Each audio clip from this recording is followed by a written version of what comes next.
photographer. This is like she's got all these other things to do, so I think she's going to move over to something really.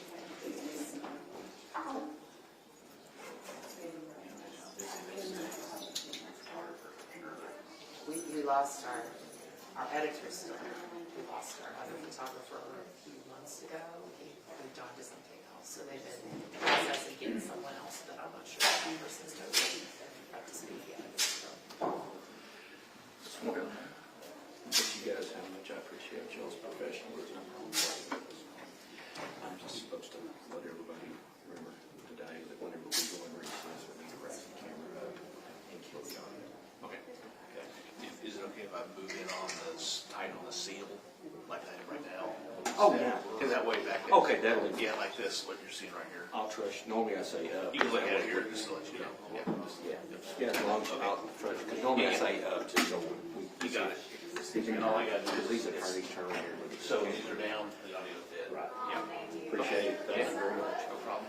And if there's anything special that the judge does not want to know about, he will say, he will let you know, and then he will signal you. Thanks a lot. If you see something that, I don't know, you know, He's let me know. He's got it running. I run under. Yeah, there's going to be. Yesterday, what Channel 4 does, because everybody gets the same screen. What we did was we just ran, because of what was being filmed, we just put a slate up with audio underneath, so nothing would happen, right? Because we have to, so I think they're respectful. Yes, I think that's what we're going to do today, this afternoon, but I don't know what the other station's going to do. But I'll make sure whatever I The put big out thing is. the big thing is during recess, you know, everybody's got to take their hair down for a couple seconds, and nobody wants to get caught with their boss. I agree. I'd be concerned the same way. Thanks a lot. You got it. What's your name again? Carrie. Carrie from Paul. All right, thanks. Yeah.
There's lots of plates.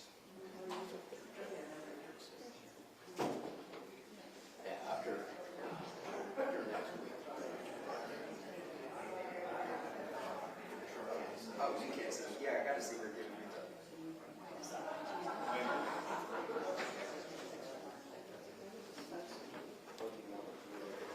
Yeah. That's just. Yeah, we're hoping. I'm sure you know.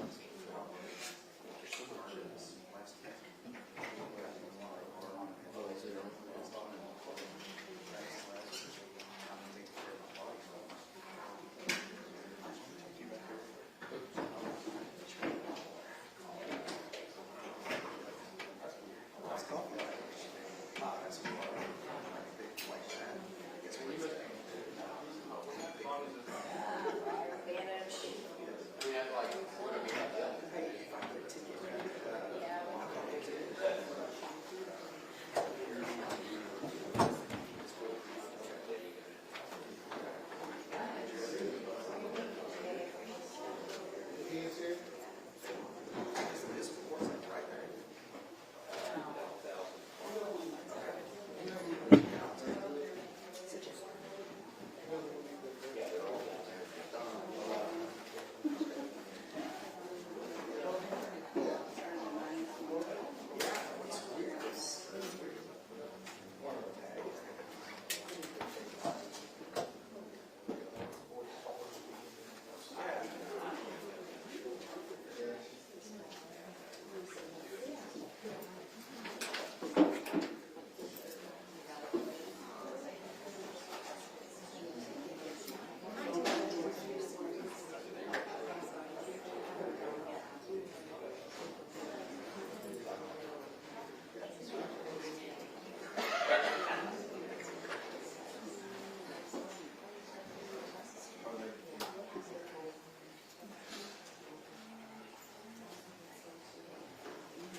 sorry.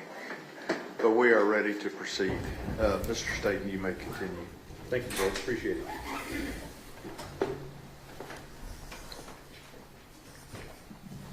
Frank Espinoza, you've been on the stand for a little while here, and we're testifying yesterday. So at this point, when we're watching the video, but we cut it off yesterday, we have now gone from search, correct? Yes, sir. We have now detained Tanner Horner, begun questioning him. That was the first video, correct? Yes, sir. Now we have the jail interview video we watched yesterday, correct? Yes, sir. And now we have the last portion of the recovery of Athena's body video. Is that correct? Yes, sir. Now, just to make sure, when we get done with that little portion of it, do y'all go back to the jail and have further discussions at the jail? Yes, sir. At that point, after we leave the field, we come back to the Watts County Sheriff's Office and we conduct another short interview at the Sheriff's Office interview room. All right. And so that we're clear, and I wanted to ask you something on this video. The second time that y'all went out there to the scene when it was dark, and Mr. Horner was walking you around the bamboo and telling you where he had put, or where he had supposedly put her body, what did we hear up above going at that time? That was DPS aircraft, a helicopter that I had initially requested. My instructions to them were to fly until fuel was low, refill, and keep flying until we found Athena. And so, going back to the end of this video before we started up again, by this point, how long have you been playing along with this zero charade? Objection, Your Honor, to that characterization. Sustained, rephrase your question. How long have you been playing along with Tanner's story about being zero? Going into approximately 6 hours at that point. All right. But now we've seen, you've recovered Athena's body, right? And we've seen that happen. Why continue to play into that? It's a matter of playing along with this game if it means getting Athena home. It's also a common practice in interview. If, as I'm assessing the interview, I know that if I don't play into this game, he could potentially shut down on me, and then the odds of recovering Athena, the window gets smaller. So I have to play into this game. I have to just take the lies he's given me. I have to continue that interview and maintain that rapport, because ultimately at the end of the day, it's about finding Athena. So once you've found her, and we'll see that in this video here, is there an additional video after you go back to the jail and have that short conversation? Yes, sir. And when does that occur? That occurs on that same night. Are you talking about the additional video that's occurring there? Let me clarify. We have the short video you talked about when you get back from the jail on the 2nd, correct? Yes, sir. Was there any additional interview of Tanner Horner after that final interview on the 2nd? Yes, sir. There was an additional interview with Mr. Horner where he asked to speak to me on December 7th. And I was going to ask you that, who requested this interview? The defendant, Mr. Horner, requested it. Now, at this point, other than telling you where Athena was located now, is there anything else truthful that Tanner Horner has told you? No, sir. Now, let me just ask you, up until this point, how many different versions has Tanner Horner told you of how things went down at Athena's residence? He's given me numerous different versions of how the events of that day transpired. And up to this point, before we start this video again, how many different versions has Tanner Horner told you up to this point about whether he did or did not remove Athena's clothes? He's also given me numerous versions of what happened to the clothes, if she was clothed or wasn't clothed. And then also, how many different versions has Tanner Horner told you up to this point as to where her body's located? he gave me two versions. One was at that bamboo, and obviously when he finally decided to take me to her. Now, when we watch this this video, you're still talking to this alter ego zero during this time. Is that right? Yes, sir. At some point, do we get Tanner back? Yes, sir. Well, how does that happen? At one point during the course of that interview, after we located Athena's body, he pretends to come out of this psychosis or whatever was going on at the time, and then I get Tanner back for a little bit. And of course, the only time I'm getting the truth is when I'm playing into his game of zero. So I asked to speak to zero because I feel like that's the only time I'm getting the truth. And do you do that? Yes, sir. And what happens? Zero comes back. So all you got to do is ask. Yes, sir. Now, throughout all of this, who does Tanner Horner continue to blame for what happened to Athena? Everybody but himself. And has that been a consistent theme throughout all of this? Yes, sir. Now let me ask you, when we're doing this, and I'm trying to figure this out here. So when Tanner Horner wants a cigarette, or he's telling you the story about how he wanted to leave her on the scene, who is he then? I feel like in that time he's Tanner. But when you start digging in and asking him what happened to Athena and what's going on, who is he then? That's going to be zero. When he's telling you that he's worried about his kids and wanting to see his child and things of that nature, who's he then? Tanner. But when you guys start challenging him regarding some of his inconsistencies, who is he then? Zero. And is this a pattern that continues throughout what we're going to see today? Yes, sir. Yeah. Throughout the course of the interview, that's obviously, like I stated before, something that I acknowledged based on the interview. And it's very strategic for us because, again, we want to maintain that rapport. We don't need him shutting down because we're trying. Now that we've found Athena, we still need to get to the truth. So if getting to the truth is playing this game, I'm willing to play it. And so let me ask you just a little bit about this interview on December 7th. We're going to talk to you about it a little more in a minute, but I just want to get an idea here. You said that Tanner Horner asked for this interview, is that correct? Yes, sir. And so you go to the jail on December 7th and interview him. Is that audio and video recorded as well? Yes, sir, it is. And is it in the same room that we saw before yesterday? Yes, sir, it is. And during this time, did Tanner Horner tell you what the primary purpose of this interview was with you on December 7th?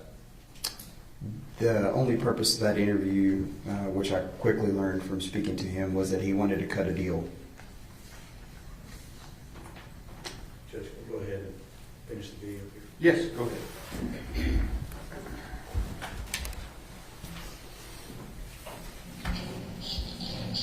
Good at that?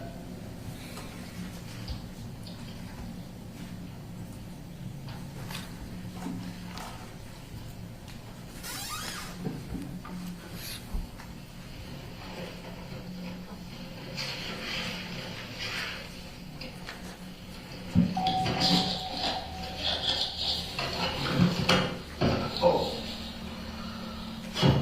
Yeah, okay. You good, you good. You tore my eye. Sorry.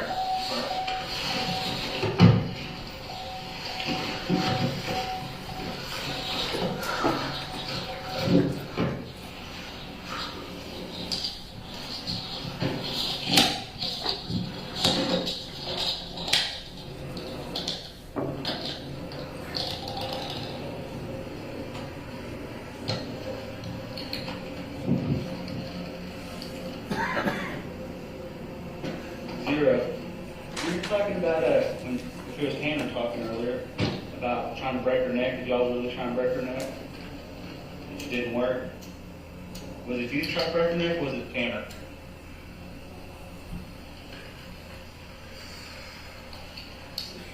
was you?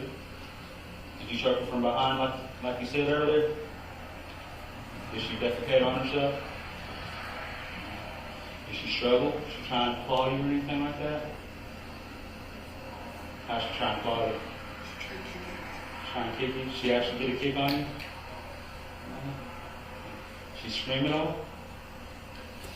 Wasn't able to. So about it. Did it end quick? So you talked about a sock being in the truck. Is that her sock? You don't remember where you tossed that at? You don't remember, just some random place for sure? Tanner tossed the sock. Tanner tossed it. So what Tanner tossed it when he threw up?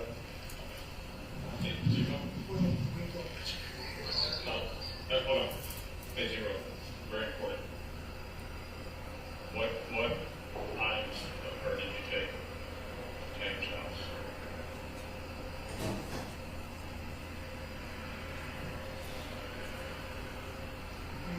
Did you take any of her clothes or anything to your house, to Tanner's house? You didn't take anything over there?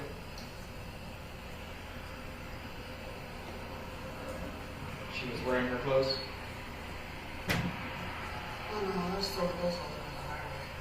You were throwing the clothes all over the highway? Do you think maybe Tanner took some home?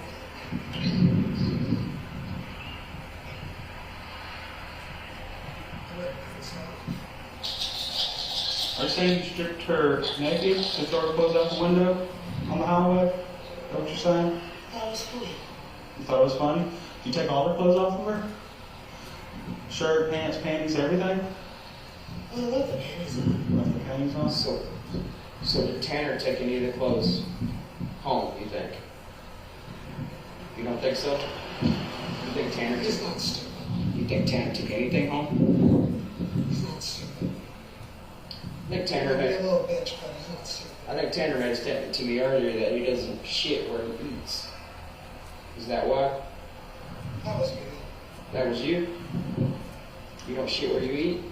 So you didn't take anything back to Tanner's house? Okay. So the only thing she was wearing when she went in the water was her panties? How long have we been talking to you, Zero? The whole time? When did you take over? When he addressed me as such.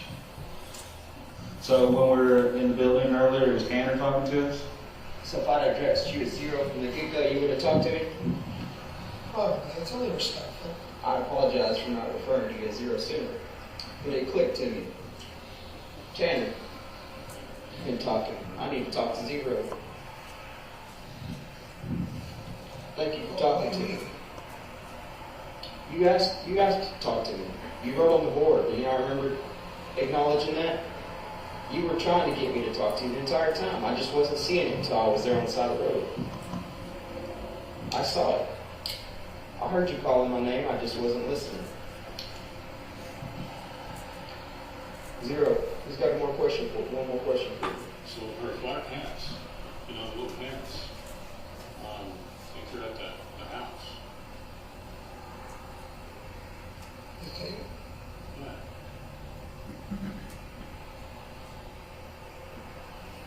Remember that now?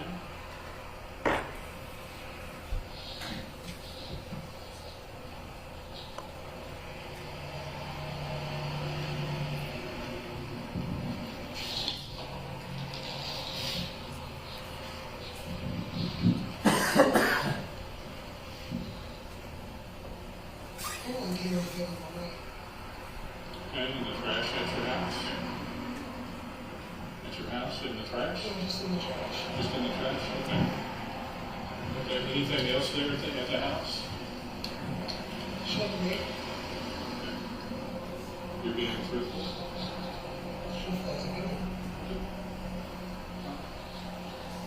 Hey, Zero. When you took her, was she wearing a jacket or anything? No jacket, no shoes? No jacket, no shoes. But she's wearing little pants and a shirt.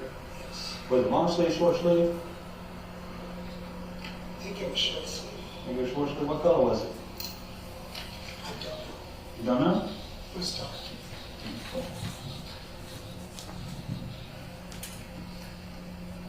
Did she tell you she didn't want to go with you?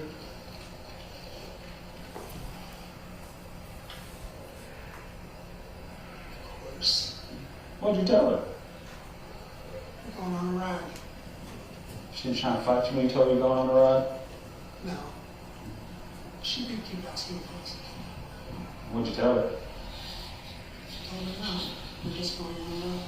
She's going on the ride? So did you hit her before you dropped the package? I'm sorry, did Tanner hit her before the package was dropped off or after?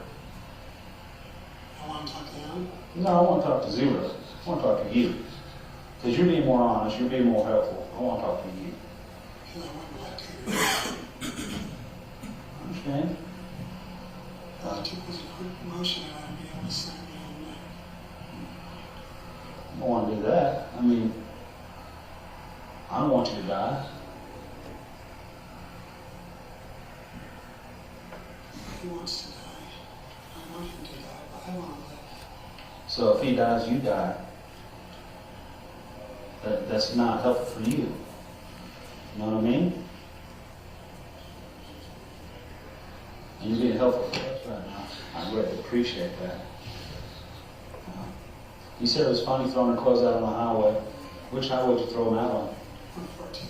114, so before you even got out of Wise County? Why'd you take the clothes out, Zero? It's funny. A form of humiliation? She was going to tell. So you got to punish her? Did she tell you she was going to tell? She did? When did she tell you she was going to tell? She said she was going to tell her At the house or after y'all left? at the house. At the house? I understand. I'd be a little upset too. Zero. That question. Her boots and jacket, where they at? They're not boots and jacket. Okay. Where did you show her? In the back of the truck. Okay. And where were you parked at that time? Private road. The private road? Okay. And then, when were her clothes removed? Garage. Okay. And then what? I drove off. Okay. And what was done with her, the clothes at that point? Indeed. So, her clothes were taken off and you're driving down the road and she's not wearing clothing, correct? Am I correct? Okay. And then what? What did you do next? Found a place to go. And where was that? Bottom of the creek. Okay. And then what direction did you go? And I started heading back to the station. And I let him take back road. Tanner doesn't remember times. Do you remember about what time it was? About 6:30 when I started heading back, I believe. When did you put her in the creek? Remember about what time that was? A little bit before 7. When did you turn your phone? When did you turn his phone back on? And I let him take back road. Do you remember what time that was?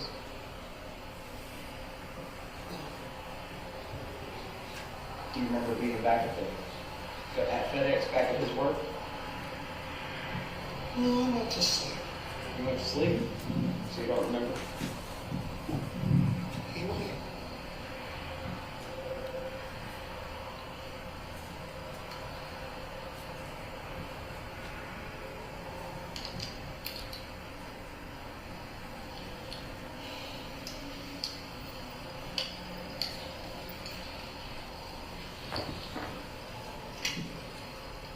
You got any questions for me?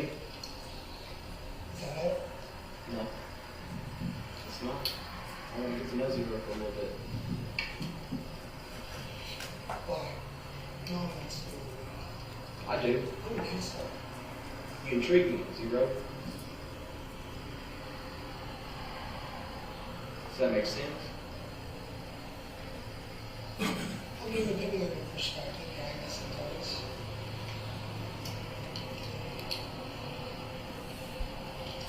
outside, get you some water.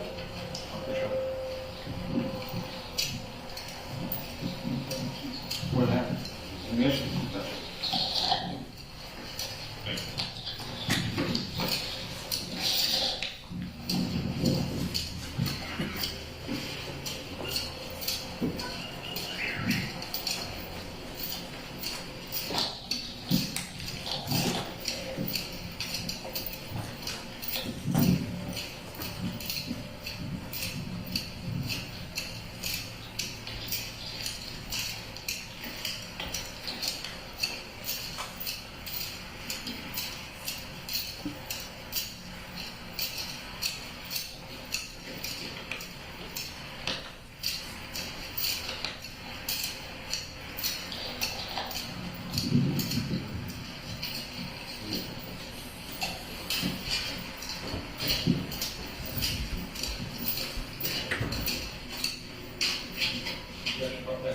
No, sir.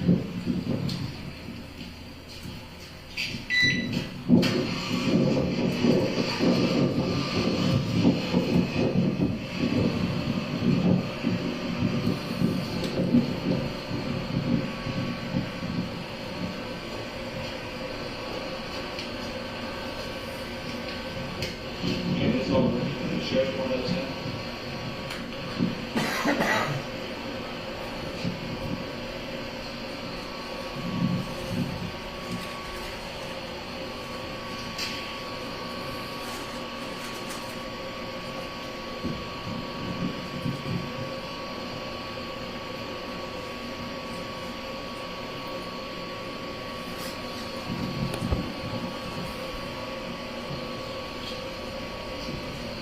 Hang your winds up pants and stock out there in the back shed. 0 o'clock.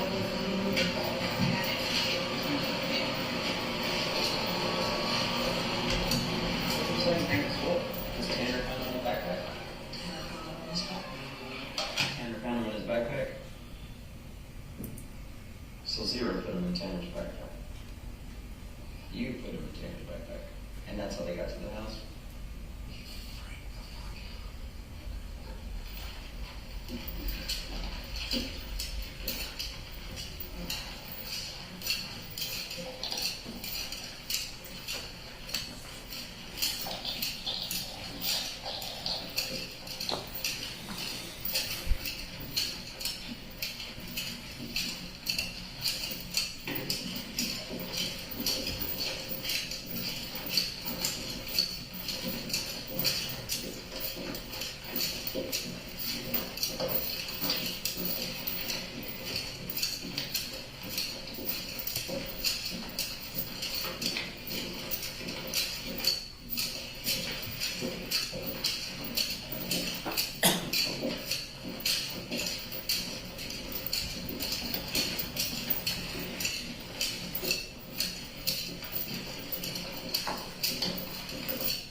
We'll be back, okay?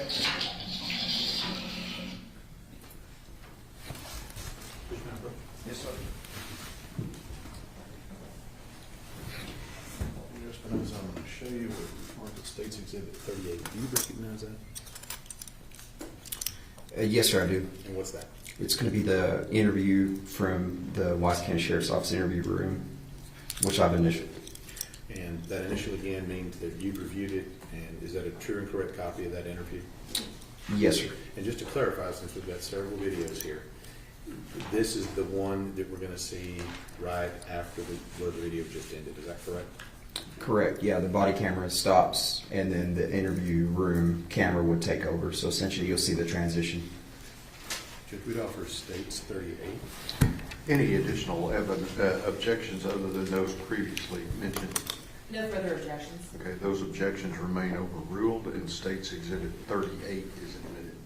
So this one's fairly short. Can you publish this one? Absolutely.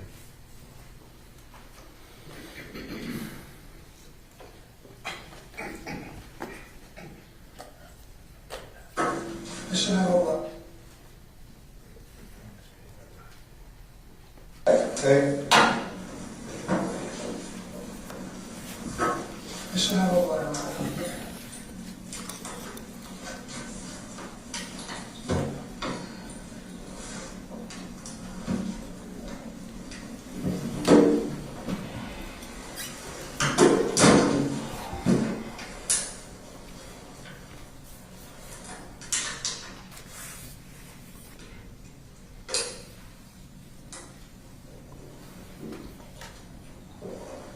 Where do you shower and go to the bathroom at in your house? Up in the grandmother's, Okay, where's that at? on the same property. Okay.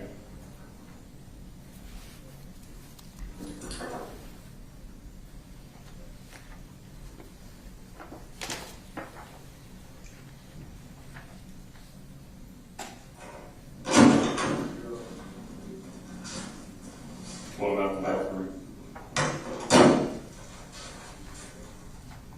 What about a bathroom? Yeah, where do you go to the bathroom at? My grandmother's. Okay.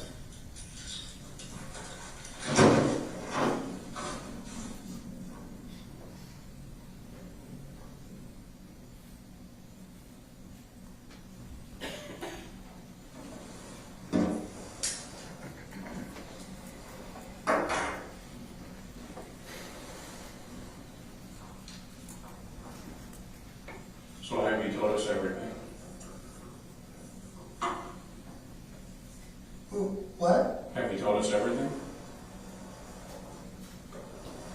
Me? Zero. He went away. No. So who's here? It's me. Like, just me. Okay.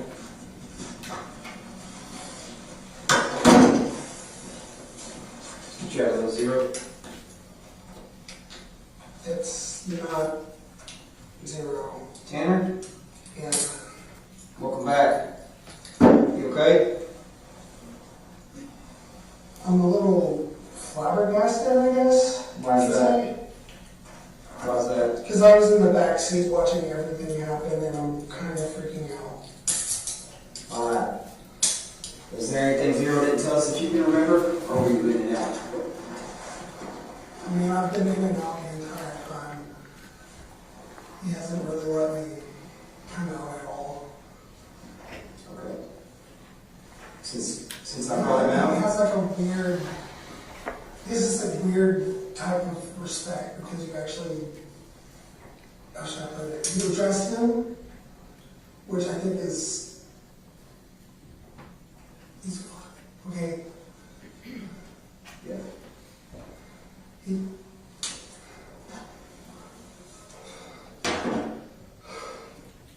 There's a lot to process, Tanner. There's a lot that happened. So, we're going to step out for just a second, okay? And give you a second to process that, okay? Give us just a minute.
Hey, Tanner. Tanner. Hey, what's the passcode of your phone? What's the passcode of your phone? My finger. There's no numbers? Yeah, give me a second. 1561. 1561? Mm-hmm. Fine. 1561? Mm-hmm. Yeah. Well, we'll eventually need it to, look at your phone. Alright, hey, we're gonna let you get some rest, okay? I want to talk to Cassie. You're gonna talk to Cassie? We'll let you make your phone call to Cassie in a minute, okay? I want a video chatter. Okay. I want to be able to see my phone. We'll do that for you, okay? But right now you need some rest. Alright? Is she still waiting on me to call her? You got something handy? Just write down Cassie's number real quick. Yeah. It's on the phone. Just have a phone, you know it? No. You don't, What's her number? You don't know? Oh, you don't know it? Okay, we'll get it. We'll get it. It'll be under my recent calls. It'll be under my name because I never saved your number.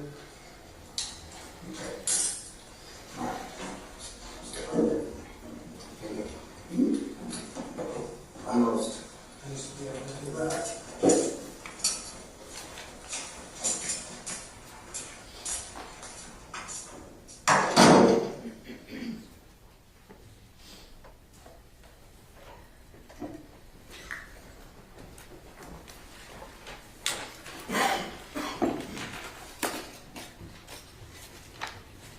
Friend Espinosa, before we get to this next video, and I'll talk to you a little bit about that, in the very beginning of this, there was a question asked to Tanner Horner about did he take any items from the house? What was his initial answer? No. And then when, I believe it was, Danny Briley was asking about her panties, what did he say that he did with those? He stated they were still on her. Okay. What do you know about that statement? That was a lie. And why do you know it's a lie?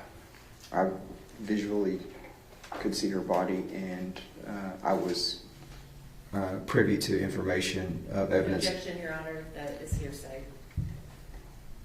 Overruled. Just don't testify what the information was.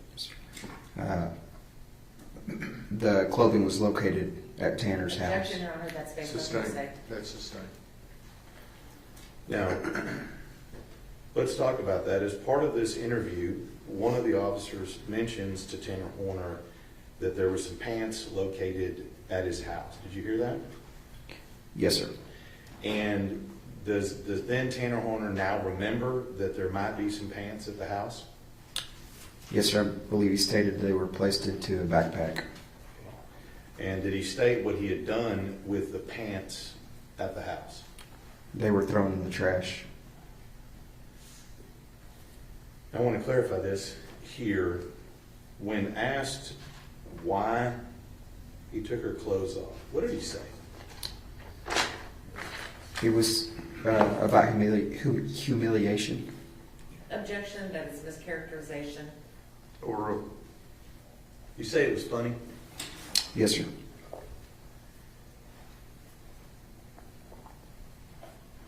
Now, any of this information that we have as to what he said about throwing the clothes out the window, is that what he said? He threw some clothes out the window? Yes, sir. I believe the statement he made. So all of this information about that, if we wanted to know if that information is true or not, what would we need to know if that true information is true or not? Based on the course of this investigation, I knew that was a lie. And in this particular investigation, did you obtain any additional evidence at a later date that would allow us to determine if any of the things he is saying is true or not? Yes, sir. And what was that? Video evidence. Now, let's move on to this next interview here, because I want to make sure there's been a lot of video evidence here. This next video is about 2 hours, right? Yes, sir. I believe so. And this was the interview that Mr. Horner requested of you. Yes, sir. Let's talk a little bit about, in the beginning of that, and how did you come to find out that he wanted an interview with you? On that particular day, I was contacted by the Wise County Sheriff's Office and advised that Mr. Horner had sent up a kite, which is basically a letter that says, I'd like to speak to the investigator. And do you remember about what time that you arrived to conduct that interview? I can't remember the approximate time. Secondarily, you said that's on December 7th. So how many days is that after you locate Athena's body? Approximately 5 days. And how many days after he had murdered her was that? It was going to be approximately 7 days. So a week after he's kidnapped and murdered Athena, he's wanting to talk to you again. Yes, sir. Now, you said earlier that he had indicated to you the purpose of his interview. Let me get a little bit of feedback there. Purpose of his interview was he wanted to cut a deal. Is that what you said? Yes, sir, I did. And let me ask you a couple of questions about that. When people say that they want to cut a deal, what does that mean? Objection, Your Honor, that calls for speculation.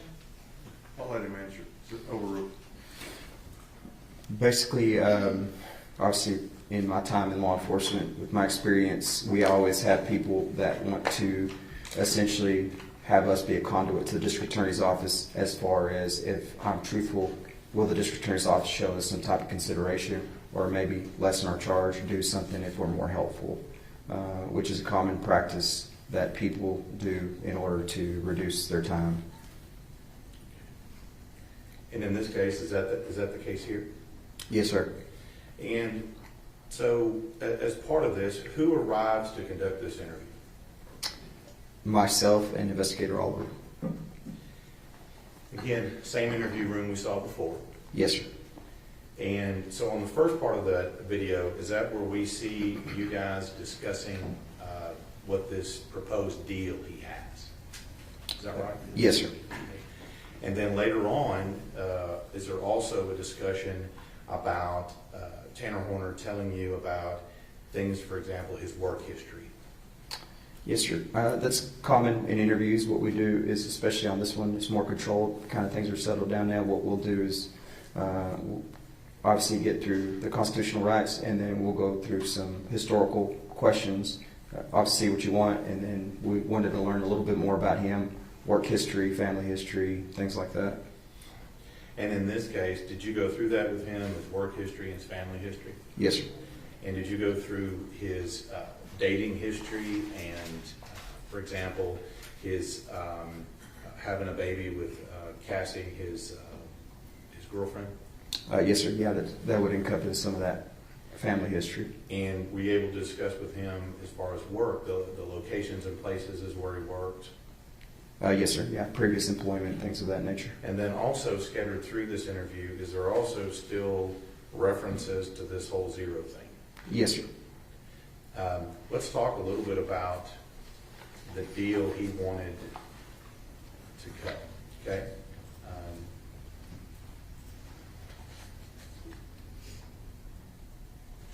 Prior to talking to him, did you advise him of his rights or have a discussion about his rights at that point?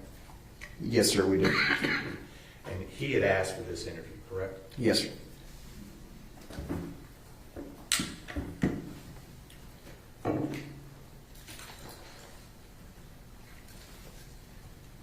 Initially, what is his basic proposal that he makes to you as far as this deal he wants?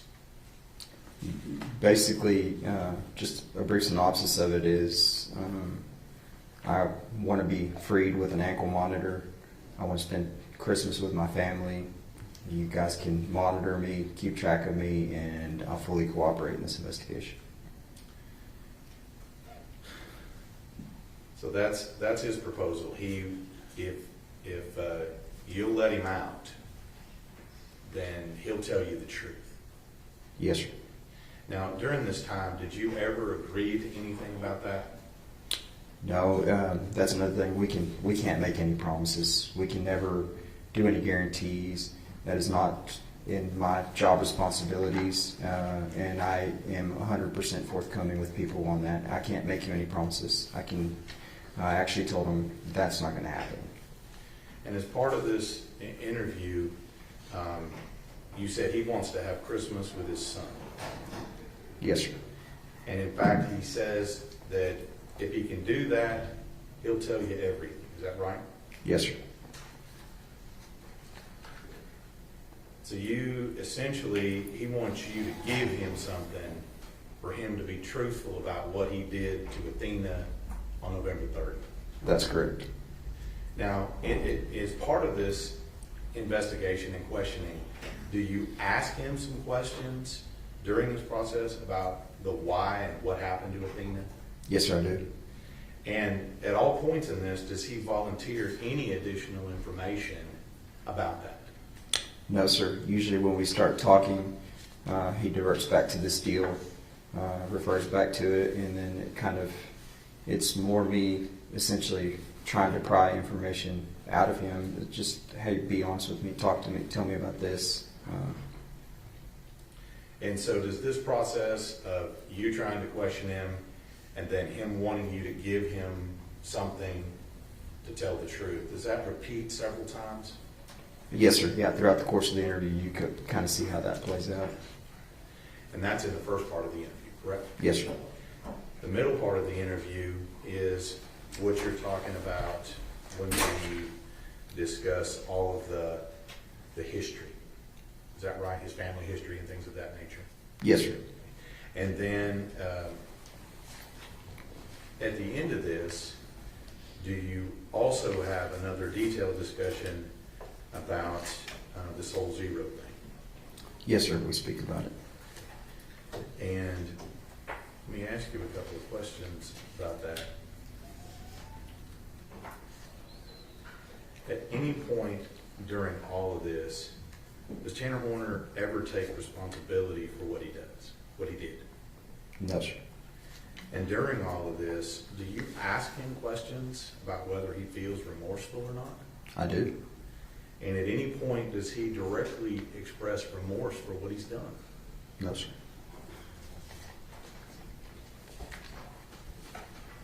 Does he ever say that he's sorry for what he did? Not that I can recall. Did he ever ask to apologize to Athena's family? I believe I asked him if he wanted to say anything to the family. And what was his answer? He just said he wanted to give him a hug, I believe was the response I got. Judge Mayer? Yes, sir. And Judge Mayer, I'm a little out of order on the numbers here. I'm going to show you State's Exhibit 275. Same questions as before. Do you know what that is, and how do you know what that is? It's going to be the reinitiated interview, and it's going to have my initials on it with a date stamp of December 7th. Indicating you've reviewed this? Yes, sir. Okay. And is this a true and correct copy of the interview that you did on December 7th with Tanner Horner? Yes, sir. I believe this one may have a redaction that was requested by the defense based on my review. All right. But that's included here? Yes, sir. Judge, we would offer State's Exhibit 275. Any further objections other than those previously? No additional objections, Your Honor. Okay, those objections remain overruled, and State's Exhibit 275 is admitted. Judge, this video is about 2 hours. I anticipate what we'll do is we'll start, and about halfway through or so, we'll take a break, and then we'll come back in and finish it, okay? Yes, ma'am.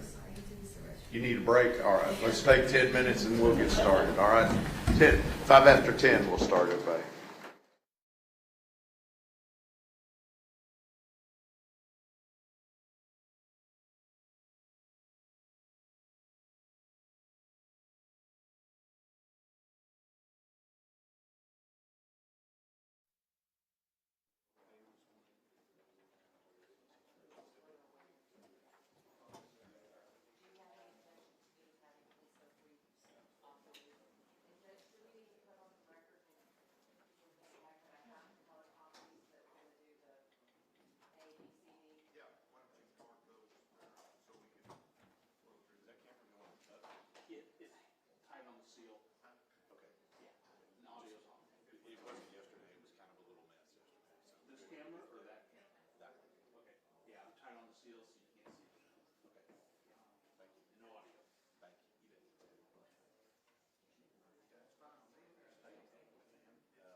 275.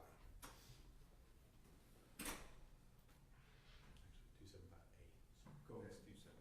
Okay.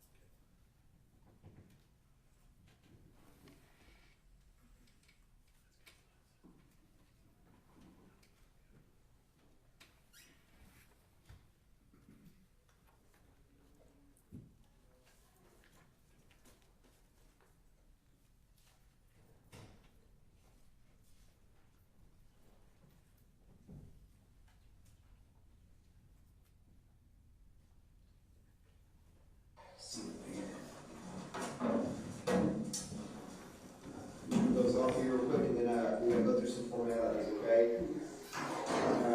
So did you get the ladies in yesterday or what? Hang on just a second. Okay, it's before we kick off into anything, our obviously you have constitutional rights, and you have been appointed attorney, so we're going to go through some of that. And first and foremost, the reason we're here is because you requested to speak to us. Is that correct? Okay. Who did you ask to speak to us? The guard. The guard. Do you remember the guard's name? I couldn't tell who it was. Okay. Was it male or female? Female. Female? Okay. So female jailer. Do you remember about what time that was? 9 o'clock to look at it. Okay, that's understandable. So it says 9/11, around 9 o'clock p.m. last night, you requested to speak to an investigator again in reference to your case, and we'll be making aware of your rights again, okay? Because you have constitutional rights regardless of the fact that you have to speak to us. Yeah, absolutely, that's really. So you have the right to remain silent and make any statement you may use against you in trial. Any oral or written statement you may use against you in court. You have the right to have a lawyer come to advise you prior to your question to any police officer. If you can't afford an attorney, you want to be appointed to advise you prior to your question. You have the right to terminate this interview anytime. You understand your rights? Yes, sir. You know who your attorney is? I can't remember the name. Okay, but you do have an attorney and you have consulted with him, and now you're asking to speak to us, correct? Yes. Okay. All right, and you do understand your rights and you waive those rights, correct? I mean, I understand my rights. Okay. You understand your rights and you know you have the right to counsel, that you have the right to terminate this interview anytime, right? Okay. Sir, I'm so sorry. It's okay. I'm so sorry. I'm going to get offended easy. Sorry, I have a lot of female jailers. Okay, so name and date of birth. And I don't know obviously, Okay, perfect. All right, Tanner, so obviously you have some questions for us, right? What's going on today? I've been thinking about this for literally hours and I don't know how to. Yeah. Give me a second. Yeah. I tell you what, you didn't have a cigarette for 2 days. Are you sure? Yeah, I'm absolutely sure. In here? Yeah, it's going to help you relax. I mean, maybe, I guess. It just feels weird doing it inside. It's okay. I've done it numerous times. This is my home, so. Is that going to help you relax?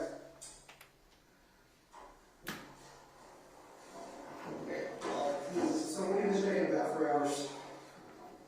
Use that water bottles match straight and use this to drink. No, you want to chug it. Just leave a little bit in there. What are you going to think about 4 hours? So, I imagine you have basically a list of bullet points that you want to know from me, correct? Yep, absolutely. There's only one thing in this world that I want. What's that? I don't want a month. If you can't do that, I understand. You don't want what? I want a month. A month of what?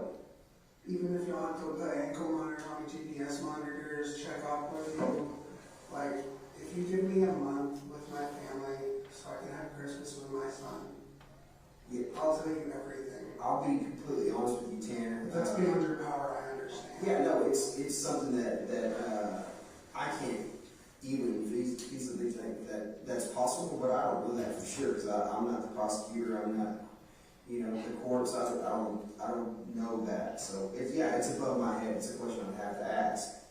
I'd be willing, even if y'all set up cameras outside the house, you know what, Tanner? Give me some good faith. We talked a bunch that night. You were completely honest with me. Completely honest with me. I mean, and I think that goes to trust because there's a two-way road. I think you trusted me and I trusted you to do the right thing and tell me the truth. And you did. Literally, I'll tell you right now that it's okay. Don't worry about that. That's what I'm telling you. Don't worry about it. So, We'll have somebody clean that up that. Listen to me.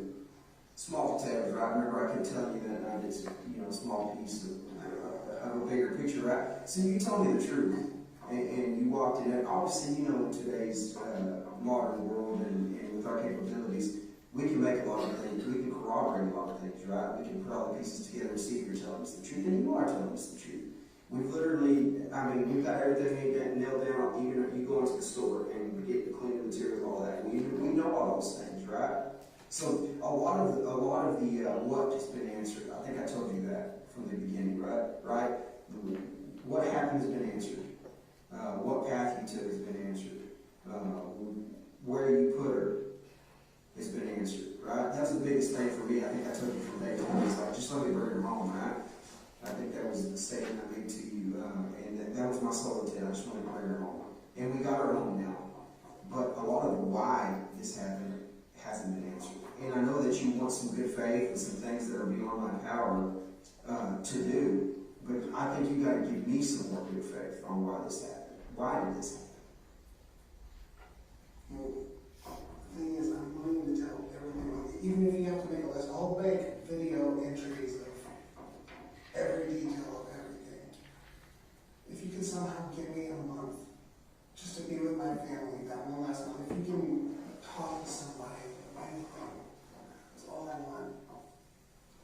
I just want to be able to have one Christmas. I can't promise you anything. I know you can't promise that. I can't tell you that that's even possible, nor am I going to begin to give you any false illusions. Because I think from day one you asked, how many questions did you ask me there on the side of the road, and I answered you truthfully?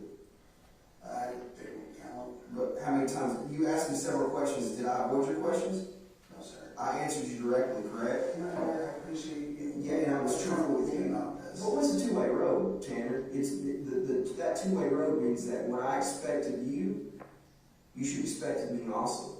So I'm not going to. That's why I'm not upset that you're telling me that it might not be possible. Yeah. If there's a sliver. Yeah, I'll tell you where we're at right now is you got to give me some good faith and answer that question for me. You got to answer me the why, right? Because that's what's weighing on me, is why this happened. We don't have to get back into the details if you don't want to right now, but that's a big question I have. Why did this happen?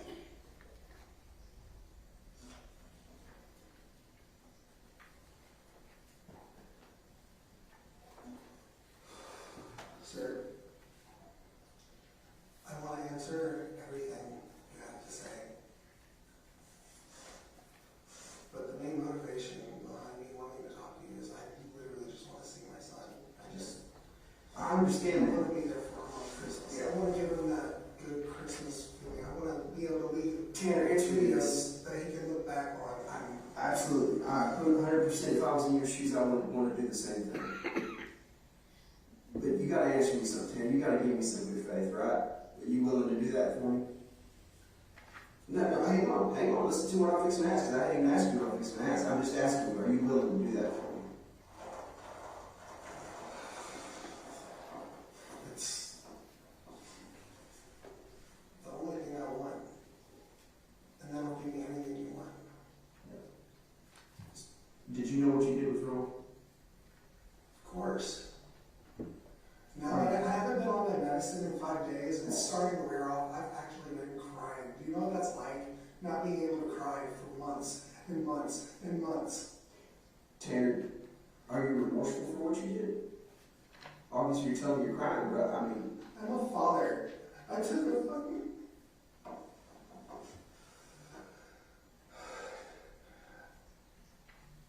I took away something from someone. I already have something here. Oh, that was gel, I guess. All I want is just to spend one last Christmas with my son, and I'll tell you everything. While I'm... Tanner, you got distracted and you didn't answer my question. I said, are you remorseful for what you did? I'm a father. Tell me about that. Are you hurting inside for Athena? Hurting for her, I'm hurting for her family. But even if this was some random person, I'd still be hurting for this child. What would you want to say? If her mom and dad were here right now, what would you want to say to them?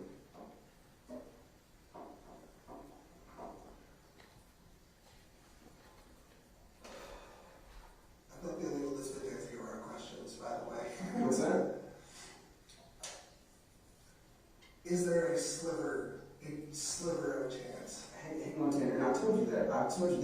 One, I'm not going to promise you anything. That's way above my head. And I'm going to shoot you straight just like I want you to shoot me straight. I don't think there's that possibility. Now, is there a possibility for you to receive equipment and things to make videos for your son and things like that? I believe so. I believe that may be a possibility.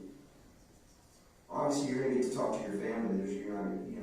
There'll be a time and place for that. I mean, I have a lot of rights that even along with my own family. Like, you've probably seen what that backyard looks like. My grandmother was telling me she needs that cleaned up for over a decade, and that just, if I'm on like house arrest, something like that, I'd be able to right those wrongs. If I was on house arrest, I'd be able to actually give my son a Christmas. I'd be able to, you know what I mean? Tanner, where'd you come up with this idea? Is this your idea or just something you saw someone else or somebody tell you? Pray about it. Pray about it. God speak to you? And he said this is what you should ask for? So, Tanner, let me ask you something. I've answered your question just now. You said I'd answer around it, but I didn't answer around it. My question was that I told you that, one, I didn't know if this was possible, and two, it was way above my head.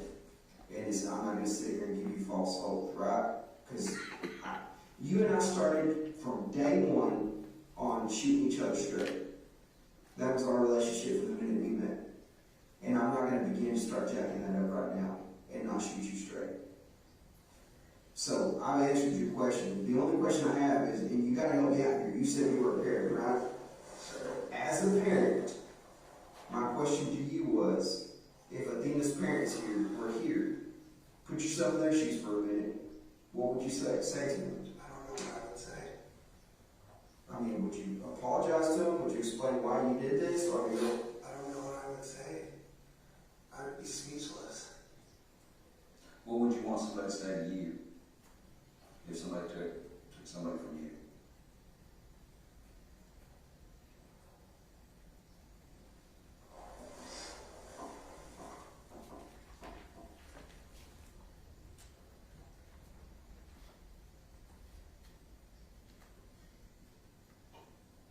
If you can make this happen for me somehow. listen to me. Here's the deal. Again, I'll go right back to what I said before. I don't think in a minute, I'm not going to begin to give you false hope, right? I'm not going to begin to tell you that this is possible. The current offenses, the charges that you've been charged with, I don't believe that's something where they let folks, obviously if you can post bond, you have your constitutional rights for that, and you can be with your family if you can make bond. There's that side of it. But other than that, I'm not going to start with giving you false hope or telling you things. This is above my pay grade. That's a question that will be for prosecutors, judges, and different things that I don't have the answer to, because I don't think that's possible. So, that being said, if I wanted to sit here and bullshit you, which I'm not, and I haven't done from day one, I would give you false hope, and I'm not going to do that. Okay? Because, again, I think our relationship goes into telling each other the truth and shooting each other straight. Now, I think you can save a lot of grace and save some face here, which you've already done. First of all, hang on, let me tell you something, Tanner. From the bottom of my heart, I want to personally thank you for letting me bring her home. Thank you for that. Because guess what? That wasn't for me. That wasn't for you. That wasn't for anybody in this community. That was for her parents. You let me bring her home. You let me bring her home so she could rest and so that family could get closure. So thank you for that. From the bottom of my heart, thank you for letting me bring her home. I genuinely appreciate that. I don't think I ever got to really express that to you. Okay?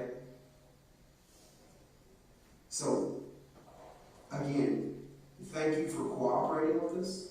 Thank you for being truthful, honest, transparent.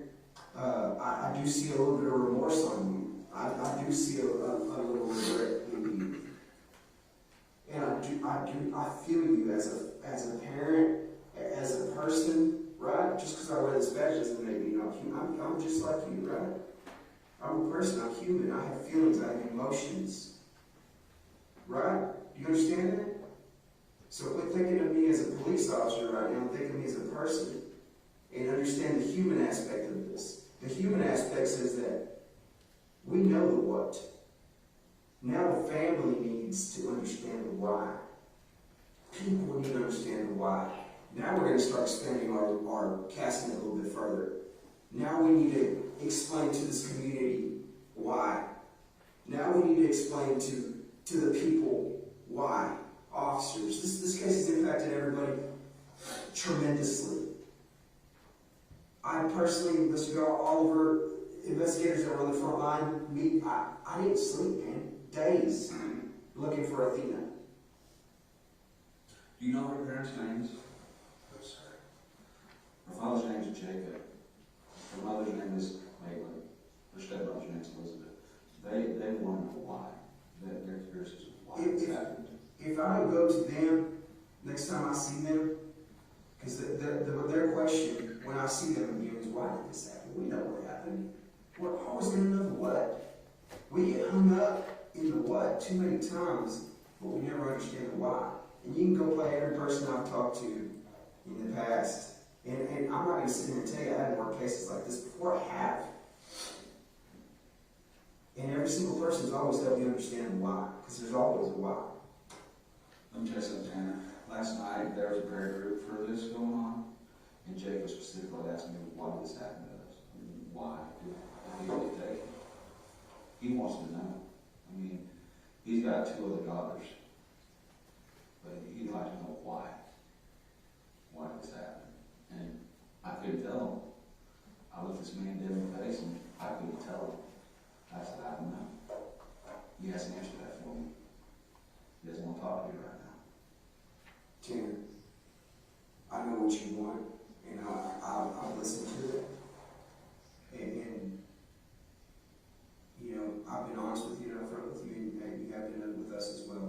But if that's something that you can help us put that piece of the puzzle in, then that's very important. I know there's a lot of other details you have, what you want to give us, if we can grant this, but the why, it is pretty big for this family. This helps with their closure.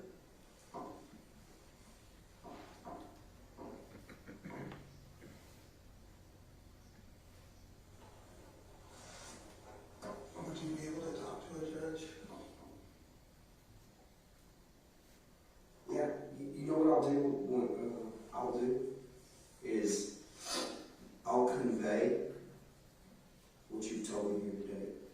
I'll convey what you told me here today. I'll convey to the judge and to the prosecutors, and I'll convey to the department heads what your request is, right? And I'll also convey to them that I've told you this isn't something that I believe is feasible. Because again, I'm not going to sit here and bullshit you. I'm not going to sit here and give you false hope. But if you want me to relay something, I will. But I think as good faith, I think answering the why is crucial. They guys have to come after I got Yeah, and it's fine. Tanner, I want you to understand something. It's not crucial about the case. That's not what he's talking about. It's crucial to the family. This is not about prosecution, it's not about putting you on trial. The why is crucial to the family. We need to, let me help you understand this again and walk you through. The what happened is done. We know what happened. You were helpful in what happened. You literally walked me step through step on when you took Athena, when you killed Athena, and where you put Athena, and what you did after you killed Athena. That's the what happened. What you did after, up until the day you came here. We know what happened because of you. Because of your cooperation and your assistance and your willingness to let me bring her home. That is what happened. And those answers have been answered. So that's what I want to help understand. Would you agree with me on that? Yeah, I mean, I understand what you're saying, but just, can I speak for a minute? No.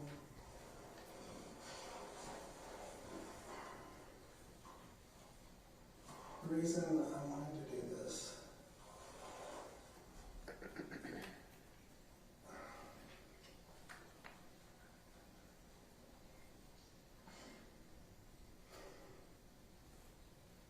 I just want to spend that one last Christmas.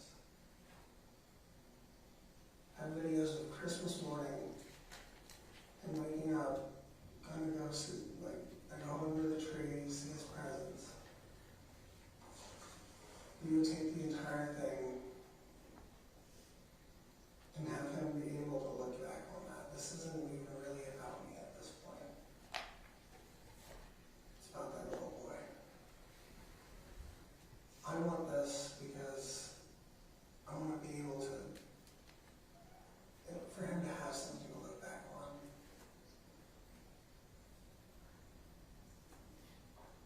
The reason I wanted to trade this is because if somehow by some million-and-one shot y'all were able to put me on a monitor, put cameras around the house, everything,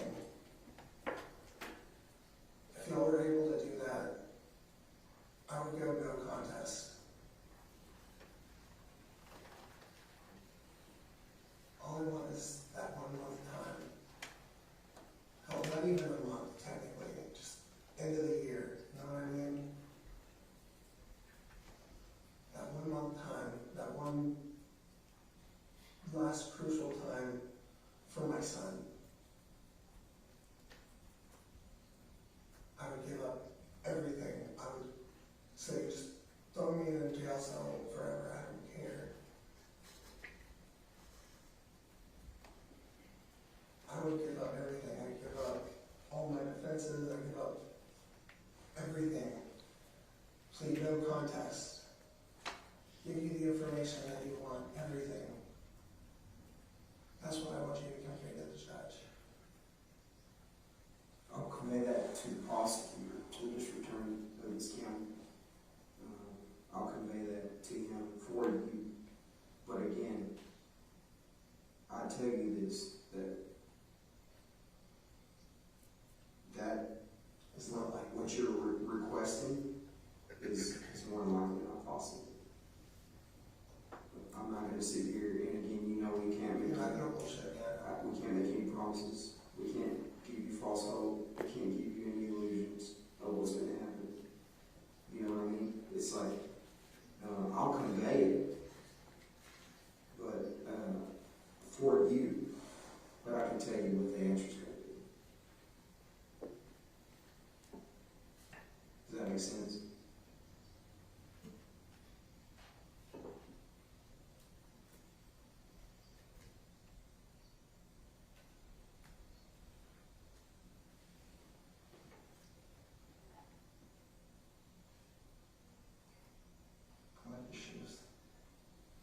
Thank you.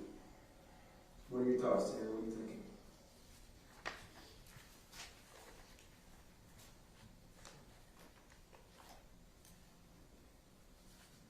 I guess I'll just wait on a response at this point. What do you want to say to this community? What do you want to say to the families? Is there anything you want to put out there to do? No one deserved any of this.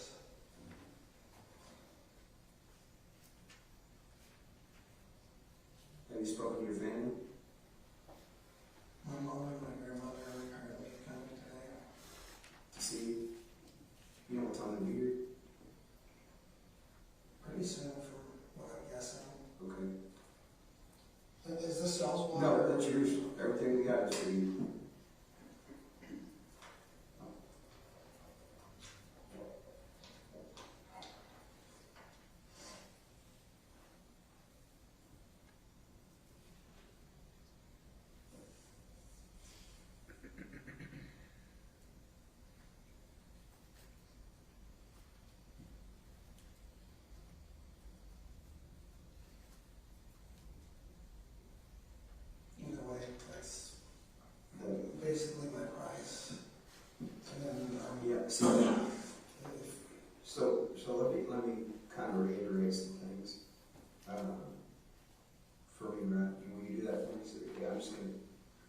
explain some of the things that I want to kind of talk to you about. And I don't spend a lot of time talking that first night. We covered a lot of things, but one of the things that we didn't get to was the human aspect of it, right? Emotions and feelings, and early on from a young age, we're always taught right from wrong, and then as we come up, through life as adults, we become the persons that we are, right, through the course of times. But obviously, one of the main things that I asked you that night, and it's just something that has concern for me, is has anything like this ever happened before? No, sir. Nothing like this has ever happened. Ever. You've never killed anyone else? No, sir. This is the first person you've ever killed? Nothing like this has ever happened before. I cry when I run over dogs at work. Like, I've cried over a squirrel before, dude. Then why fucking feed homeless people, man? Then why Athena? If you cry over a squirrel, this is a 7-year-old human being.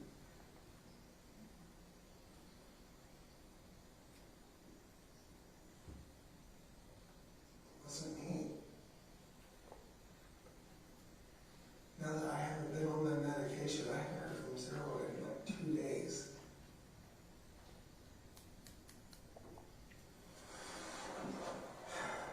Tanner,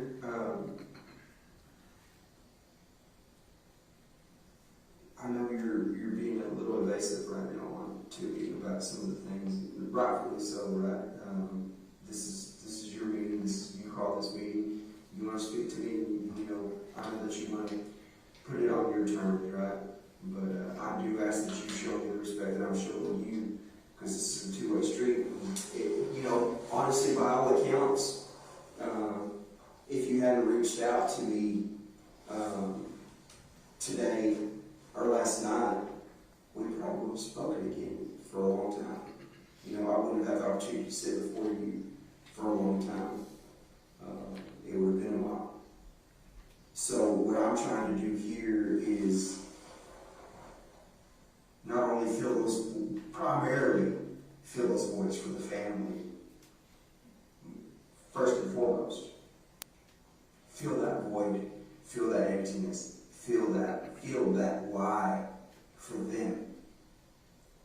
Because it's not about me, it's not about you, it's about them. It's not, again, I'll reiterate that. It's about that family, it's about that closure, it's about what you would want as a parent. Right? Closure. That's why I'm asking you those questions. That's why I asked that why. Again, I'm not going to sit here and pretend. I told you the why the first night, though. Which is what? Come back and watch the videos. Y'all have access. I told you why it happened. So the whole reason we took her is because you bumped her with the truck. I knocked her down with the truck. And then it just spiraled out of control from there. I sat on my hands at that point. So if you had never bumped her with that truck, this would have never happened. Nothing would have happened. I'd be at work right now. I'd be at work, saving up for Chester's Christmas, getting everything ready, just trying to get us into an apartment. I was this close. I finally got a new car. And I was having to drive the freaking work trucks home for like a month because I didn't have a car. Because my car broke down several months ago, and then Cassie's broke down. Like, life was getting really bad. The stress was getting too much. I'm not a violent person. I'm not a bad person. I've never been a bad person. Would you say for the majority of your life you've done the right thing? I've always done the right thing.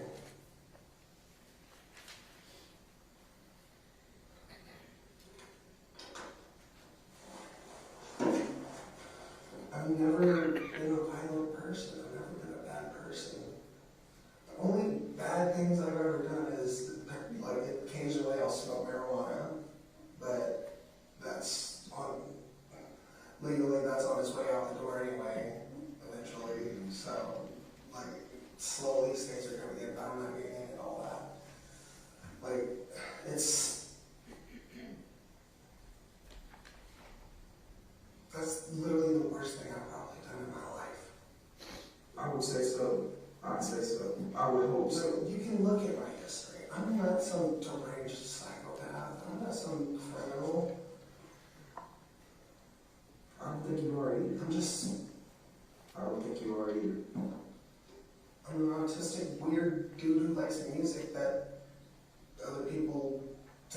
showing that.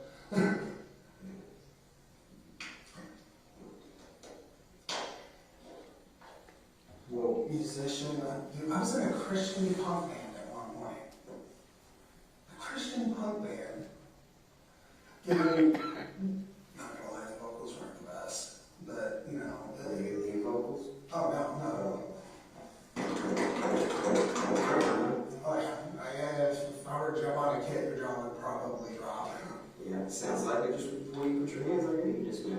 That's Yeah. pretty impressive. Yeah, I worked years mastering my craft, and at this point, I write my own music. You know,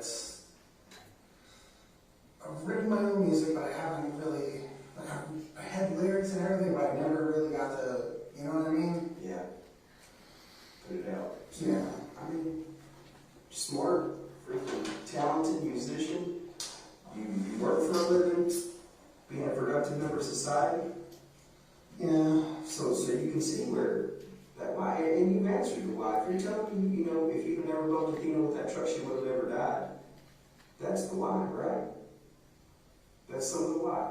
You paid, by all accounts, on your statement, the first night was that if you were scared, you know, that you were going to get put away for vehicular assault and go to jail, so you panicked and took her in the truck. And then at that These point, are all things that have been covered. I know, I'm just saying, that's the why, right? She died because she was in the wrong place at the wrong time. Essentially. He's not another cigarette. In a minute, when the smoke got down, like, I'm not right, I'm slowly settle for a little bit. I'm not a cigarette smoker, tobacco smoker, so honestly, you know, I know You were probably chucking up a little bit. Yeah. So if you're just giving, you know, a smoke essentially clear for a little bit, and we'll get you okay. Again, I know that you're. I bet that little girl's head breaks my fucking heart, dude. I'm personally, I'm glad to hear that, because if you do show some type of emotion, right?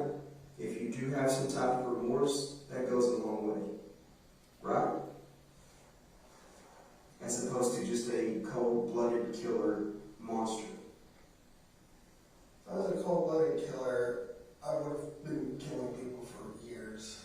You know what I mean? Like, I have a conscience. I have feelings. I'm just a person. It was a decision that was made at the, you know, you panicked. It wasn't my decision. I wanted to let her go. There's other jobs out there. He didn't want to let her go. Now I haven't even heard from him in 2 days.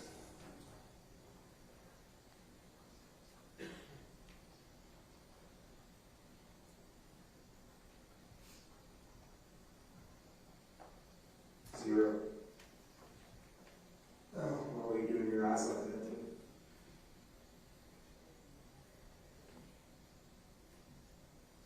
Can you do some research on something for me? Sure. Can you look up some of the potential negative psychoactive effects of potentially Prozac? Let's talk about that real quick. What all medications are you on? I know you told me that first night.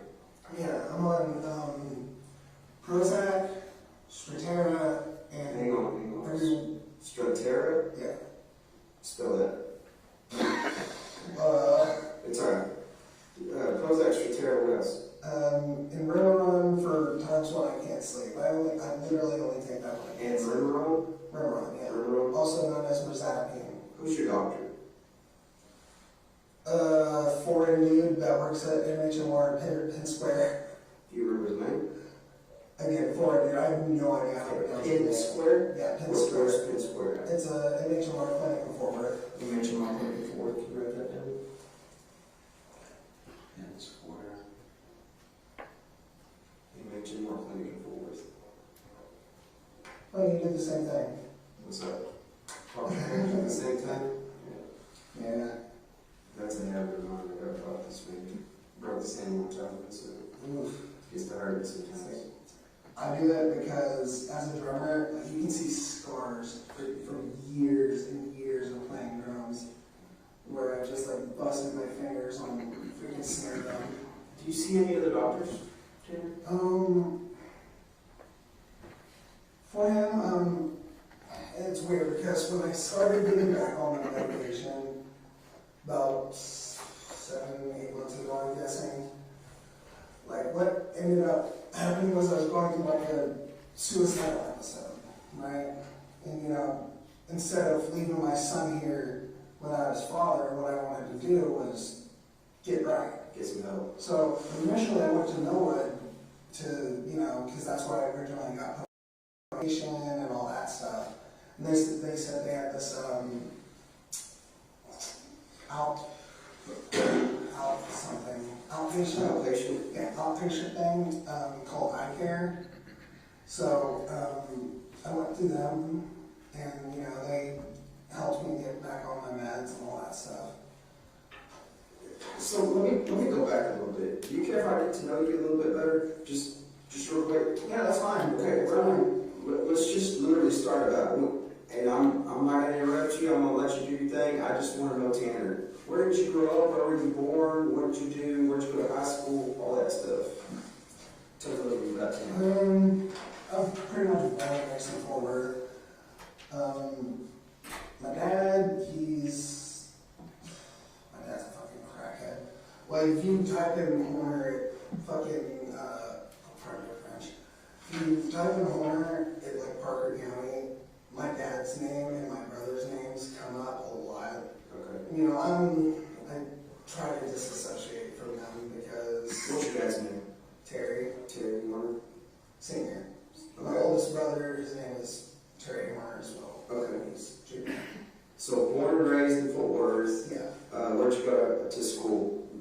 Multiple Elementary places. Okay. Multiple places for elementary. What elementary around Fort Worth, around Parker County? Yeah, like Fort Worth. Okay. So multiple places in Fort Worth. You don't really remember the names. Where's the last elementary you landed at? Last elementary was Eagle Heights. Okay. Into this, Fort Worth. No, that's technically, I think, Eagle School That's District. a school district. Okay. Yeah. And then where'd you go to high school? High school, that was Hazel. The years before that, I was just kind of moving around a lot. You know what I mean? Because my mom is a heroin addict, so most of my life I was actually raised by my grandparents. Well, my grandmother and my step-grandfather, which I consider him more my grandfather than anybody, because he's the man who raised me. Okay, what's his name? Bill Hardison. Hardison? Yes, sir. Where does he live? Veterans Memorial Cemetery. Okay, so it's since passed out, sorry to be lost. He passed a few years ago. Okay. So he pretty much raised you. What was your childhood like? Was it good? Was it bad? Was it rocky? Like, I didn't realize how bad it was when I was younger, okay. because, you know, I didn't realize, hey, why is my mom always gone? You know what I mean? Why is my dad never around? Like, for a big portion of my childhood, my dad was in prison. And my mom in and out of jail constantly. Like, when my mom and my grandmother sued me, I actually worked on this clever line. As soon as I answered that phone, and my mom's on, she's going to be like, oh, how the tables have turned. Mm-hmm. You know, a little nod to seeing her in jail most of my life. Yeah. So my grandparents raised me, and you know, I'm glad they did, because I wouldn't be the kind of person that literally buys fucking homeless people food. You know what I mean? Like, there's been several points. They taught you right from wrong. They made you the person you were growing up. Probably instilled some work ethic. The work ethic, that came later. Okay. Yeah, the work ethic I didn't really get until I was a father. Mm-hmm. Like, because I was always in and out of jobs when I was there. You know what I mean? Like, my 20s were interesting. And I got to live my 20s to the fullest.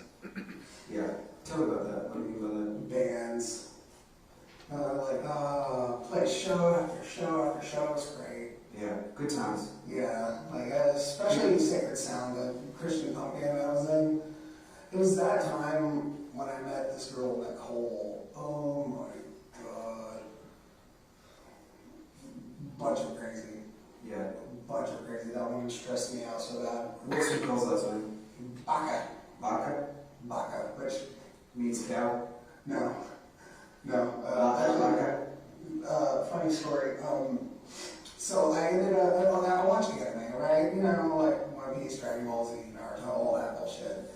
And, you know, sometimes if I caught up with the English dub, I'll watch the subs, right? And that's when I learned that baka in Japanese means stupid. So, okay. I know. So, I definitely never told her that, but, you know, I thought it was funny because she's dumb as a brick.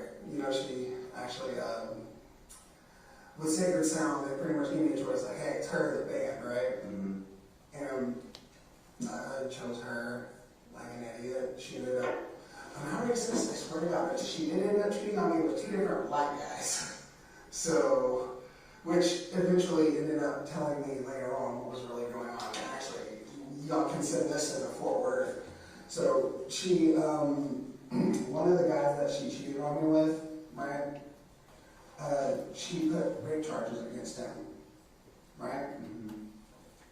I ended up meeting up with the guy while doing Uber one time. He ended up showing me the messages. She had been cheating on me with him for like 2 months. What he's saying has happened was one time when they were messing around on me, right? He came in her, and there's no way she'd be able to pull that off as my kid, because clearly about as white as blue. Yeah, that's, you know, that's when I went through my first, like, suicidal depression and all that stuff. What year was that, you remember? It was like 4 or 5 years ago, something. Okay, pretty recent. Yeah, that's the first time we went to middle. So that's really the first time you had any type of issue series over a girl. Essentially, you were heartbroken, right? Was that a proper conclusion? I don't want to put words in your mouth. I mean, yeah, 3.5 years, like, down the drain like that. So yeah, that's. You love her. Yeah. Okay. You know, ironically now, supposedly she's a lesbian. Yeah. So that's kind of your first, obviously, rough upbringing a little bit with your parents, but for the most part, your grandparents kind of filled in that void. I mean, I was like 20s when that happened. You know Okay. what I mean? And then, so Nicole, after that, what are you doing there? You're Uber driving, where are you working? Yeah, I'm doing Uber at that point until I lose my Tahoe, which, you know, she ended up telling the finance company that I was only on liability. So, yeah, that got my car taken away.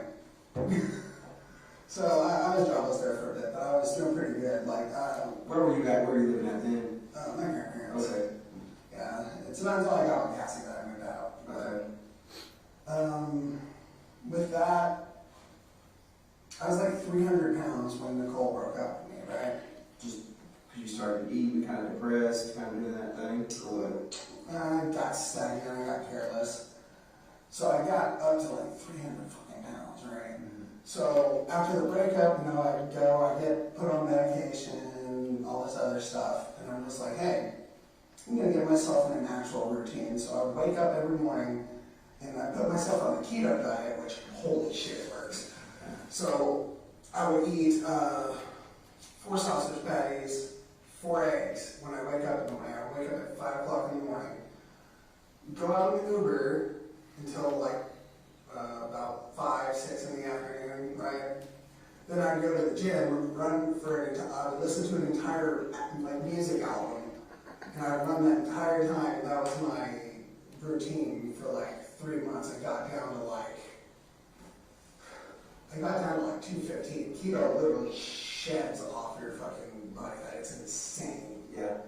So I was doing good, you know, ended up actually going out and socializing a lot more because, you know, I've always been an introvert, you know, all that stuff. I'd rather sit at home, like, watching anime, play my guitar, do all that crap, right? But something told me, you know what, I actually need to go out and be social. So on Friday nights and Saturday nights, what I would do is I would go out to the bar, and that's where I met, you know, some friends, you know. Karen and Stacy. Stacy's actually a dude.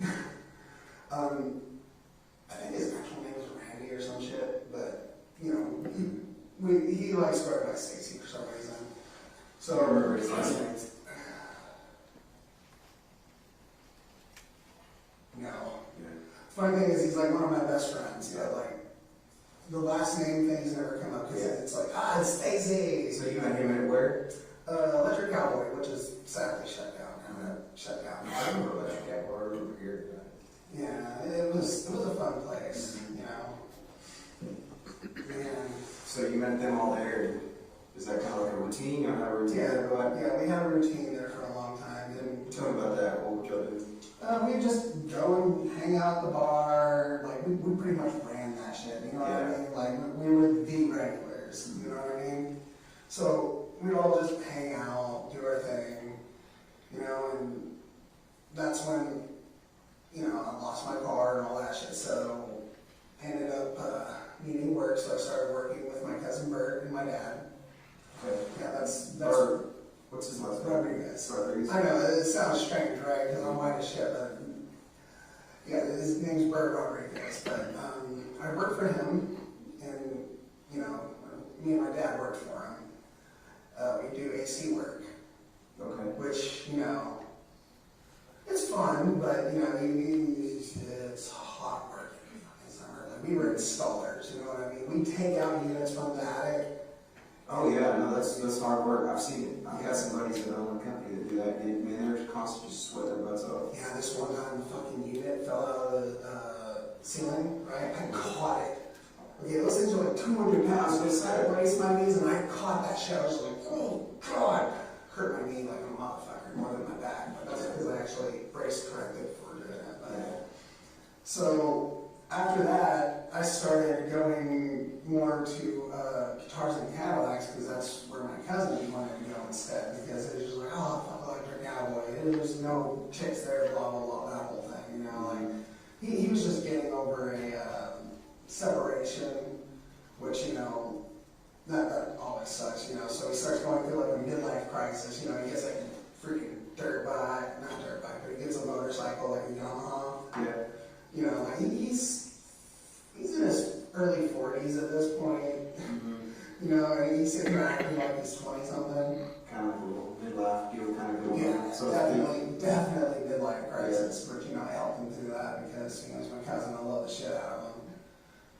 But So where's Bert live? Is he living near Hazel too, or what? he did live in Hazel. It's actually a funny story on that. So with that separation he went through,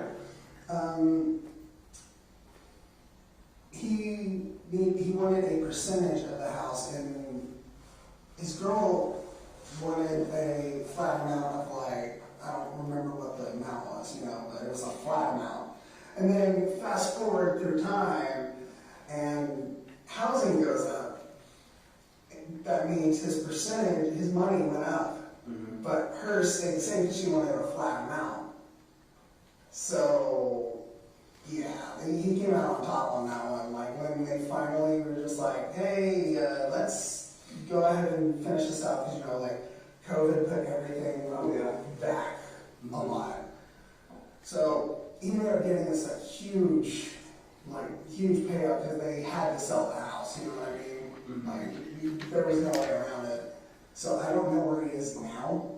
Obviously, you hadn't seen him since he essentially got some money and forgot about his family and friends kind of deal, or what? No, I think he's having a house built. I just don't know where. Probably like Joshua or something. Okay, Johnson County area. Is that county? Yeah, that's Cleburne, Johnson County. Yeah.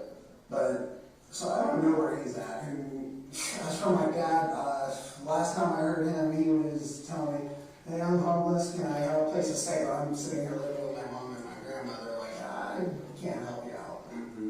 But yeah, during that time, I'm going up to Guitars and Cadillacs. That's when I meet Cassie, and we just hit it off really well. Okay. Like really well. Yeah. Tell me about that. How'd y'all meet? What do y'all have in common? Well, we're both dorky as shit. Like personality-wise, we're super dorks. But Cassie, I met her and it just kind of clicked, which is really weird because her mom was trying to hit on me, and her mom's like So she was with her mom at the bar? Or what? Yeah. Okay. She knew her mom at the bar, and her mom was interested in me. I clearly was not. Yeah. She's like, hey, your daughter's a lot cuter, man. Like, you're like 50. Yes, I get it. Yeah. So, Y'all exchange numbers? How's that going? actually, I didn't talk to her for 2 weeks. Yeah. She legit thought I was gay because I ghosted her like that. Oh, really? Yeah, that. I had a bad problem with like ghosting girls because like I'd always use it up like we're flirting, like all this other shit, you know, like sometimes we'd sleep together, all that shit, but then like afterwards I'm just like shit, I don't know where to go from here. So, you know. Yeah. So tell me a little about that. How long have y'all, what year did y'all start dating?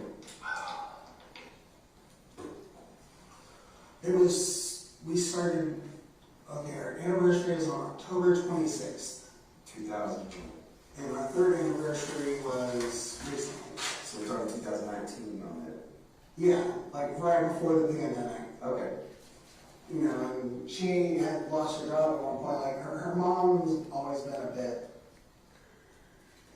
kind of abusive towards her ever since, you know, her parents split up. Yeah. So you meet Casey. What's her last name? Cassie. Cassie, what's her last name? Wade. Yeah. I couldn't remember. So y'all meet around 2019, and is it immediate y'all are dating, or exclusive, or? Well, our friend Jackie helped us with that. Yeah. Yeah. But, which Jackie always had a thing for Cassie's brother, but, Who's Jackie? Jackie, what's her last name? I have no fucking clue. Just kind of an acquaintance or whatever, friend. Acquaintance. Actually, the first night I met her, yeah, that was the thing. You hook up with Jackie or what? Yeah. Okay. No, I actually, before I met Cassie, as I said, like, I would ghost girls, but I definitely made a habit of being a little bit of a, you know, man or this. Yeah, I was gonna say, you sound like a little bit of a player out there, right? I used to be. Yeah. But, you know, I started realizing getting older, I need to kind of settle down. Yeah, settle down essentially. Okay, so tell me about you in Cassie's relationship. It's great. Yeah. It's really great, man. Like, she ended up after a couple months moving in with me at my grandmother's house because, like I said, her mom's slightly abusive. So she ended up moving over with me, and you know, we ended up getting jobs, all that stuff. But then, you know, Cassie lost her job. I don't remember what job it was or what happened, but she ended up getting those, you know. You don't remember where she worked though? No. Okay. She's had several jobs. She ended up getting like with stimulus checks in, right? So after a little bit of getting those stimulus checks in, it was like, hey, let's go get an apartment. I'm buying a car for my friend Chris, and, you know, we get an apartment out in Arlington. It's the same apartment complex as our friend Jay, so, you know, we at least know some people out there. So we're out there for quite a bit, just living our lives, that whole thing. I get a job at Papa John's, which I actually used to have that job at Papa John's a couple years prior when I was with Nicole. Okay. But it was the Papa John's out in Pantego. Pantego, okay. What did you do for Papa John's? Did you work the front or did you do everything? Delivery? Okay. Yes, I was the #1 delivery boy. Yeah. Though, I will say this, UTA was in our delivery zone, right? And I hated it when I delivered there because, and I'm not mad because I realize it's a cultural thing, but people from India think tipping is disrespectful. But when you're a pizza delivery driver, you're basically living off tips. Yeah. They don't tip at all. So that was probably a lot of Indian folks in that area, I guess is what you're saying? Yeah. Yeah, so I mean, they're going to like TC, you know, Yeah. Kokomore and all that. So we ended up getting out of that apartment. We ended up moving into where her mom and her were staying previously. Which was where? Denver. Yeah. Okay. Right off of what's it called? 377. Okay. So we ended up living around there. And it's going relatively well. after a few months, JC's boyfriend gets out of jail. That's Cassie's cousin. We were living with JC at the time. What's his name? Levi Henderson. What was he in jail for? He's a piece of shit. He's an absolute drug addict piece of shit. Like, I'm not someone to call someone a piece of shit, but this dude was. If I would have known what he was in trouble for, we would have been able to get him gone sooner. But JC wanted him around, and me and Cassie did not, because at this time we're finding out, oh shit, Cassie's 3 months pregnant. Mm-hmm. So we're just. What was he in trouble for? Which found out he was in trouble for? I don't know the exact details, but we lived pretty close to a school, and he was not supposed to be that close to a school, supposedly. So are you alluding to the fact that it was maybe some type of sexual assault on a child or something? that's what I'm guessing. But I did not like the guy. I did not like the guy being around. So after a couple days, I'm just like, hey, JC, like, why is he still around? And Yeah. it was this entire deal. Like,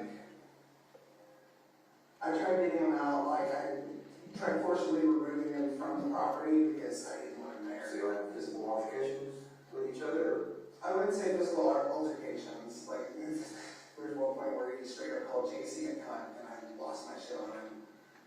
Because, JC is Cassie's cousin, so that means she's basically family to me. You're sitting there calling her a stupid cunt bitch. Like, no, like, you respect her, you fuck. So, that's the only time I ever, went off on him. But that's. Anyways, I digress. I tried to remove him from the house, and then JC called the police, and it's just like, well, you can't do anything because she lives here, and she's letting him come here. So we really can't do anything to remove him. If we would have known that he can't be that close to a school, we would have been able to get rid of him. Mm-hmm. God, I wish we would have known that, because this friend of his came around and busted out my windshield. There's police reports about this and everything. Yeah.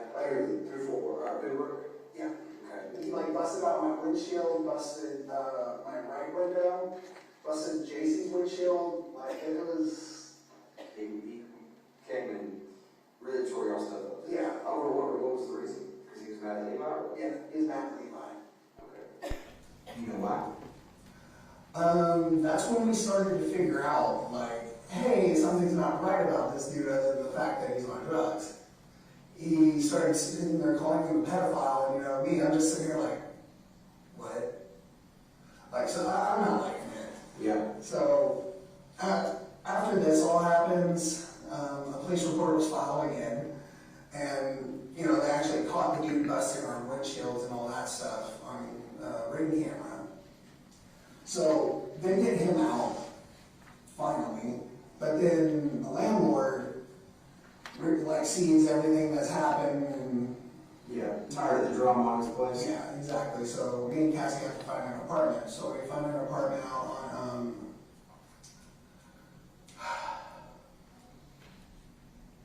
Brian Irvin?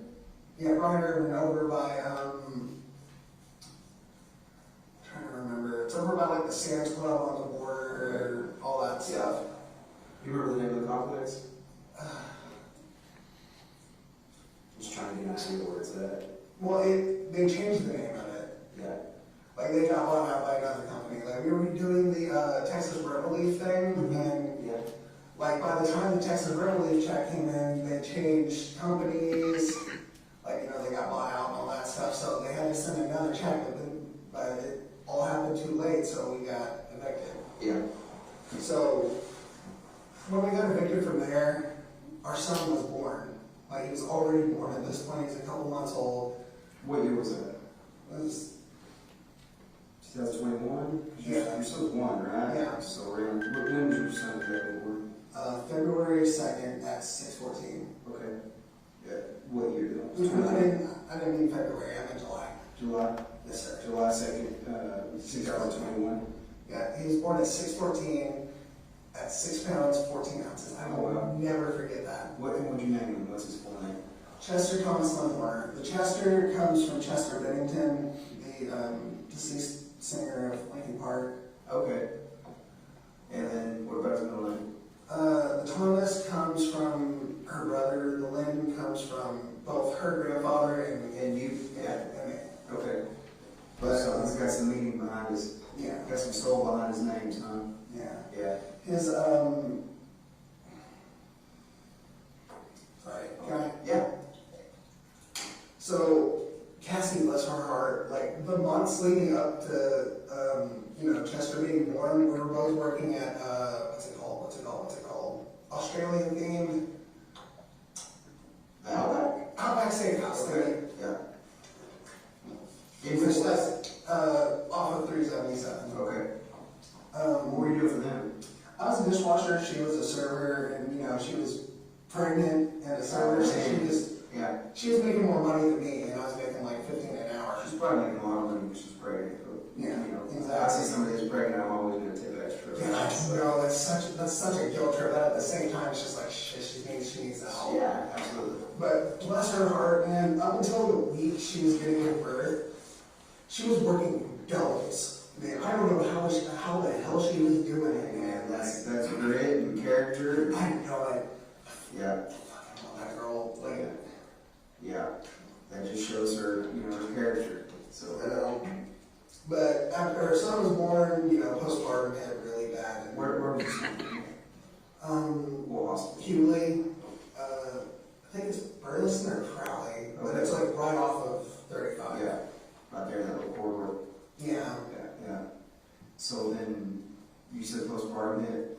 Yeah, postpartum hit, she got really, depressed, all that, which, What were y'all in that then? That we were still at the apartment at that time. Okay. For a few months, and then, after a while, we moved over to her grandparents' house when we got evicted from there, which... Her grandparents' house? Yeah. Remind me of her grandparents. You mentioned their names earlier. I didn't mention her grandparents. So you mentioned your grandparents. I'm sorry. What was her grandparents' names? Lynn and Patsy. Lynn and Patsy. Yeah. And where do they live? Burleson. And it's Wade also? No. No? What's their last name? Wade is on her dad's side. Okay. This is her mom's side. You remember their last name? It's alright. You got so many names in your head. Bolanger. I don't know, it's French. It's pronounced Bolanger, but like... Yeah. So y'all were dealing with her grandparents at that point, I guess, to give Chester somewhere to be, or... Yeah, like we needed a good environment for him. Originally we were staying on this little shed. We kept it nice, and it was kept up for a bit until Cassie's postpartum came back a bit. And we ended up moving into the house itself, which at the time I was working for Amazon as a pretty much the same thing I was doing for FedEx. You know what I mean? Just delivering all that stuff. So what, that's around 2021 that you started working for Amazon delivering to FedEx? Yeah. Like a contract company or whatever, same thing? Yeah. Contract company is Southern Star Express. Oh man, they let themselves go. Actually, fun fact, I brought on drivers from there to go work with us at FedEx. Just guys you knew from the... Well, technically I brought on one person, that was my friend Savannah, and then she brought on her boyfriend, and then ironically, like a month ago, someone that worked at Southern Star started working for the company that we work for, and I was like, oh, hey, does Savannah bring you on? She was like, no, I just applied. Yeah. So it was So like... I brought everybody over. Pretty much. Yeah. Yeah, where they went wrong is they kept getting step vans, but in their minds, all right, step vans, we're making more money now, right? But that's like, they have the same work area, but they're getting bigger routes. So they're kind of screwing themselves over because they have all these people that are step van certified with all these step vans, but not enough routes. Mm-hmm. So I was showing up driving 40 minutes to work every day, just for the chance to be able to go around that day. Yeah. And, I have a 1-year-old. So you're trying to make some money. Yeah, exactly. So you only get paid if you run a route? Yeah. That's the only way you're going to get paid? Yeah. You get paid by the hour, or you get paid by that route? That one I get paid by the hour. Okay. Which, that's no way to live if you're trying to sit here and make a freaking home for your family. Mm-hmm. So, at the time I was back on keto because when COVID hit, I stopped keto and all that, you know, I gained weight. Then I ended up losing weight really fast, a little bit too fast. So one morning I woke up, I stood up too fast, and I just lost consciousness, because you're not supposed to lose 60 pounds in 3 months. Oh yeah, it's not healthy, yeah. Yeah, no, that's not good. So I hit the ground really hard, hit the back of my head, and I ended up like going into a seizure. And I ended up calling in that day, and you know, told them why. And just like, okay, well, you're going to be on a 3-month leave. She's like, wow, this isn't really changing much because I'm already showing up 40 minutes to work and not being able to work. So I ended up looking for jobs elsewhere. And since I got my step aid certification while I was there, you know, I'm DOT certified. So I ended up going to FedEx from there. Okay. Where'd you apply for FedEx at? I think it was Indeed. Okay. So essentially a third party internet. Yeah, third party internet. Ended up working for these people.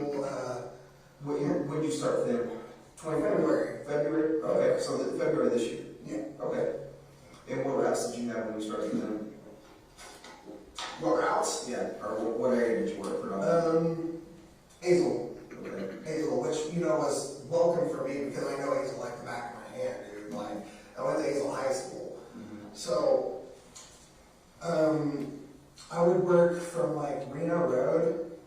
Wait, hold up. I'd go down 730 a little bit, Reno Road, and then I'd work my way out till I got to the center of Springtown. And that was my route for a few months, and then I had kind of a mental breakdown, and that's when I kind of got put on my meds again. What was the cause of the mental breakdown? What was the cause of you being depressed, upset, whatever? Inadequacy. I wasn't able to provide for my family. Like, I couldn't get Cassie to do anything because she was in this really bad state of depression. Like, it was just all kind of building up over a few months while I was working at FedEx. And one day I only got like 5 deliveries done in an hour. You know, I couldn't find anything on the truck. I couldn't find where anything was. Like, I was stressing out over it. So I started getting really, really, really suicidal. And it just, from that point, it was getting really bad. I ended up having to leave work early and have Cassie go take me to Millwood, and that's when they told me about their, what's it called, their outpatient program. Yeah. So essentially, observing you, medicating you, kind of deal, helping you kind of cope with some of the stress that you got going on. Is that my understanding? Yeah. On the outpatient treatment? Yeah, and that's about the time. Hold up.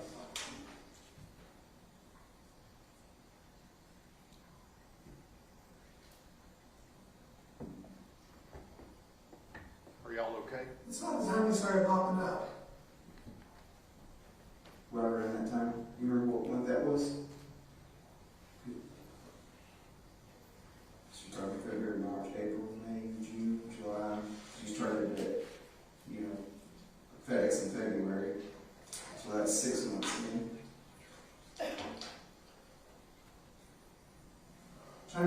Give me a second, I'm trying to think of timelines. Do you remember when you went to Millwood? It's after about 3 months, I think. So that puts you, if you started FedEx in February, that puts you around April.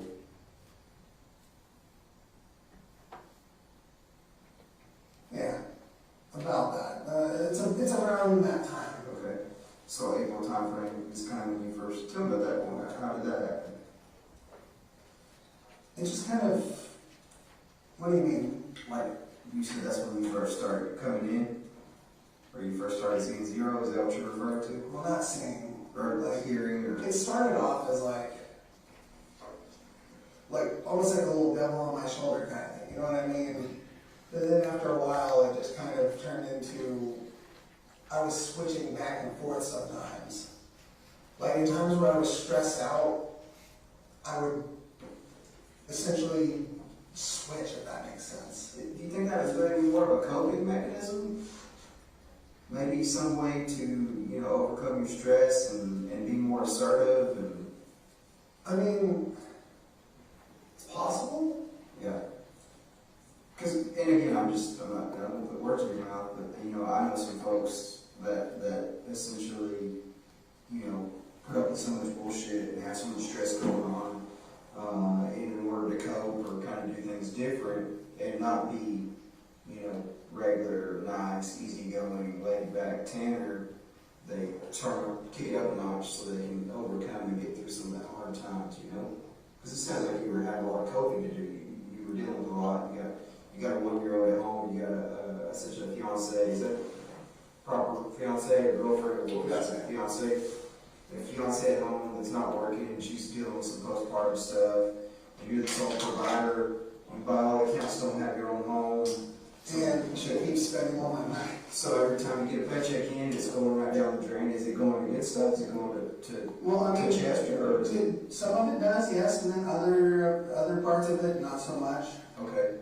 So then here we are sitting in April. You go to Millwood. You do the outpatient treatment. Tell me about where do you go from there? You keep working, obviously. Yeah, I keep working. They end up putting me as a floater, which I absolutely hate. Yeah. Like me having Asperger's syndrome, I like being routine. Mm-hmm. You know what I mean? Like I have a routine. I used to have a way I used to do my own route. I used to go down 7:30, hit the businesses first, and then I'd move west from that point. Yeah. You know what I mean? And I always do it the same way every day.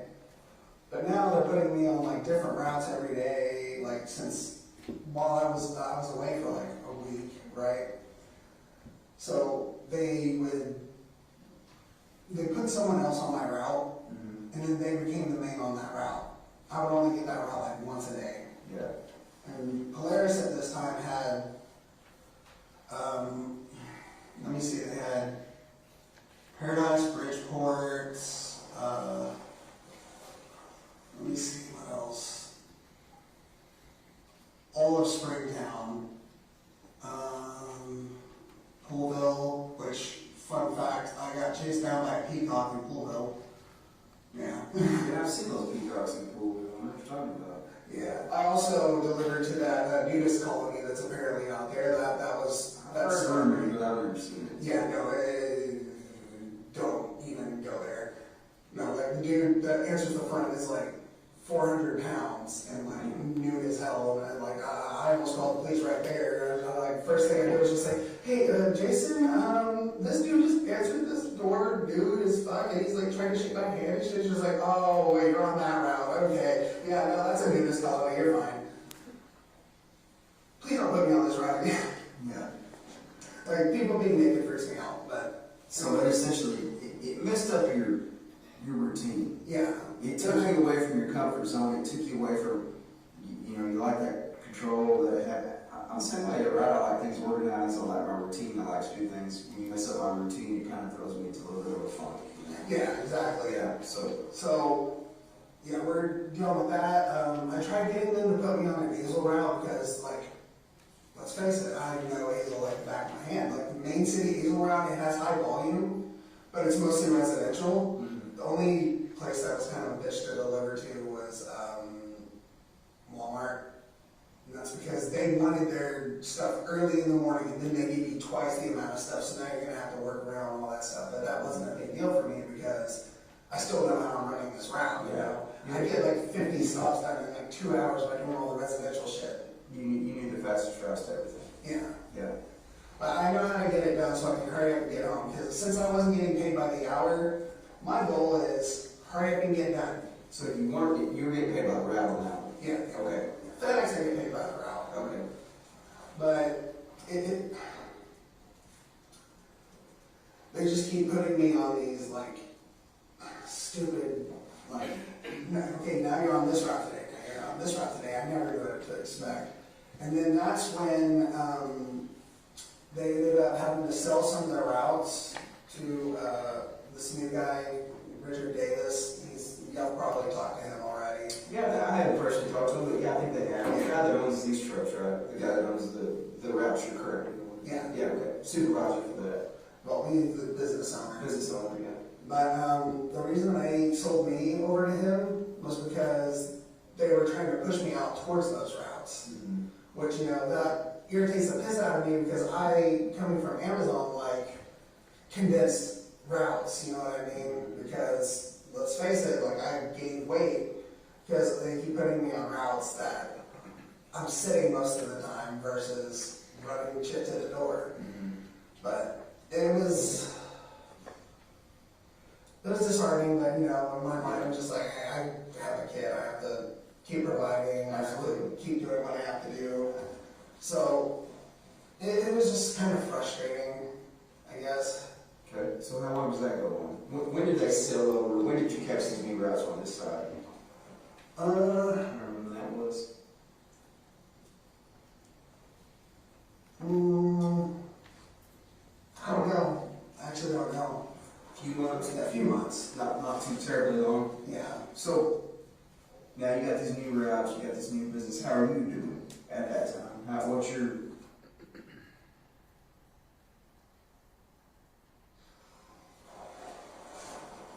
I have no clue. No clue. Everything just kind of Yeah. blends in. So did that add to your stress a little bit on you and Cassie, obviously? Yeah, of course, because like we're having to change our locations again. Like it's bad. Yeah. But you're still running around, you're still working. Is she working anywhere at this point?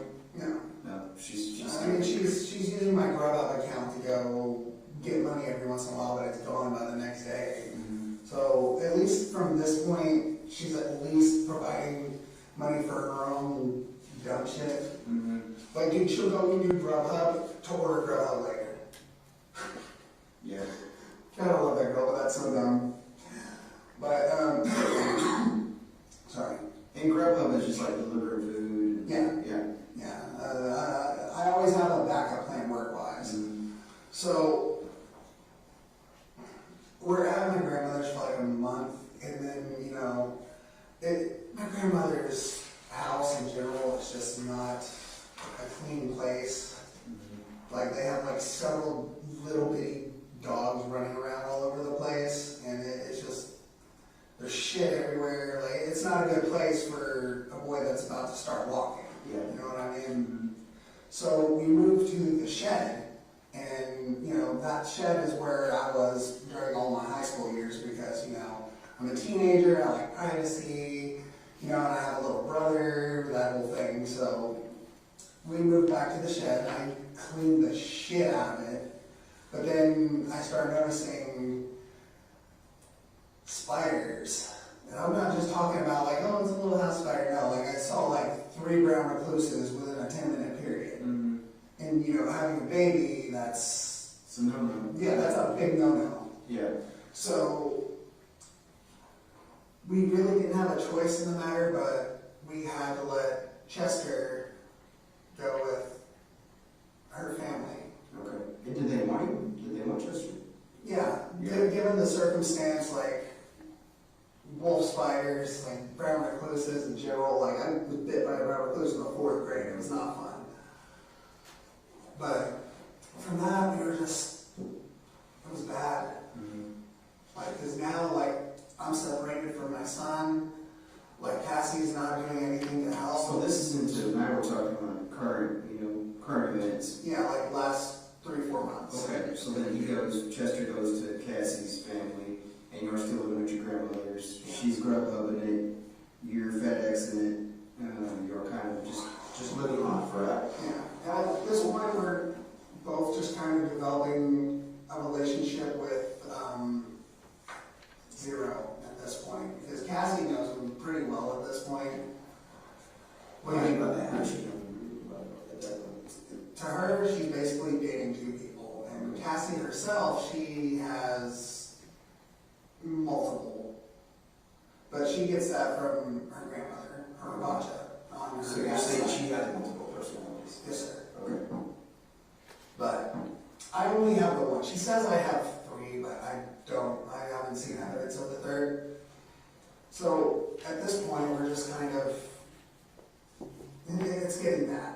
You know what I mean? Because like, I miss my son. So you are, by bad, you are like, I miss my son. a lot of altercations with each other, maybe arguments. I wouldn't say that, but it's definitely a bit irritating. You know what I mean? Yeah. Like when we were under grandparents, we tried moving out twice. Right? There's this RV park out in Springtown, which the first time we tried moving out, we didn't realize that the people we were dealing with were psychotic. So that only lasted for like a week, and then we were like, yeah, let's get out of this RV and go back to your grandparents. Like 2 weeks later, the RV park manager, because this RV park was on my old route. So she was just like, hey, there's this guy who has an extra RV, and he's trying to rent it out to people, right?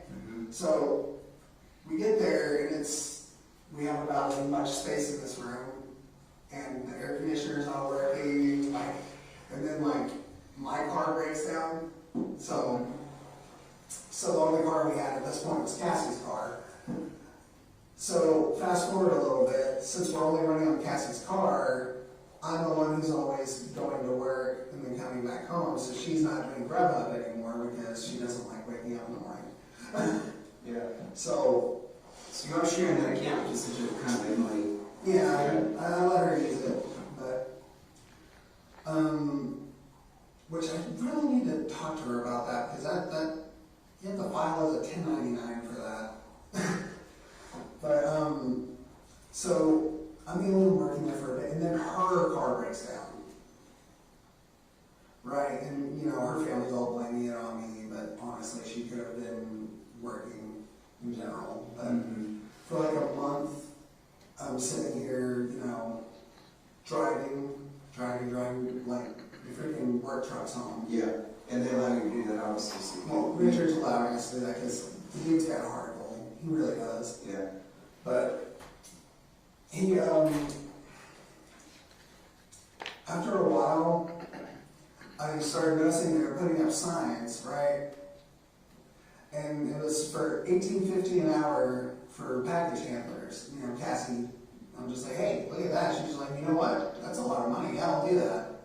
So for the last month, she was, she's actually worked. She was driving with me up to the Yeah, so it makes sense, right? Y'all both go to the same place. Yeah. She does the packages, you do the delivery. Yeah, pretty much. So after a few weeks of that, we go to a car dealership because, Richard's just like, all right, so what's the status on the car? So we get a car over at MCMC, which, it only took like $1,000 down, and we got ourselves a car, a little 2015 Chevy, something, I don't know. Sonic? Yeah. Is that right? Yeah. Yeah. Which is not a bad little car. Not a bad little car, just a little tiny. Yeah. But at the same time, like. Like 4 wheels and it gets you from point A to point B, right? Exactly. Yeah. So you'll get your car, so essentially, hey, it is what it is. A car is just a means to get to where you need to go, right? It doesn't matter what it is. And the entire time, all this is going on, it just starts. Well, it sounds like things are getting better, though. Yeah. Essentially, she's working now, you got a car. Sounds like you're kind of helping with each other's shortcomings on these, personality issues, and everything's great, right? I mean, it sounds like it. Yeah, it's starting to get a lot better. Yeah. And then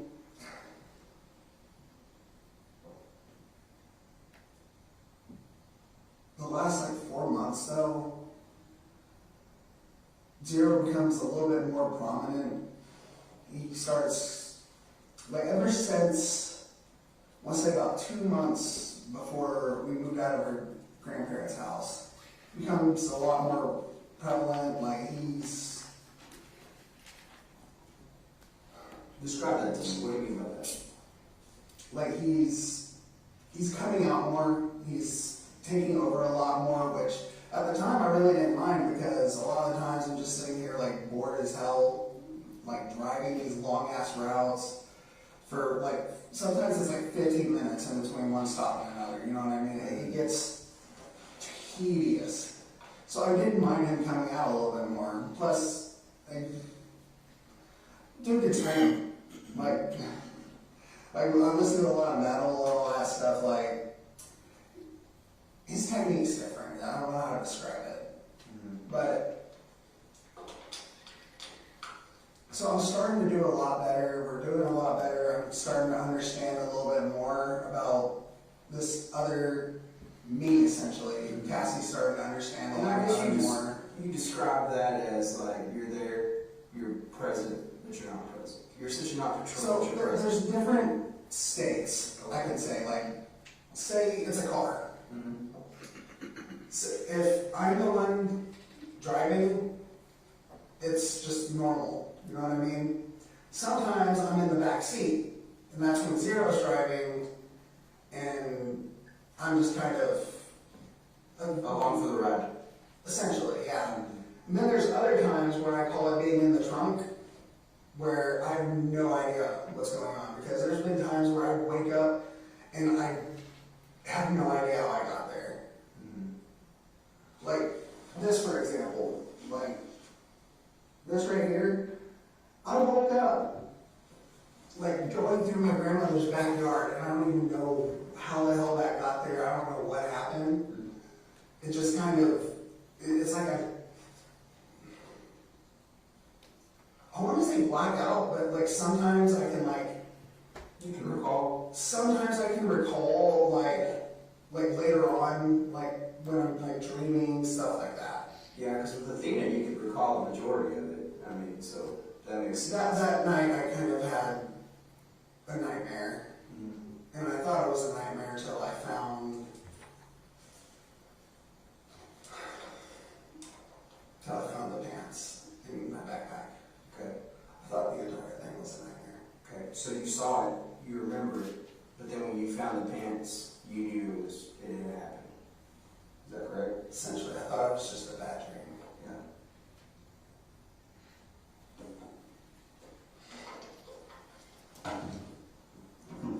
Sorry, I haven't been able to wash my hands in days. I haven't even taken a shower in 4 days. And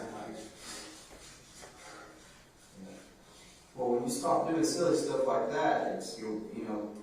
I don't remember doing that. Well, I mean, we can. That's what I'm talking about. Like stuff will happen. I don't even remember how it happened. I woke up in a padded cell with that right there. I don't even know how he got anything to do that with. Tell me a little bit about that, about remembering, where did you find the pants? My backpack. Okay. Well, I don't even know what the hell happened. Yeah. Like, I just found them in my backpack and I'm just like, are you fucking kidding me? Like, I thought I just had a really fucked up nightmare. What was in your mind before that when you, because I mean, obviously now we've gone through kind of that. Was the nightmare pretty similar to what we discussed, or was there any? I was describing my nightmare. Yeah. Like I said, sometimes I recall it in like weird ways. I'll recall stuff in dreams. I'll recall stuff like just random flashbacks to the next day. It's almost like a PTSD kind of thing. So have you recalled anything come back that you think maybe we missed that first night that we spoke? Not that I can think of. Yeah. Nothing that just sticks out to you. It's like, oh crap, I remember this at her telling this, nothing like that. I've been trying to think of something. Yeah. But I can't think of anything. Yeah. Like I'm at a loss. I'm in trouble for something I don't even remember doing half the time. Half the time. Yeah. Yeah. Because I remember, like I said, nightmares and dreams. Yeah, no, you recall a lot of it in great detail, and I understand some of it you don't, and obviously, ultimately talking to Zero, he filled in a bunch of the holes that Tanner wasn't able to fill in, right? But we kind of talked about that, and I'm not discounting anything, right? I 100% believe you, what you told me that night, and the statements you made to me, because of digital evidence, physical evidence, timelines, everything we're able to corroborate. Right? That's my job. Now we're talking about the guy that's responsible for doing that. So then I'm responsible for essentially corroborating and filling those holes that you told me to make sure that we're not missing something. And I'll be honest with you, I was able to fill in every single one of those holes for the most part.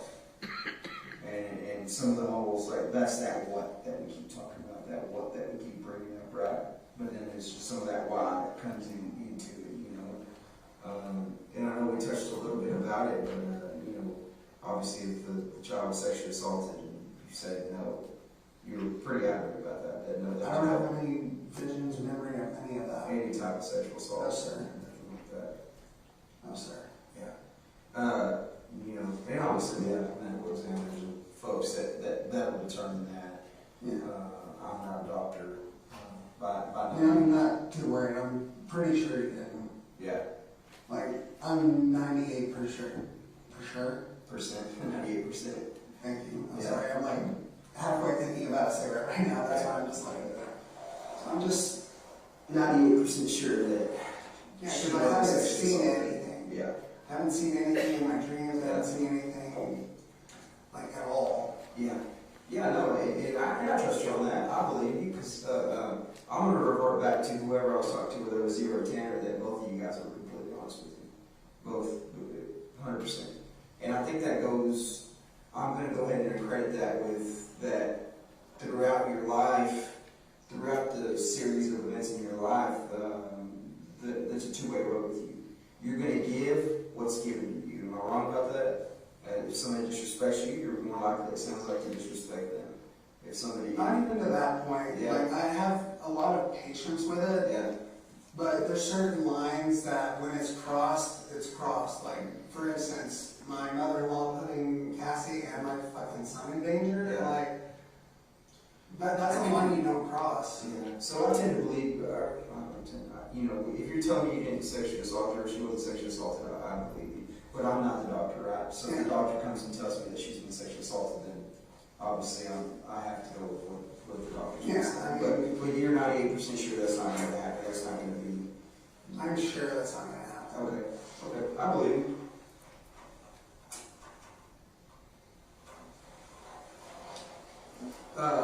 So that being said, as bits and pieces are coming back, that's one thing that you're for sure on, you know, so whether it's sexually assaulted, and obviously we went into some of the details of the way Athena was killed.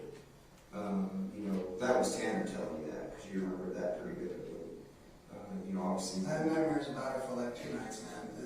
Here, you've had nightmares? No. Oh, before that? After. Yeah, so obviously that was pretty descriptive, you know, she faced away from you, you tried to break her neck at first. That wouldn't save me. That was... Zero tried to break her neck, which is, I mean, and when I say you, obviously, it's not another person's body, it's you, your body. You physically tried to break her neck, that didn't happen. Facing away. Obviously, it's not like the movies, you know, I think that's a misconception. Obviously, maybe there are some people that can do that, but... Yeah, maybe like a python. Yeah. Sorry, I'm sorry. Every time I say Mike Tyson's Day, I do that. It's just a joke that me and my cousin have. Yeah. So ultimately, you ended up strangling her, or your body ended up strangling her. Zero strangler. So zero strangler. Do you have any recollection? Because I'm gonna shoot you straight. She's got some marks and things on her. Are you aware of any how those marks could have potentially got on her? Like what? Like some patterns, scratches, or anything like that. I don't know, it depends. Like, what do you know? I might be able to. I don't. Again, this is something I don't physically know. I haven't physically seen them or visually seen them, but I've been asked that, so maybe you can feel it. It's like maybe like a pattern on her body. Maybe, and I think it maybe just from the process of transporting her from the truck to essentially the Trinity River. Maybe she got scratched on her somewhere. Trinity River. Or the creek. I'm going to say Trinity River, that's way far off. Yeah. So we're the creek there, where we found her. So any ideas on that? Where she might have gotten any scratches or scarring or anything like that? I mean, we drug her across the road. Yeah. And I threw her in the bamboo. Okay. So you did. That's one thing I wanted to clarify a little bit. So she was in the bamboo at first. She was in the bamboo. At first. Yes, sir. And then what made you move her from the bamboo? That's when I was in the backseat, not in the backseat. But that was same day, right? That wasn't a different day you came and got her and then moved her to a creek. Essentially. Yeah, same day, same time frame. When I came to, I was getting on 114, coming off of a little county road. Okay. So essentially you went back, you had to go back, get her, put her back in the truck, and then take her to the creek. As far as the time goes, I don't think that happened. What do you mean? I think it all happened in one go. Okay, so I creek, this is the next one. I got in the driver's seat, and that's when he took back over. Okay. So essentially it was like, this is probably not a good spot, somebody's gonna find her pretty quick if it's, she's I left. wanted somebody to find her. I wanted somebody to be able to find this poor little thing. You went to, but zero did. That's my guess. Okay, so then that's how she ends up in the creek. That's how Athena, and I say she, I think we should give her the respect by calling her by her name, Athena. That's when Athena is such a pretty name in the creek. So, Goddess of beauty and mythology. yeah, that's, and I thank you for filling in that blank because I was a little confused on it. I guess I got confused on, because we went to the bamboo and she wasn't there. Sorry, trying to blow out here. It's okay. And then essentially, you know, once Athena's not there, by the bamboo, I'm a little perplexed because you and I were being pretty honest. But then that's when I had to talk to Zero. And then Zero essentially took me to the creek. So she was at. So zigzag, or any type of pattern, any type of scratch, anything like that on her would more than likely be from you dragging her on the road or something in the truck. Right? Sir. Okay. Keep in mind the truck floor does have kind of a rugged Texture? Yeah. Okay. And in the FedEx truck? Okay. Do you don't think Zero try this in your dreams or in your mind when you're recollecting some of this stuff? You don't think I haven't seen anything.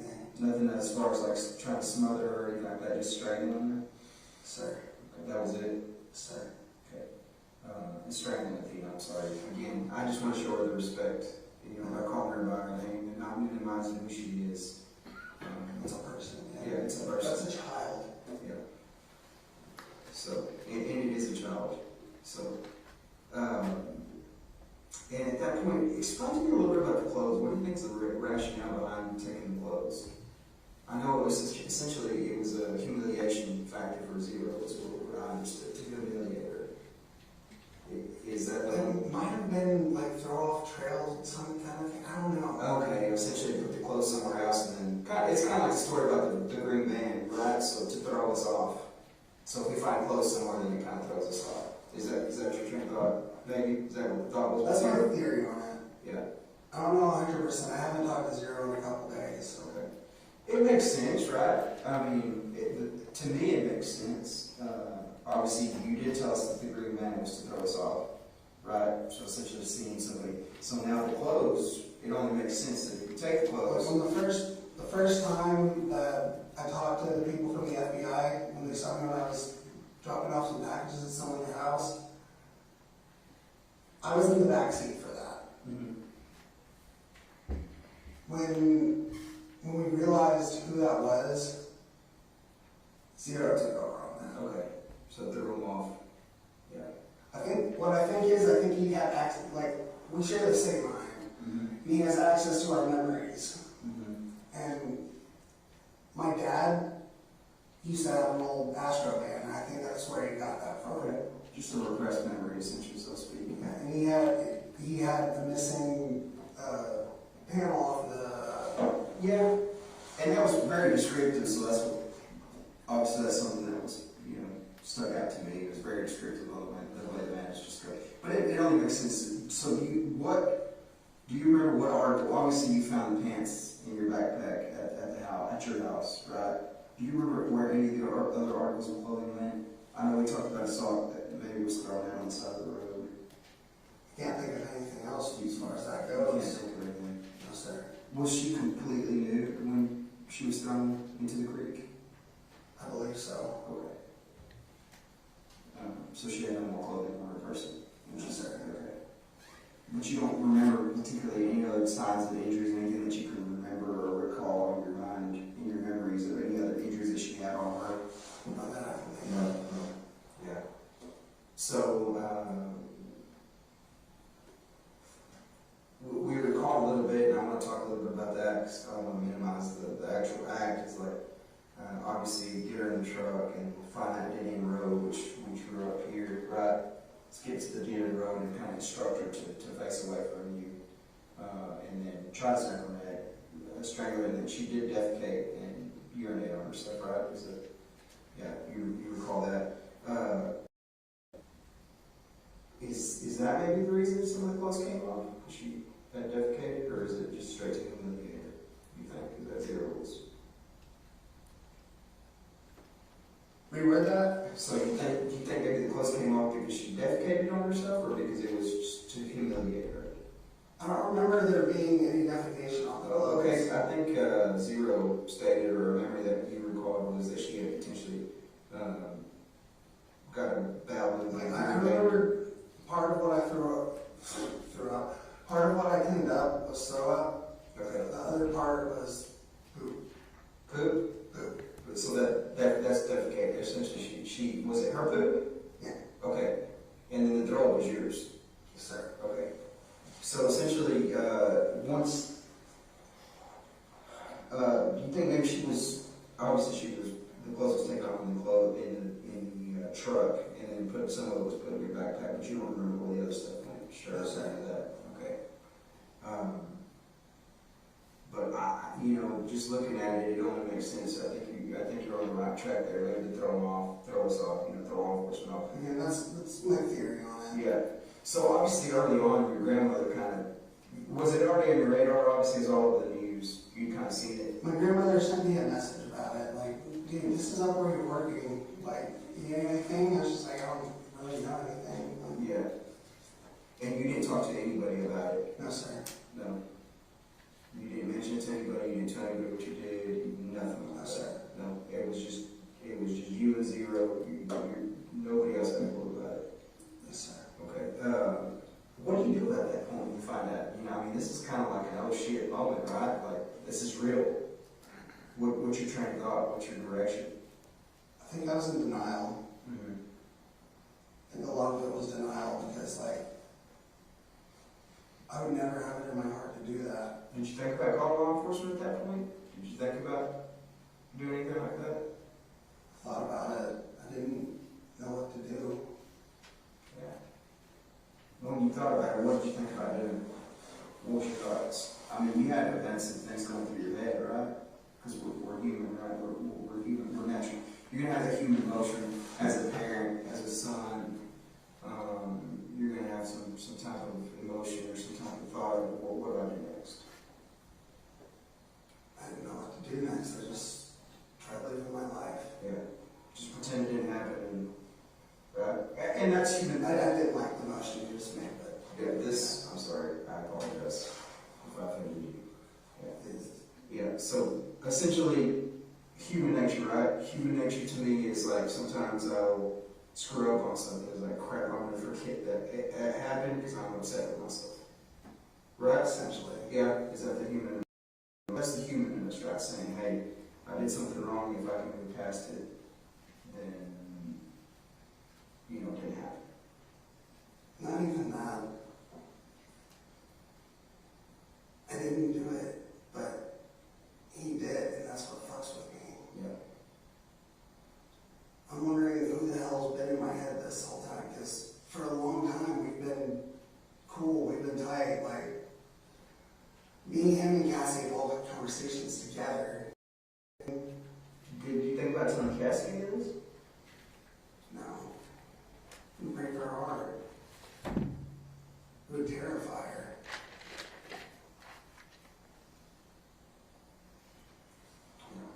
So essentially, you're more or less in denial at that point, I would say. Still, part of me is in denial because I didn't pull the trigger. What do you mean by that? I didn't pull the trigger. As far as letting somebody know what happened, or Doing it. you feel like Zero pulled the trigger? I feel like, yeah. Okay. I tried to disarm the gun. Okay. I tried to stop all of this from happening. I guess the whole motivating factor, and again, going back to that why, is, hey, we bumped this little girl with the truck, and I'm going to lose my job, potentially lose my freedom, potentially. I wasn't worried about the losing freedom part because honestly, that's an honest accident. You know what I mean? Like, all it would take is going up there and just talking to the parent. And be like, hey, I accidentally bumped your daughter. Like, there's more jobs out there, you know what I mean? Like, it's not hard to find a job. I mean, shit, like. But that was Tanner that bumped Athena. That was Tanner that put Athena in the van. No. I set her on the back of the van, tried to calm her down, but she wasn't calming down. Zero kind of took over. Yeah.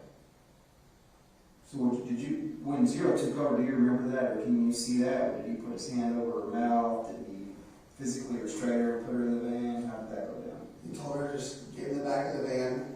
We're going to go to the hospital. Okay, so then she goes into the back door, right? Okay.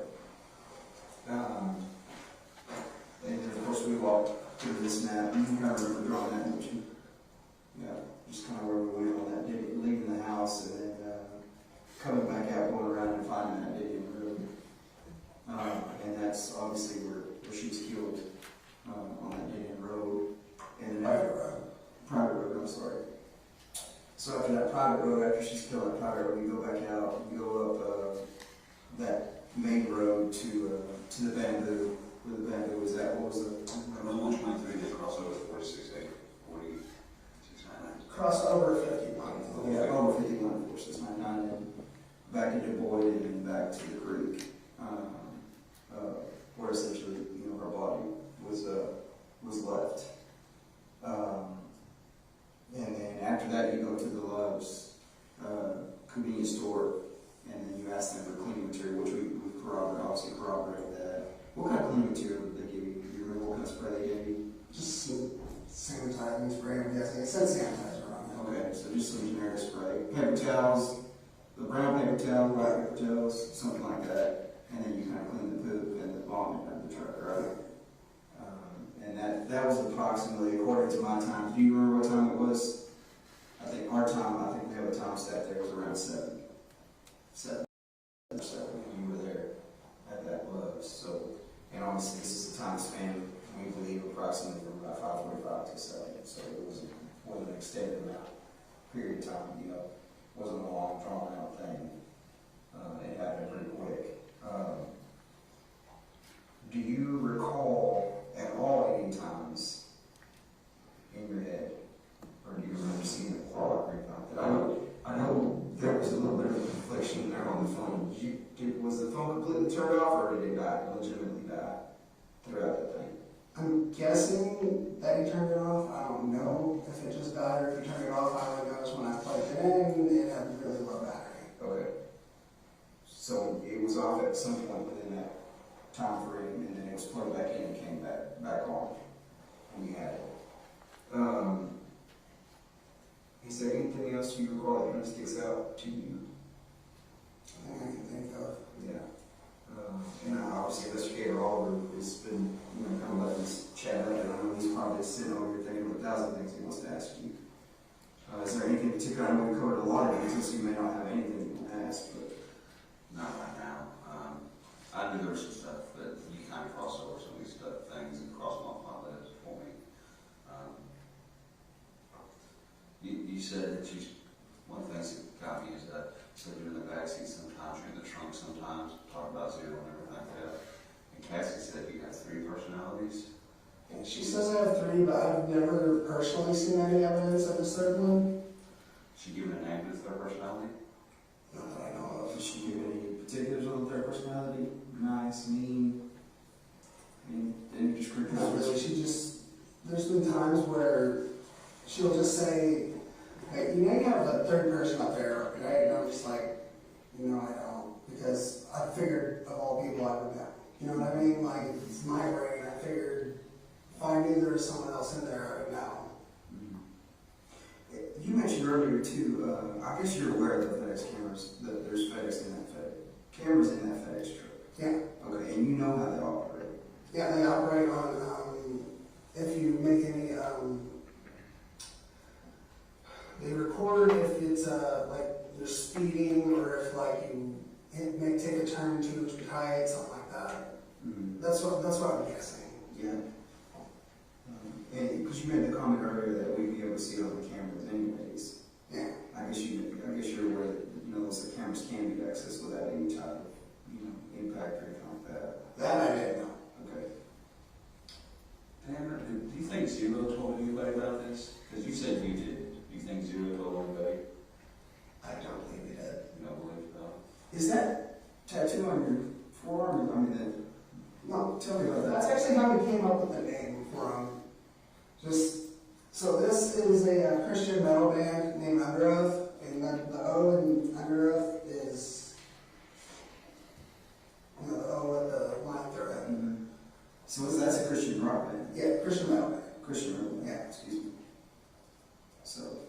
So like, when we were trying to think of a name for that, you know, other personality of mine, I just kind of looked at mine and was just like, Zero. And that's how I just came up with it. Okay. So essentially that was something you and Cass came up with. Yeah. Okay. That makes sense. That's the first thing I saw. So are they a pretty new band? I mean, is it? Oh, no. Technically, okay, so the first EP came out in like 99. Okay. Their second EP came out in like 2002, and then their first full-length album was 2003, and then 2004. Between 2003 and 2004, they switched vocalists because he's going through a lot of like mental problems at the time. You know, he fell asleep at the wheel, and his girlfriend died. It's a big thing, but yeah, they've been around for a long time. I'm gonna have to look them up. I'm gonna have to listen to some of them. Well, so some of their earlier stuff, it's more like death metal kind of sounding stuff, but you know, they're trying to bring that whole positive spin to an otherwise really negative scene, which I love the crap out of. And then after their first 3 EPs, they went more towards the like emo direction, where there's a lot of singing and screaming like mixed together pretty well. You know what I mean? Then they went more towards metalcore, which is still singing and screaming together, but less on the emotional side. Even though he does talk a lot about like mental health problems and all that stuff. And then they got experimental for 2 albums. On the second of those 2 albums, the drummer left, who was also the clean vocalist, the singer. Mm-hmm. Then they made one more album with the drummer from this other Christian band called Omagene. Then they split up for a long time, and they got back together a few years ago as more of like a heavy rock group. Mm-hmm. Like, almost like, I don't know how to describe it, but it's definitely a lot more singing. But when they got back together, they weren't Christian anymore, sadly, but you know, it's their band, their choice, they can do what they want. Yeah, so that kind of explains the name a little bit. It clarifies something for me as far as the name goes. Sorry, I went on a tangent about that. I like info dumping. I want to know Tanner, right? I want to know that's important to me. So the tangent, I'm good with. I don't need to go on a tangent and explain things to me that way I can fully understand you, right? Like all-time 3 favorites are like Under Oath, Linkin Park, and recently Dance Gavin Dance, which weird name for a band, I know, but the singer, his voice is just phenomenal. Yeah, isn't Dance Gavin Dance? I know, right? Like, that is a weird ass name, I know.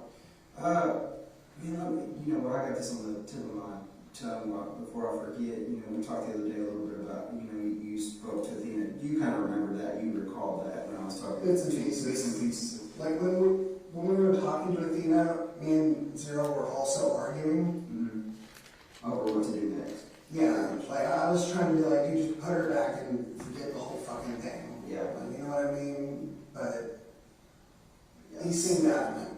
So you obviously asked her name. Yeah, he seemed a little bit different than normal too. Like, cause normally, like, he's a cool guy. You know what I mean? Like, he's almost like everything I wanted to be. He's like super suave, super like, you know what I mean? Confident, yes. Yeah. But he was a little bit more manic than normal, I guess. So it was kind of weird. It's a panic mode situation, right? Yeah. Are we gonna get in trouble kind of deal? Do you remember? and this is more for, do you remember any of the conversation with Athena? I know you asked her her name, and she told you her name is Athena. I know that you told her you were going to go to essentially get her out of hospital or whatever. And I know she asked for her dad several times. Do you remember any other conversation with her? Anything else she might have said or anything like that?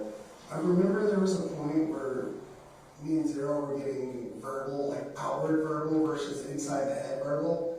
And she was kind of like freaking out over it. How was she freaking out? Like, she was just kind of looking at us like, why is this dude talking to himself? Like, you know what I mean? Yeah. I don't know how to describe it. Do you remember Athena saying anything during that time? No, she just kind of looked like, what the hell? She rightfully so, she was terrified, right? Yeah, if I saw someone talking, like having a conversation, arguing with themselves, like, I'd be freaking out too. Yeah. So, again, there's some things that are, obviously she asked for her dad, and she's scared. She did ask you to stop, right? I mean, asked Zero to stop, not to do it. Did she say anything like that? I don't think she knew. Yeah. I think she was just more like not knowing what was going on.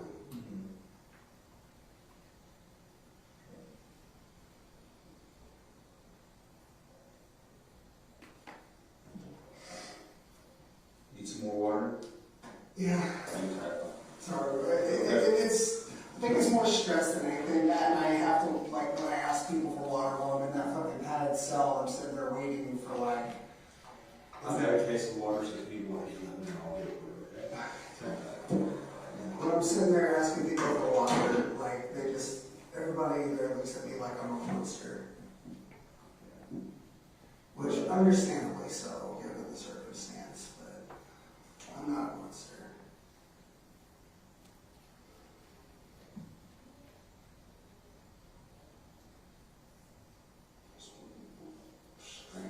Give me just a second, okay? I'm make sure I have no smoke. You need anything else? You happy right there? You okay? Yeah, that's it. Hey, it's not my house. I'm gonna respect the rules, alright? That's fair. So, you never told me what this means. Hang on a second. Let me just get you right there. Throw it in the middle of the water. Okay.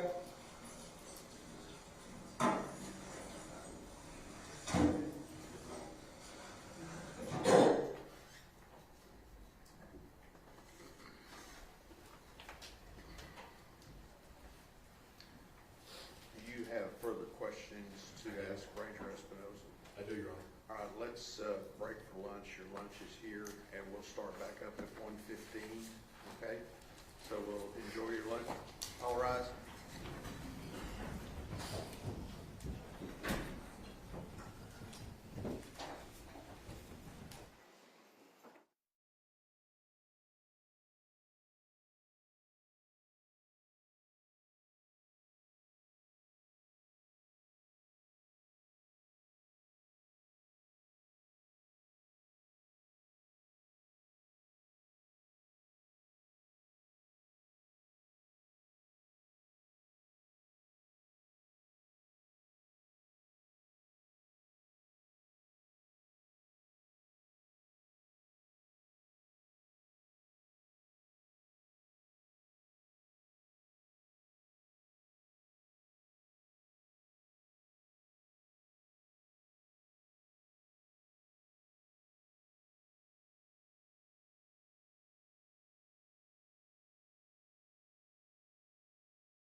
times do you estimate during your questioning of him did he come back around and ask you to either present this to a judge or talk to somebody again?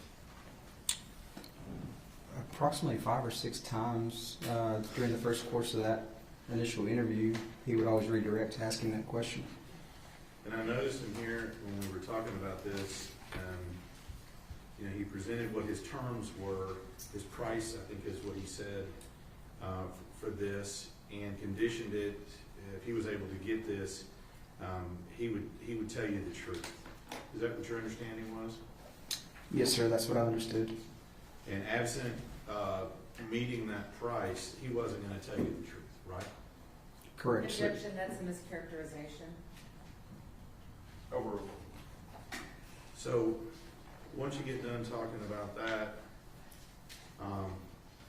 you said he redirected you. What types of questions were you asking him when he continued to redirect you to want this deal? I was mainly wanting to ask why this happened, as you heard in the interview, because we were able to corroborate a lot of the what with physical and digital evidence, so we already knew what transpired. It was more of a why for closure. Push that microphone back just a little bit. There you go. So at any point, was he willing to tell you why? No, sir. Now I noticed in here there was a point which we were talking about, you were asking questions about Athena, and you made a statement that basically she was in the wrong place at the wrong time. Do you remember that? Yes, sir, I recall that statement. And you made that statement to Tanner Horner, and what was his response to that? I can't exactly recall what his exact statement was to that, but I believe it was something to the extent of, I guess so. So let's talk about a couple of things that have now come up in this.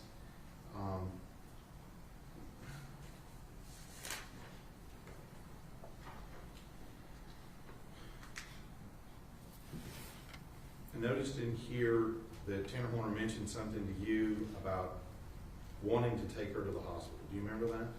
Yes, sir, I recall that. Okay. And was this the first time that's come up? Yes, sir, that was, to my recollection, throughout the course, this was the first time during an interview where he had mentioned something about taking her to the hospital. And again, this is Tanner telling you that's what he wanted to do. Yes, sir. Now, when we go through this and we start looking at this, we start talking about the pants. And at some point, does he admit that he found he found Athena's pants in his backpack? Yes, sir. I believe that was a statement that he located Athena's pants in his backpack at his grandmother's residence. Now, prior to this, if you'll remember, did he deny taking any items of clothing from Athena with him? Yes, sir. Now, let me just ask you, he talked about the pants. Did he mention whether or not he took her socks with him? No, sir, he did not. The statements made on the socks were varied from he threw them out to he found one in the truck at the Love's. And did he mention where her underwear ended up? Initially, he stated that the underwear were on her, and then after that, he stated he could not remember what happened to the underwear. And let me just ask you, with regard to this whole zero thing and how it came up, was he finally able to explain to you how that it came up and how the name came about? Yes, sir.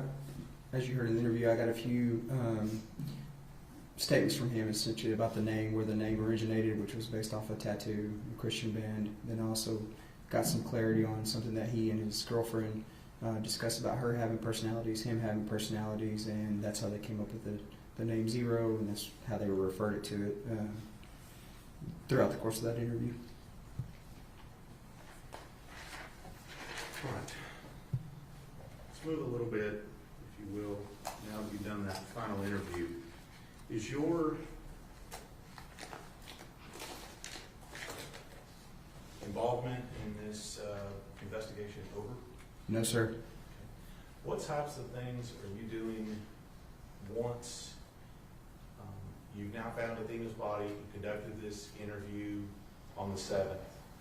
Was there anything that happened in between locating her body on the 2nd and this secondary interview on the 7th? Yes, sir. Obviously, this is a tremendous investigation as far as moving parts go. There's a lot of key elements that we now got to start focus on, which is one, preservation of evidence, getting the evidence properly stored, figuring out who's going to take what to what lab, and then we also have this digital evidence that we have, which is an SD card that obtains potentially more video. So I have to figure out a way to get the proprietary owner, which basically who owns the software to play that SD card, and figure out a way to preserve that evidence. Let's back up a little bit, talk just a little bit about evidence. We have the truck in which Athena was murdered in, is that correct? Yes, sir. We have the truck in which he was found in on the 2nd, is that correct? Yes, sir. Do both of those items, are those going to need to be processed, CSI work and things like that done to them? Yes, sir.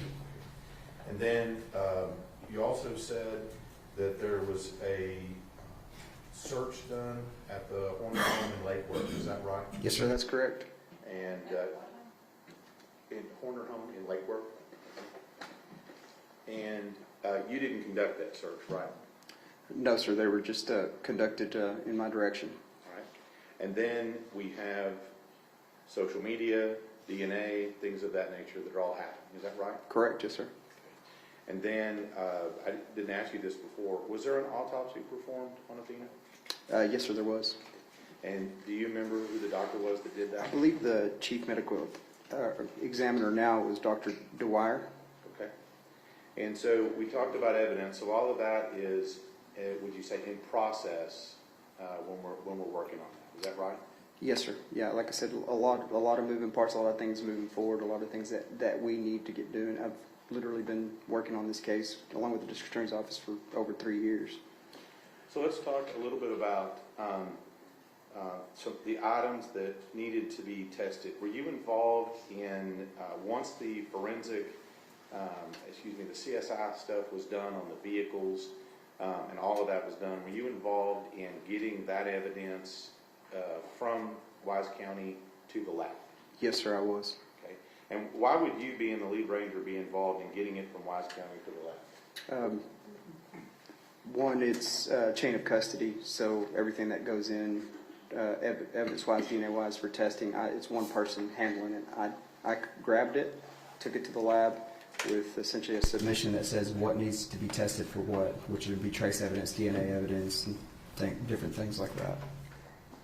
Judge, ma'am. Yes. Ranger Espinoza, I'm going to show you one more State's Exhibit 41. Is that what you were talking about with the evidence? Yes, sir. This is a chain of custody transfer receipt from the Wise County Sheriff's Office to me. And is that a true and correct copy of that chain of custody receipt when you took the evidence to DPS? Yes, sir. And when did you take that to DPS? February 21st of 2023, and I can verify that with my signature at the bottom of the page.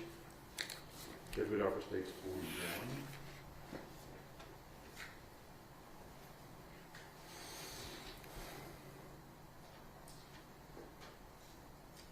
Your Honor, we object as this is a police report and not admissible under the hearsay exception.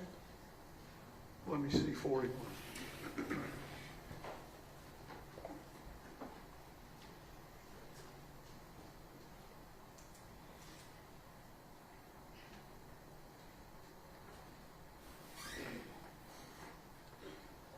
Mr. Staten, what's the relevance of this documentation?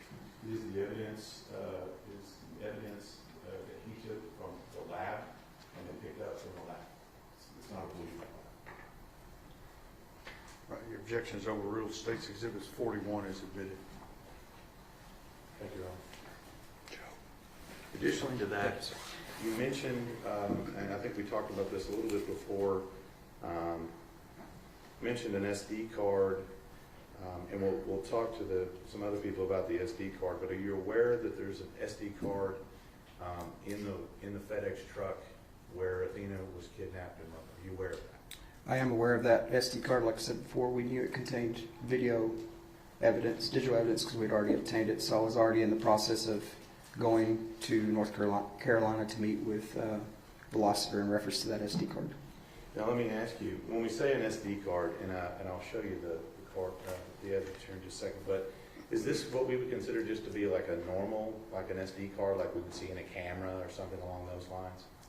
Yes, sir. Yeah, just your standard SD card you slide into, when you take a photo or when you're collecting in a smaller video camera, that type of SD card. And at some point, were you attempting to access that SD card to obtain the video from the FedEx truck? Yes, sir, I was. And were you able to do that? No, sir, I was not. Okay. And what steps did you take to be able to view what was on that SD card? Like I stated before, we knew that we needed to get with the proprietary owner, which is Velociter, and get on their schedule. They do nationwide contracts, so it was a matter of getting them at their headquarters in North Carolina. Numerous times we were working out a schedule, and we finally nailed a date down of January 23rd, and I was able to request a plane through DPS headquarters in the governor's office, and it picked me up in Decatur and flew me to North Carolina, where I met with Jim Becker to preserve and obtain the digital evidence from the FedEx truck. All right. And I'm not going to ask you specifically questions about what's on it, but let me ask you, so you said something about something being proprietary. Well, what does that mean? So, yes, sir, I did. So the software that they use for that SD card is basically only for them. If you want to play their videos, you have to have. Object. This is all based on hearsay. You basically have to have their software in order to play that SD card. So we just can't play it. They own it. So in order for us to play that, we have to go and use their software. Okay. And that's what you mean by proprietary. It's not just a reader that we have on a common laptop. Is that Correct, yes, sir. Okay. And does that particular reader have a name? I believe it's TrueView, if my memory recalls. Okay.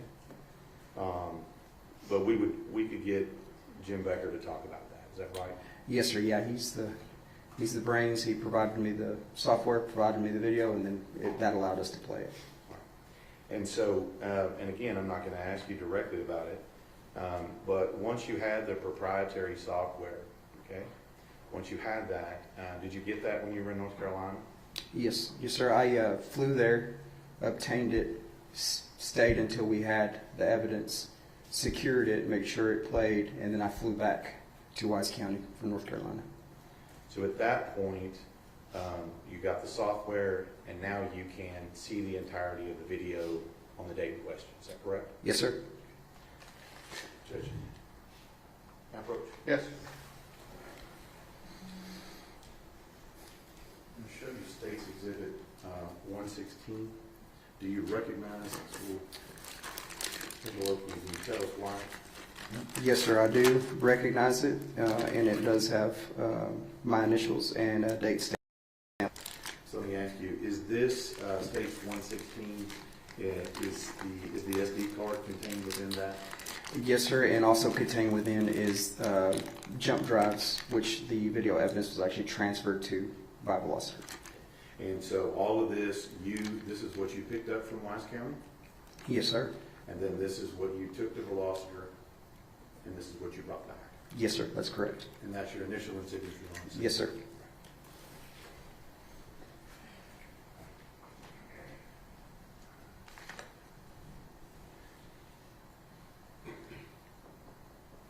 So it sounds like all you needed was their player. Is that right?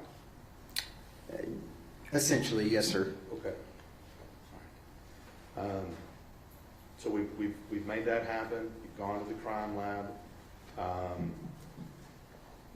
You're taking the jet to North Carolina, right? Yes, sir. So why go to all these links just for that? is very important. One, it's to preserve the evidence of what happened. It's all there. And two, it's important for us not to essentially tamper with any type of evidence. Like, I don't know the software. I don't know what it is. It's better to have the people that run it, operate it, and own it do that for us so we can get it back, and the video has everything on it.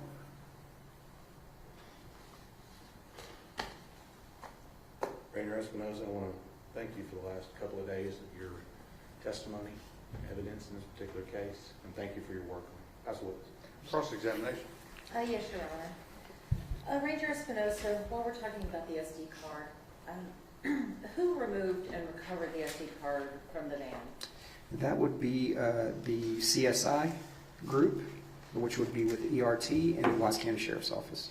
And who with Wise County Sheriff's Office removed the SD card?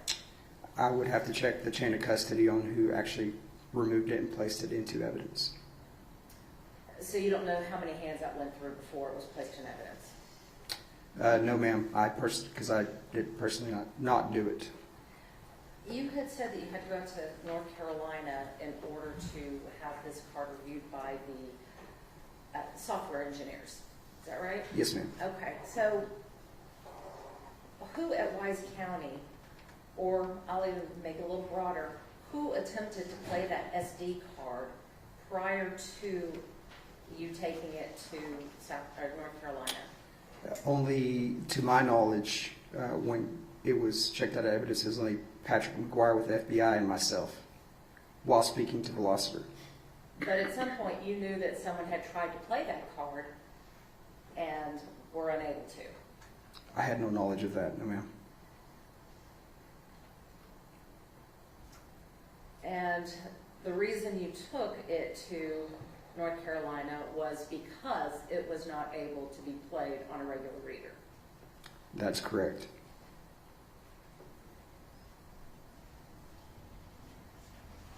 I want to talk just a little bit about these interrogations. When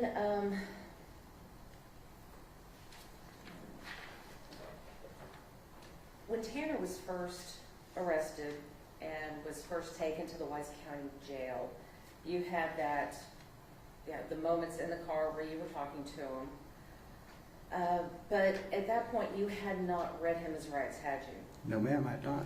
So even though he was arrested by your brother and placed in handcuffs and put in the back of a car and being questioned about an offense, you did not see fit to read him his rights. Correct. That falls under the public safety exception, which is an exception to Miranda. Objection, Your Honor, non-responsive. One at a time. Your objection is sustained. Ranger Espinoza, if you need to expound on something, then I'm sure the district attorney will ask any questions that need to be followed up on, okay? So right now, if you'll just answer only the questions that I'm asking. Yes, ma'am. So at that point, in fact, I think it wasn't until 16 minutes into that video did you read Tanner Horner's rights. Yes, ma'am, I did. Throughout these interrogations and throughout the videos that the jury has watched, Tanner asked several times about attorneys. Isn't that correct? Yes, ma'am. He asked how the attorney thing worked. You agree with me on that one? Yes, ma'am. At one point, Zero is saying we need to speak to an attorney. Would you agree with that one? Yes, ma'am. He asked about what happens if I get an attorney. Yes, ma'am, I believe so. And he also asked what happens when I get an attorney. Yes, ma'am. All right, so then, and that was just in the first two interrogations. So now we get to December the 7th, and we have that fourth interrogation, the fourth video. And when you Mirandized Tanner, he told you that he has an attorney. Is that correct? Correct. But you didn't reach out and try to find out who that attorney was, did you? No, ma'am. And you didn't make try to make any contact with that attorney? No, ma'am. You didn't even bother to find out who that attorney was? I actually did find out who the attorney was after. Afterwards, you found out who it was? Yes, ma'am. And did you make any attempt to contact that attorney and tell him, hey, guess what? I just spent 2 hours with your client talking to him about his case. No, ma'am, I did not.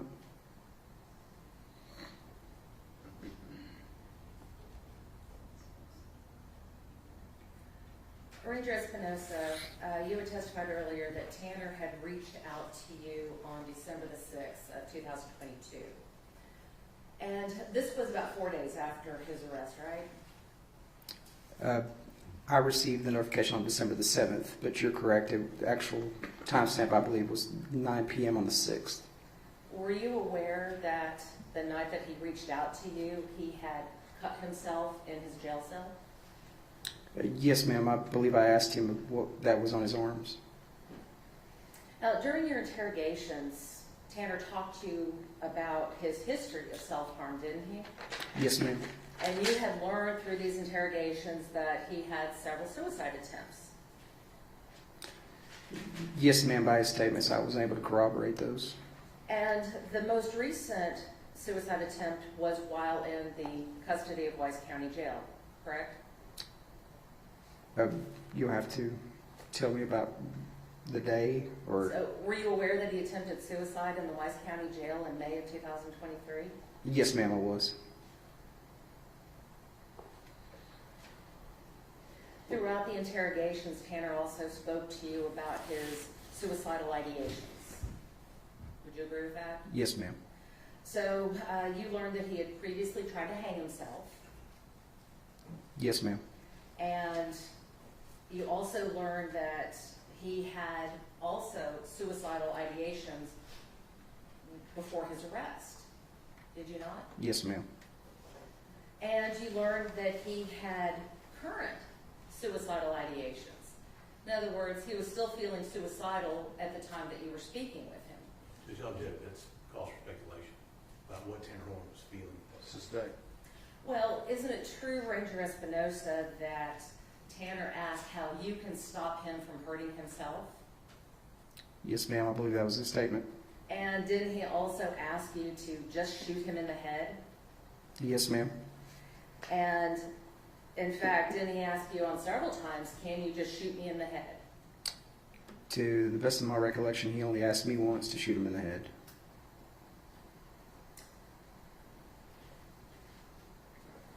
During your interrogations, Tanner also talked about his history of mental health issues.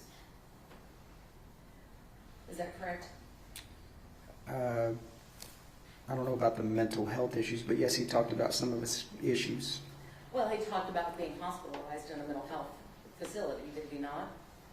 I believe that was an outpatient visit, is what I believe, which means it was not hospitalized. And you were aware that he was hospitalized after his suicide attempt where he attempted to hang himself?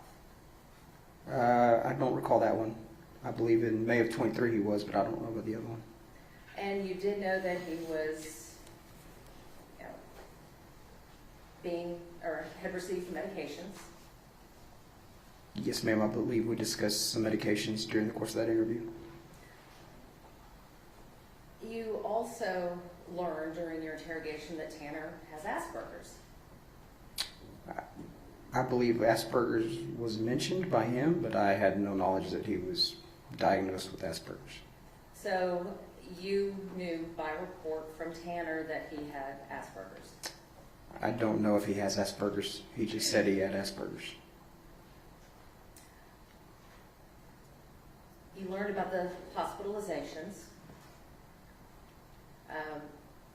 You had mentioned that he had talked to you about medications that he was taking. In fact, you even asked him about the medications he was taking. Correct. And he told you that he was taking Prozac and Strattera. Is that right? I believe so. So are you aware that Strattera is used to treat ADHD? Judge, I'll object. He's not an expert on that. I'll let him answer it if he knows it. Were you aware that Strattera is used to treat ADHD? I'm not aware of that, no ma'am. And are you aware that Prozac is used to treat major depressive disorder. I'm also not aware of that.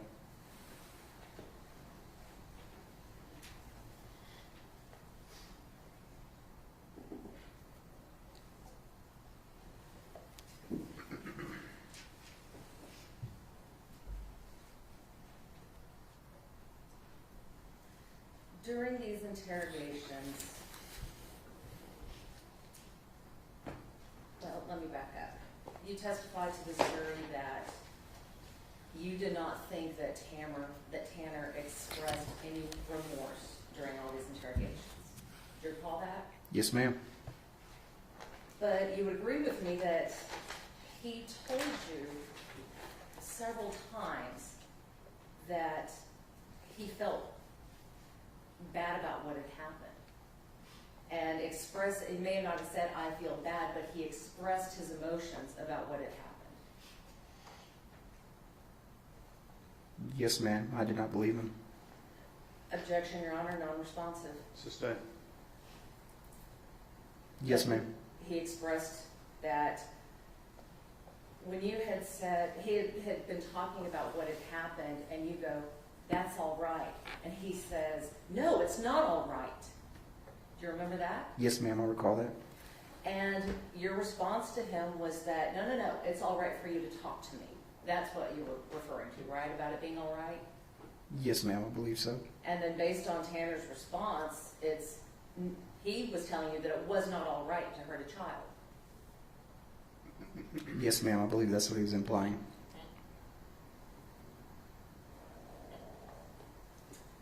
And later on, when you asked him if he was remorseful for what he did, he told you, and was very emotional when he told you, that I'm a father.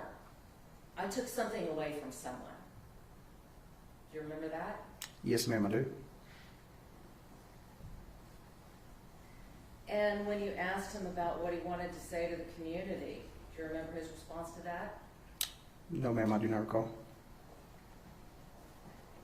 Do you recall that he said, no one deserves this?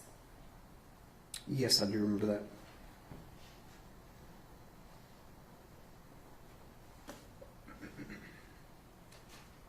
He also told you that the fact that Athena was dead broke his heart. Yes, ma'am. I recall that.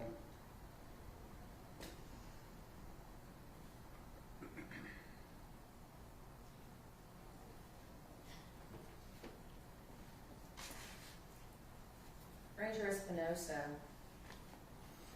you also recognized that Tanner was being remorseful as well, didn't you? No, ma'am. You don't recall telling him, I see remorse in you, I see regret in you? That is part of an interview tack in order to maintain rapport. So you lied to him? No, ma'am. Again, that's a rapport, it's a common strategy. If you want to call it a lie, you can, but it's strategy. But you did tell him that you saw remorse in him? Correct, I did. And you did tell him that you saw regret in him? Yes, ma'am.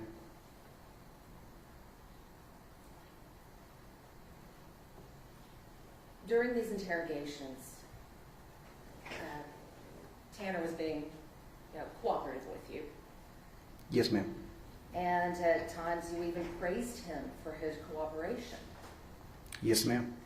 And you even told him that you would be sure to tell everybody how cooperative he had been during the process. Correct. Did you tell everybody how cooperative he had been during the process? No, ma'am, I did not. In fact, you even thanked him for his willingness to help. Isn't that correct? Correct. And did you tell anybody, or did you tell everybody that he was willing to help? No, ma'am, I did not.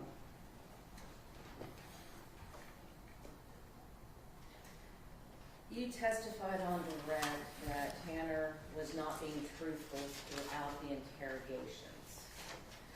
And at one point you told Tanner that what it was all about was doing the right thing. Do you remember that? Yes, ma'am. And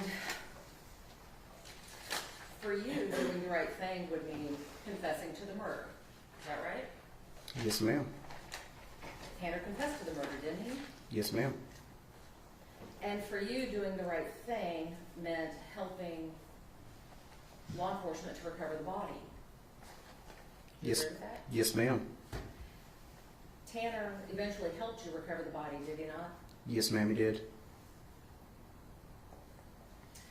You also stated on direct that Tanner blamed everyone else but himself. But Zero told you the truth about abducting Athena. Is that correct? Tanner told me the truth about abducting Athena. And he also told the truth about killing her. Again, that's Tanner. It's Tanner Horner, not Zero. So the persona of Zero brought you to Bobo's Crossing. Yes, ma'am. So when Tanner is being truthful about those other things, and Zero is being truthful about other things, and Zero is Tanner, doesn't that mean that Tanner was being truthful about what had happened? Yes, ma'am. Although you claim that Tanner was not being truthful during the interrogations, he wasn't the only one that was being untruthful. Would you agree with that? Could you elaborate? Well, Tanner asked to talk to Cassie, and you told him that you would allow him to do that in a minute. But you never let him call her, did you? What I meant by that is he'd be allowed to make phone calls from the jail. But you told him that he would be able to do that in a minute. But you did not allow him to do that, did you? I'm sure the Wise County Sheriff's Office provided him his phone call to Cassie if he wanted to call her. But my question is for you, Ranger Espinosa. Did you allow him to make that call? I did not. He asked to have a video chat with her. And your response was, okay. Did you allow him to have a video chat with Cassie? No, ma'am. Tanner asked about seeing his son, and you told him that you would do that for him. Did you let him see his son? I don't recall telling him I was going to let him see his son. Well, the jury heard the video, so they'll remember what you told him. Mm-hmm. When Tanner made the request, and I believe it was, your phrasing was that he wanted to cut a deal. You said that you felt that, well, actually what you told the jury was that the deal would be that if he received the deal requested, he would tell you the truth. That's what you told the jury, right? I believe it's what he stated. Yes, ma'am. But that's not the complete truth, is it? Because, and again, the jury saw this video, so I'm sure they will remember that, and you would agree with me, that Tanner was willing to enter a plea in this case. Do you remember him telling you that? Yes, ma'am. Do you remember him telling you that he would be willing to give up all of his defenses? Yes, ma'am. Do you remember telling him that he would be willing to give you any information that you wanted? Yes, ma'am. Did you remember him telling you that he was willing to give up everything and go to prison forever? Yes, ma'am. And all of this, the plea, the defenses, the information, going to prison forever, was just so he would be able to have a chance to say goodbye to his family. I believe, yes, ma'am, that's what he wanted. He asked you to relay all of this to the judge and to the prosecutors. Do you remember that? Yes, ma'am. You told him that you would do this. Did you relay it to the judge? I believe I spoke to the judge and the district attorney's office in reference to that. To the deal? Yes, just that he wanted to cut a deal. You didn't give him any of the other details? No, ma'am.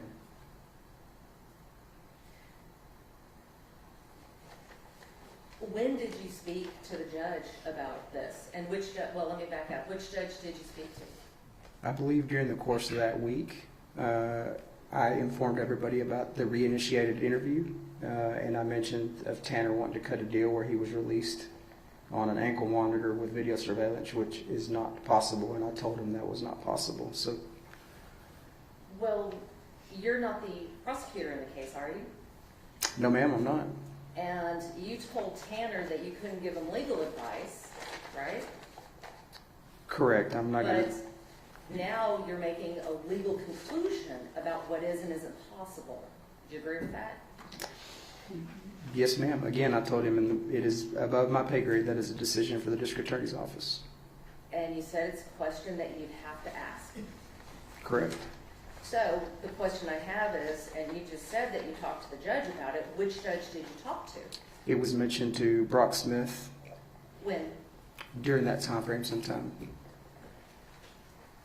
When did you speak to the prosecutors about it? I believe actually district attorney's office we had a meeting with the district attorney's office that day at the Wise County Sheriff's Office, and I informed them about it. The question I have is, why wasn't that included in your police report that you prepared for this case? It was included in the police report. The fact that he was willing to give up all of his defenses? Yes ma'am, there's video evidence of that. What I'm saying is that in your written police report, you did not update your written police report to include all this information, did you? My police report says for all the details reference the videos in this report. So yes ma'am, I did include it in this case. Now, you have, how long is your police report? I believe this one is 75 pages. And you have other details in that police report. Do you agree with me? Correct. And what you're telling the jury is that something as important as he is willing to make a deal, you didn't think was important enough to put into a written form? Correct. Again, I did put it in a written form as far as reference my report. My report references that all the details are contained within the video. All right, so let's talk some more about this video. Mm-hmm. And I wanted to talk to you a little bit about Tanner's demeanor during his interrogations. Hold on one moment, I'm sorry.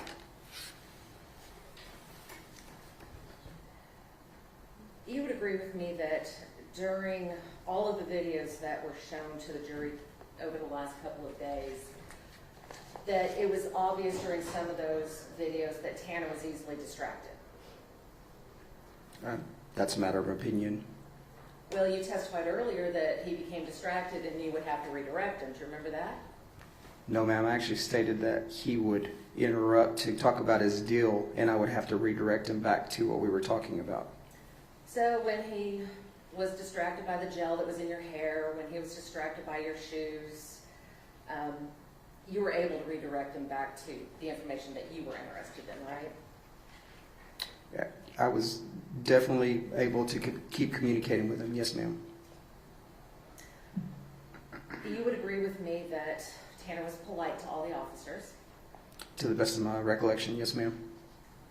And, well, I mean, you sat here and watched all the videos. Was he rude to any officer during those videos? Not in my presence, no, ma'am. He said yes, sir, and he said no, sir. when Yes, asked. yes, ma'am, correct. He didn't curse at any of the officers. Yes, ma'am, correct. He didn't threaten any of the officers. No, ma'am, correct. Didn't raise his voice in anger at any of the officers. Correct. The only time his voice raised a little bit was when he got excited about talking about something that interested him, right? Yes, ma'am. When he was arrested, he didn't put up any resistance.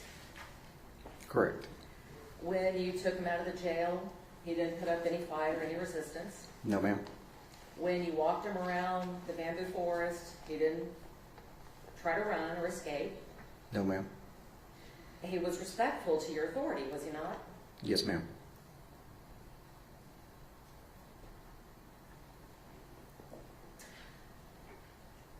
Ranger Espinosa, you have a Bible verse on your handcuffs, is that correct? Yes, ma'am, I do.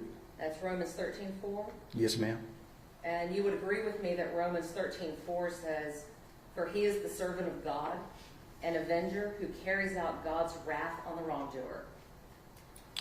Is that what 13:4? It depends which version of the Bible you read, but yes, ma'am, that's correct. One moment, Your Honor. Yes, ma'am.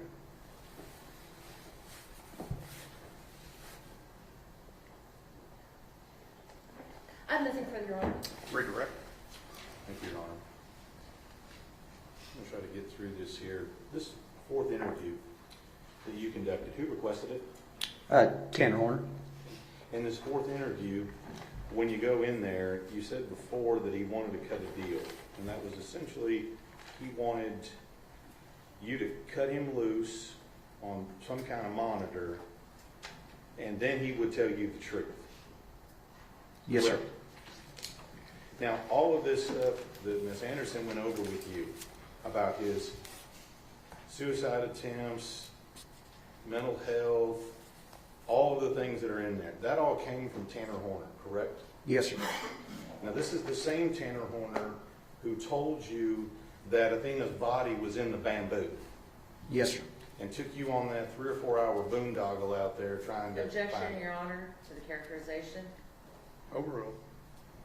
He took you out there and lied to you twice and drug you out there where she wasn't, correct? Correct. And let's just go through this. If we're going to talk about a little bit about the things he's telling you, you don't have any knowledge whether anything he's telling you is true, do you?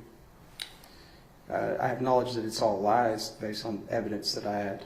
Well, let me back up. Anything that he is saying about himself, you don't have any evidence that that in and of itself is true. No, I don't have any medical records. I don't have any history of that. That's what he's telling you. Yes, sir. But he also told you that that he backed into her with the truck. Is that true? No, sir. He also told you that she, at one point that she was deceased when he put her in the truck. Was that true? No, sir. He also told you, additionally, that he didn't take off her clothes when he dumped her body. Was that true? No, sir. He also told you that her body was next to the bamboo forest. Correct? Yes, sir. Was that true? No, sir.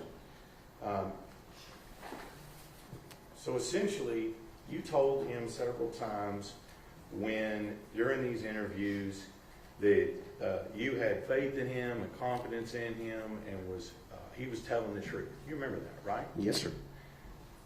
When you told him that, do you really believe he's telling the truth?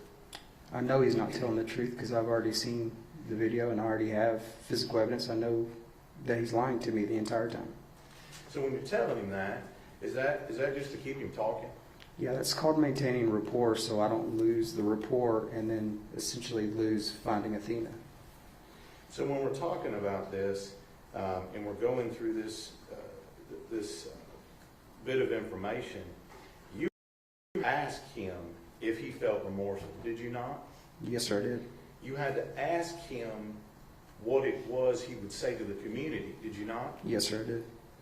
And at that time, that is when he did not answer and say that he was remorseful. He just said he was a father. Yes, sir. And that he said that no one deserves this. Yes, sir. But he didn't say, I kidnapped her, I killed her, I'm sorry. No, sir, he did not say that.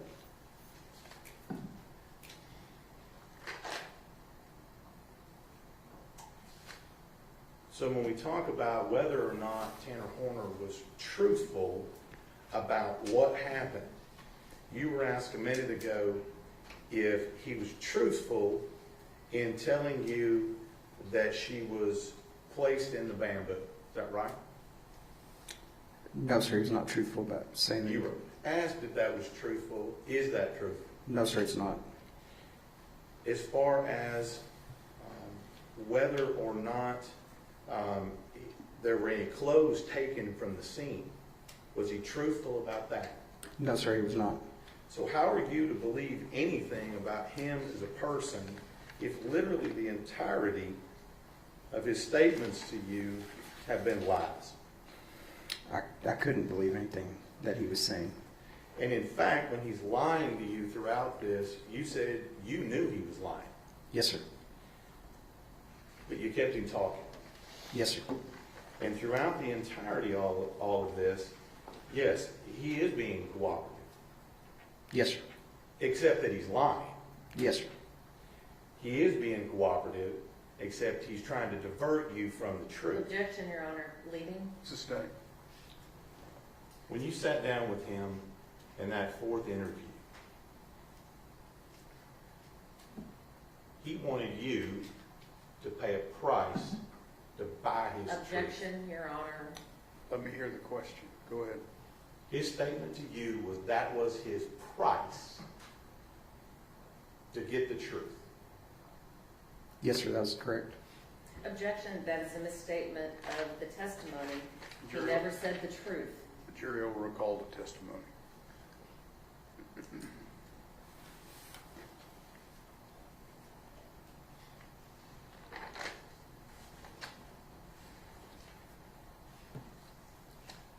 So throughout all of this, the only thing that he told you that was the truth was that she was deceased. Correct? Yes, sir. Objection, leading. Overruled. The rest of that stuff you had to learn on your own. Yes, sir. That's what it is. Ms. Anderson. Just a couple of things. After Tanner told you about being at Millwood and taking medications, did you attempt to confirm that information? Yes, ma'am. That's information that was passed, and at some point, either Watts County Sheriff's Office or the District Attorney's Office would attempt to make or obtain medical records. And so, knowing that they were able to obtain medical records from Millwood, it wasn't a lie then when he told you that he was at Millwood. I actually don't know what medical records were actually obtained. I wasn't privy to them. I just know that the medical records were requested. And earlier you just said that they obtained medical records. So if they were able to obtain medical records, you wouldn't be able to obtain them if they weren't there. Would you agree with that? Don't object to speculation. He said he doesn't know about these records. Sustained. But you don't obtain records for somebody if no records exist, right? Same objection, call for speculation. He can answer that. Basically, what we do is an overall. It doesn't have to be from a specific place. Usually when we have a defendant, we try to find a medical history. So it may not be for that particular, but the District Attorney's Office would obtain all records. It does, maybe not these particular ones we're talking about, but all records would. If there's some there, we're going to try to obtain them. All right, so if you were able to obtain records from Millwood, you would have obtained records from Millwood. Correct. If the District Attorney's Office would have obtained records from Millwood, they would be privy to the District Attorney's Office. And the way the District Attorney asked the question, he characterized that Tanner's price for telling you the truth was that he received the electronic monitoring. Do you recall him asking you that question? Yes, ma'am. I believe that's what he said. But that's not quite accurate, is it? Because it wasn't the price for telling the truth. Tanner's price was for entering a plea in this case. I believe the underlining purpose of the deal was to tell the story or the truth and then get the deal for the monitoring. Well, actually, that's not quite what the video showed, is it? I mean, the video said that he would be willing to enter a plea, right? Yes, ma'am. And then he'd be willing to give up his defenses, right? Yes, ma'am. That he would be willing to go to prison for life, right? Yes, ma'am. And that he would be willing to tell you anything you know, or everything that you would like to know, right? Yes, ma'am. Okay, so it's just not telling the truth. There was a whole list of things that he wanted. And that was what he was willing to do if you were to speak to the judge, speak to the prosecutors about the possibility of electronic monitoring. Yes, ma'am.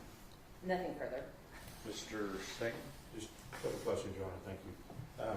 I didn't hit on this before, and I apologize, Ranger Espinosa. When you initially detained Tanner Horner on scene there at the corner of Faith and Hope, you had testified before about your basis for doing so. Correct. What was that basis? Objection, Your Honor. Ms. Ranger Espinosa did not detain him on, that was his brother. Sustained. Once you got to the scene and Tanner Horner was there in cuffs, what was the purpose of your question? So the purpose of the questioning fell under the public safety exception, which has an exception to Miranda, which is exception to rights, which is basically preserving life, which means I don't have to Mirandize him. If I'm looking for a kidnapped child that could potentially be alive, Miranda does not apply. And your questions to him at any point prior to the time that you Mirandized him, did you ask him what happened? Yes, sir. Prior to Miranda or after Miranda? After Miranda. Pre-Miranda, there was no questions about any details of the case other than where's Athena? Take me to her.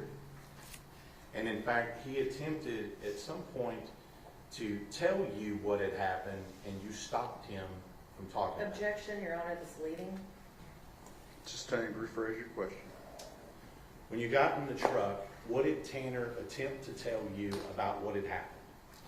At that point, when I asked him, as y'all saw the video, he attempts to say something or tell me something. I said, stop. We'll worry about that later. We just need to find Athena, which falls within the parameters of the public safety exception and the exception to Miranda.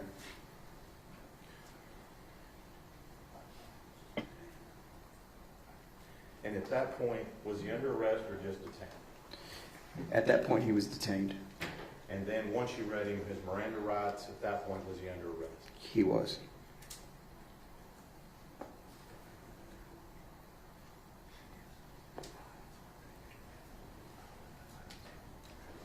House of Witness. Ms. Anderson.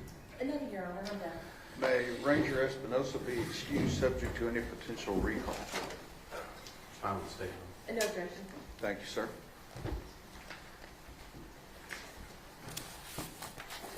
And can we approach?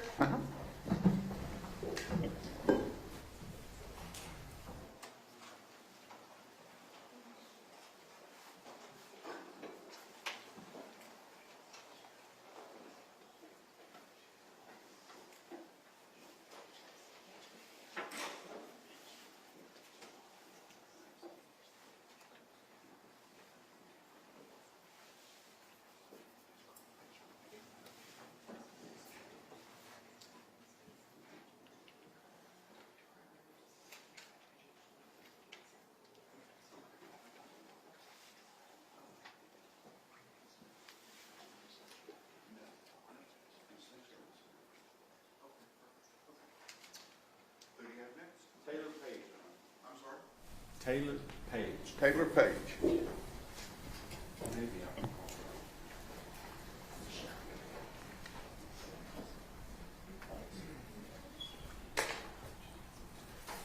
Your Honor, I do need to put a couple objections on the record.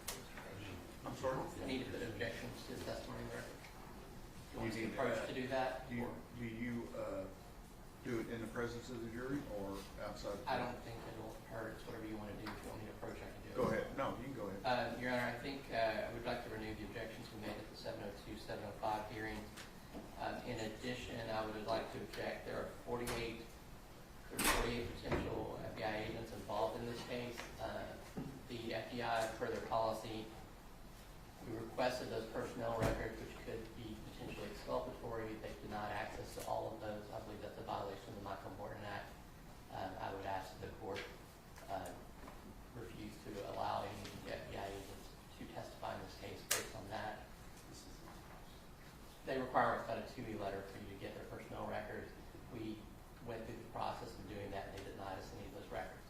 Obviously, with any Texas law enforcement officer, we would get those records directly from the district attorney, but the federal government just doesn't do what the states ask them to do. They don't have to, and we can't make them. All right. Your objection is overruled. You may have a running objection. Your Honor, I think there'll only be one other agent testify, but I would ask for the same. So the same objection would apply to the second agent? Yes. Okay. Just remind me when that agent comes in. Thanks, Your Honor. The other issue is when he testified at the 702, 705, I believe his testimony was that he didn't only perform. Your Honor, I'm going to object us to having this discussion in front of the jury about things that happen in the hearing outside the presence of the jury. Go to your room.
Page, would you please state your name and spell your first and last name for the court, please? Yes, sir. My name is Taylor Page, spelled Taylorpage. And what do you do for a living, Mr. Page? I'm a special agent with the FBI in Dallas. So Special Agent Page, can you tell me a little bit about your background as far as how it was that you became a special agent with the FBI? I've got a bachelor's degree from the University of Wisconsin-Milwaukee. Worked in private sector for about 10 years before coming over to the Bureau. Nothing law enforcement related, but the Bureau has a history of hiring folks from a lot of different fields. So I went through the application process, and then everything that I've learned through the academy, and then since I've been an agent, obviously brought me to this point of being an investigator with the FBI then. You talked about the academy. Where's the academy located? Quantico, Virginia. And what does that entail? What kind of process? It's about 5 months from start to finish at the academy. There's legal training, tactics, self-defense, firearms, everything that you would expect kind of in a police academy. Same type of things for FBI academy as well. And were you a field agent before you do what you do now? So I'm still a field agent. I'm assigned to the Dallas Violent Crimes Task Force. So it's going to be agents and task force officers from surrounding agencies that investigate primarily violent crimes, so carjackings, bank robberies, kidnappings. There's about 20 or so of us on that task force that specialize in those types of offenses. And then in addition to that, I have a certification within the FBI for the cellular analysis team.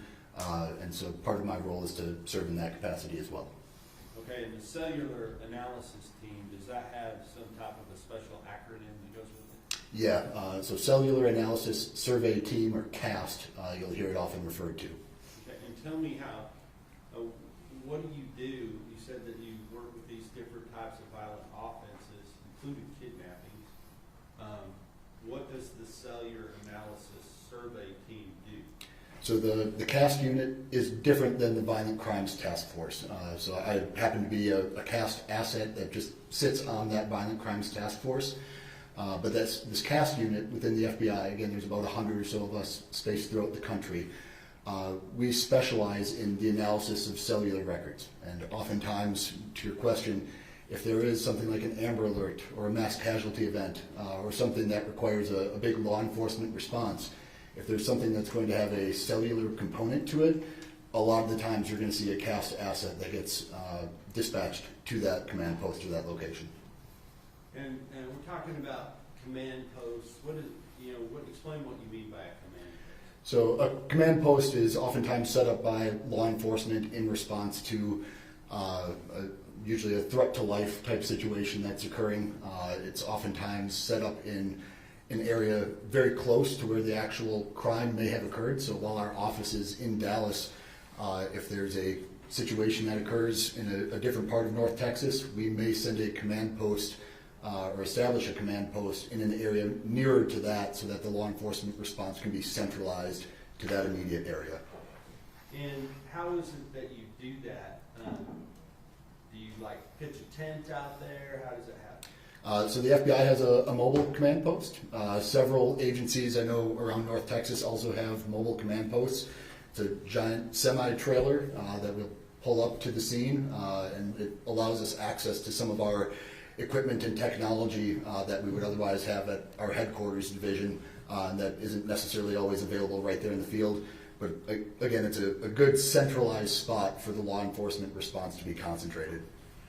And when a crime occurs, like a kidnapping, and there's somebody missing that you're trying to locate, what kind of things do you do to try to make that happen? There's a lot of things that can be done from a law enforcement perspective. No two situations are the same. Certain, again, mass casualty type events, things like that where the subject of that may already be deceased. Sometimes the law enforcement response is to uncover what was going on with that person before they committed that mass casualty event. If it's something like an Amber Alert or a missing kid, the number one priority is to find the missing kid. And especially from the CAST perspective, a lot of times there's cellular records that can become relevant, especially in a world where most folks have cell phones. If it's able to be determined what cell phone may be of relevance to that investigation, we're going to try to help identify that device and then locate it with the expectation that maybe that missing kid is near that device. And were you called to come to the scene where a girl by the name of Athena Strand went missing on November 30th of 2022? Yes, I was the second cast agent that went there. One of my colleagues, Mark Sedgwick, was the first cast agent that responded to the scene, and then I arrived, I think, the second day to help him out. And when you arrived that second day, so you say the second day, did you arrive on December 1st or December 2nd? I believe I was there December 1st, if I'm not mistaken. Okay, so the day after, and then if the arrest took place on December the 2nd, would that be correct? I think that sounds correct. All right.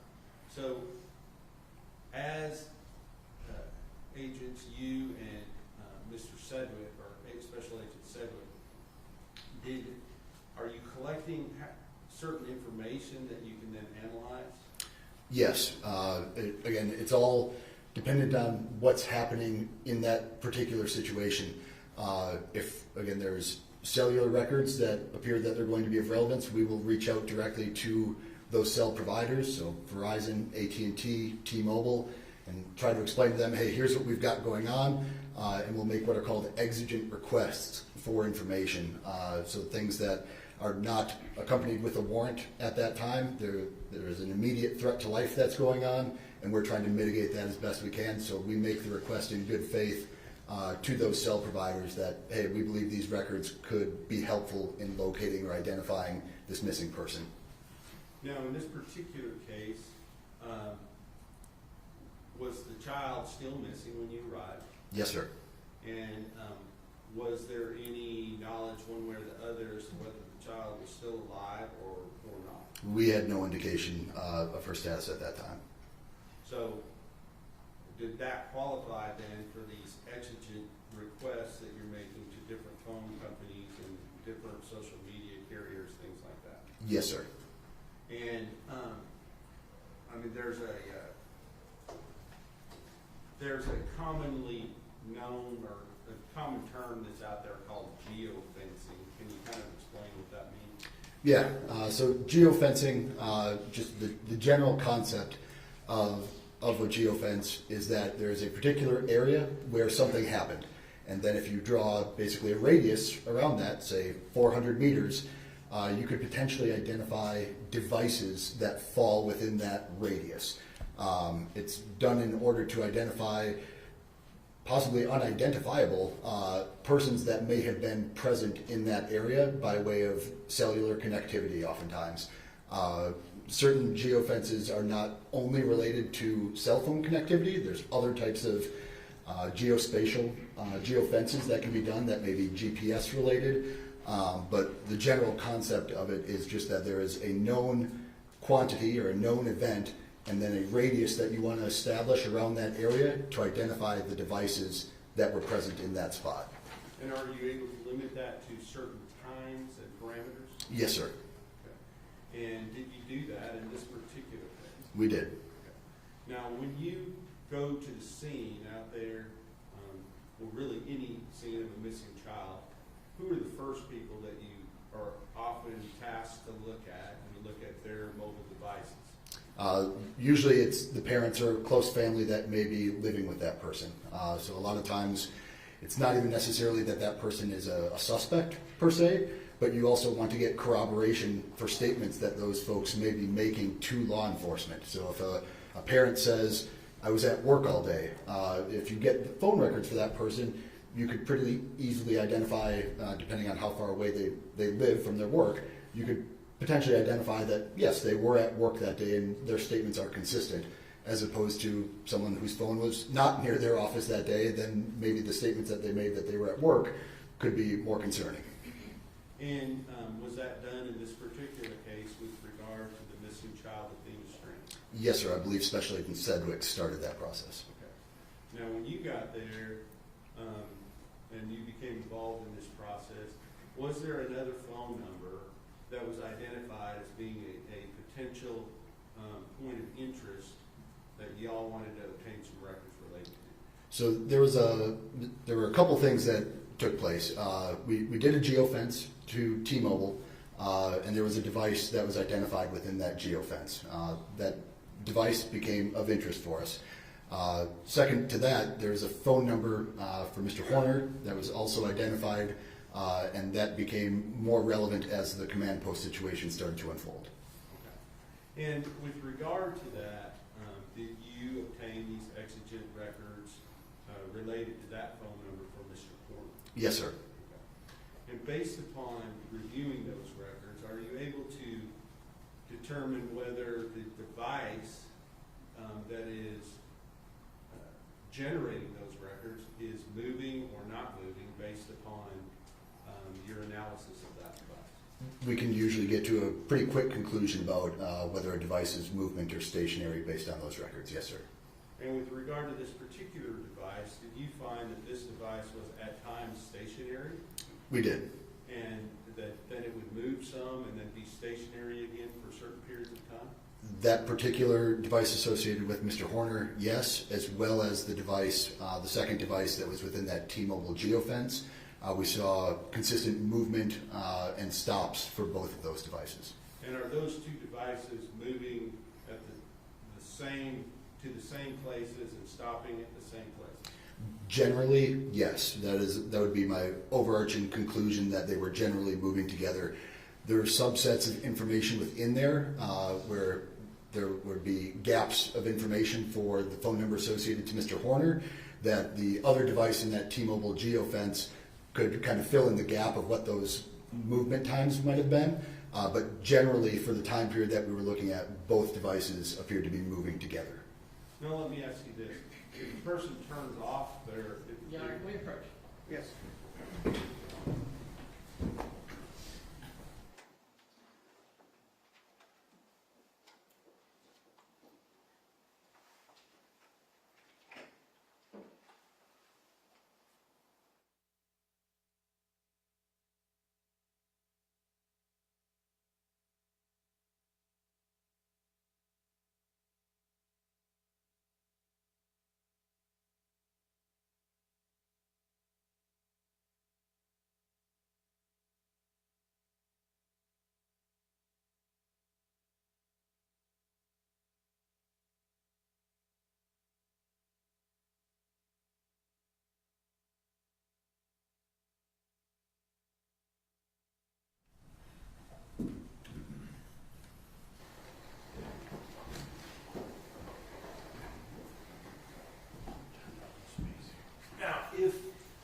If one of the types of devices that you may be looking at cell phones. Yes, sir. Okay. There are also sometimes GPS or cell phones even that are embedded within vehicles. Modems, more to that point. Yes, sir. Okay. So explain to the jury what a modem is. So a modem could be something that's got, in this particular case, cellular connectivity. So it's a mobile modem to provide internet access, but that internet access is provided via the cellular network. So it's not a hardwire internet connection like you might have at your house on your home router. It's transportable. It's usually a battery-powered thing, but it connects to the cellular network in the same way your phone does in order to provide internet service to a particular device. So it's not a phone, but it provides internet to another mobile device. So if my car that I'm driving down the road has one of these modems in it, and I also have a cell phone while I'm driving down the road, are both of those essentially going to be moving at the same time? Your phone would very likely have its own SIM card, but yes, you would see movement on both devices.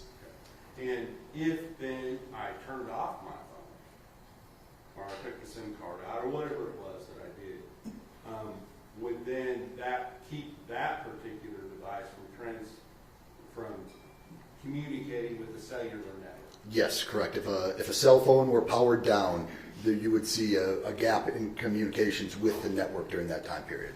Okay. But my car, unless there's some way I disable it, would continue to connect? I would expect that it would, yes, sir. Right. And is that the type of thing that you're talking about? In this particular case, it's a modem, and yes, that device maintained connectivity. Even though the phone stopped communicating? That's correct. All right.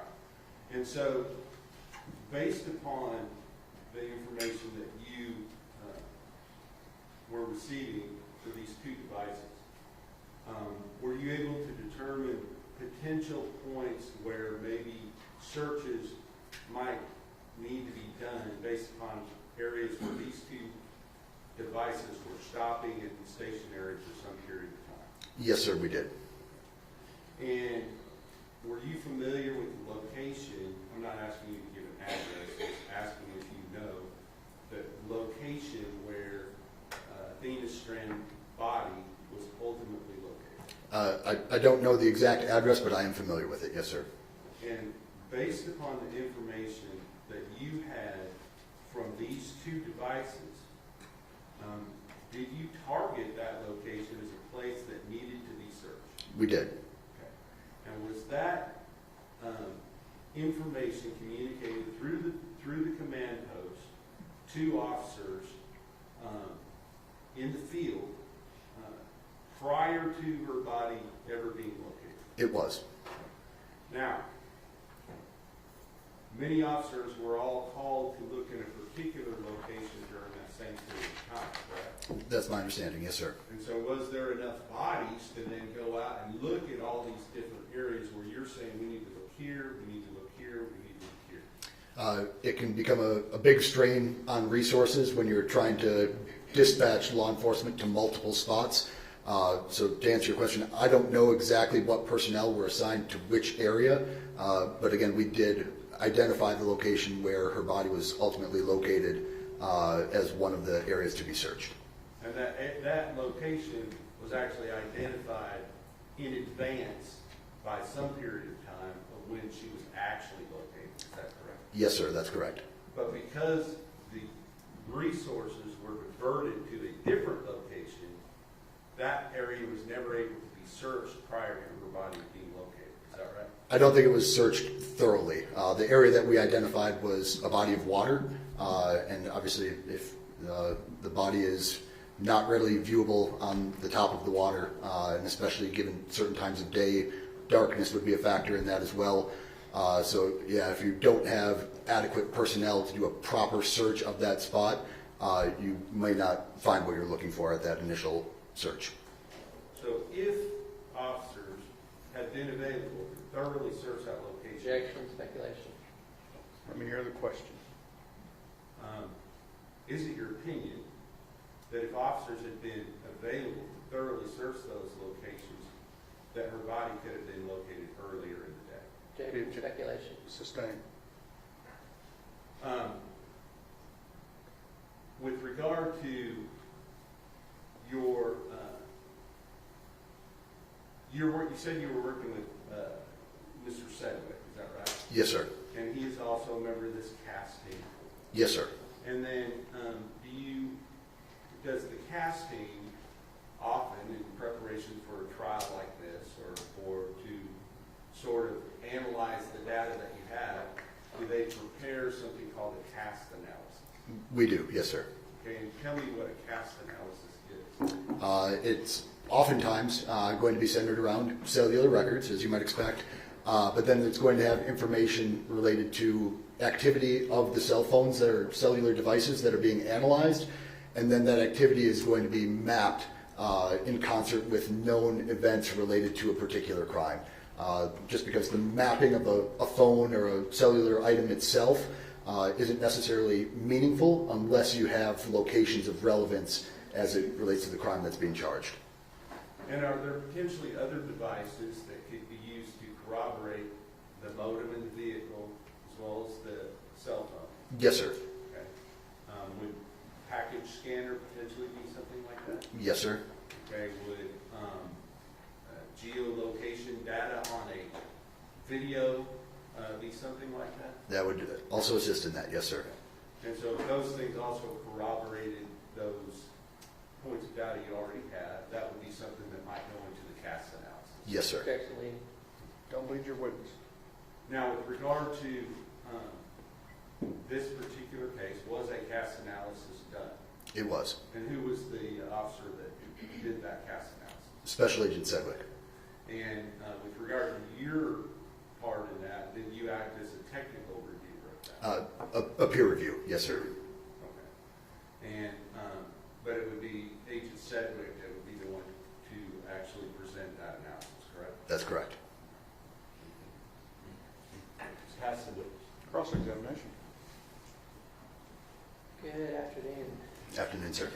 Good to see you again. Yes, sir. Just one question. So, as far as that analysis goes, your contribution was to request the geofence data from T-Mobile. So the initial geofence request was done by me, and then once the phone number was identified as the result of that geofence, as well as the phone number associated with Mr. Horner, both of those exigent requests were also made by me to T-Mobile. Okay. And then you're talking about from this command center, you're comparing data as it comes in with Agent Sedgwick. Yes, sir. That's all I have. Thank you, Your Honor. Redirect. Nothing further to this witness, Your Honor. May Agent Page be excused subject to any potential recall? Yes, Your Honor. Yes, Your Honor. Thank you, sir. Thanks, sir. Okay, I need a break. Okay? Give me 15 minutes and we'll start back up at 5 minutes to 3, okay?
ordinance in effect says you cannot be in court unless you're testifying. Once you have testified, don't discuss your testimony with anybody else except the lawyers, okay? Yes, sir.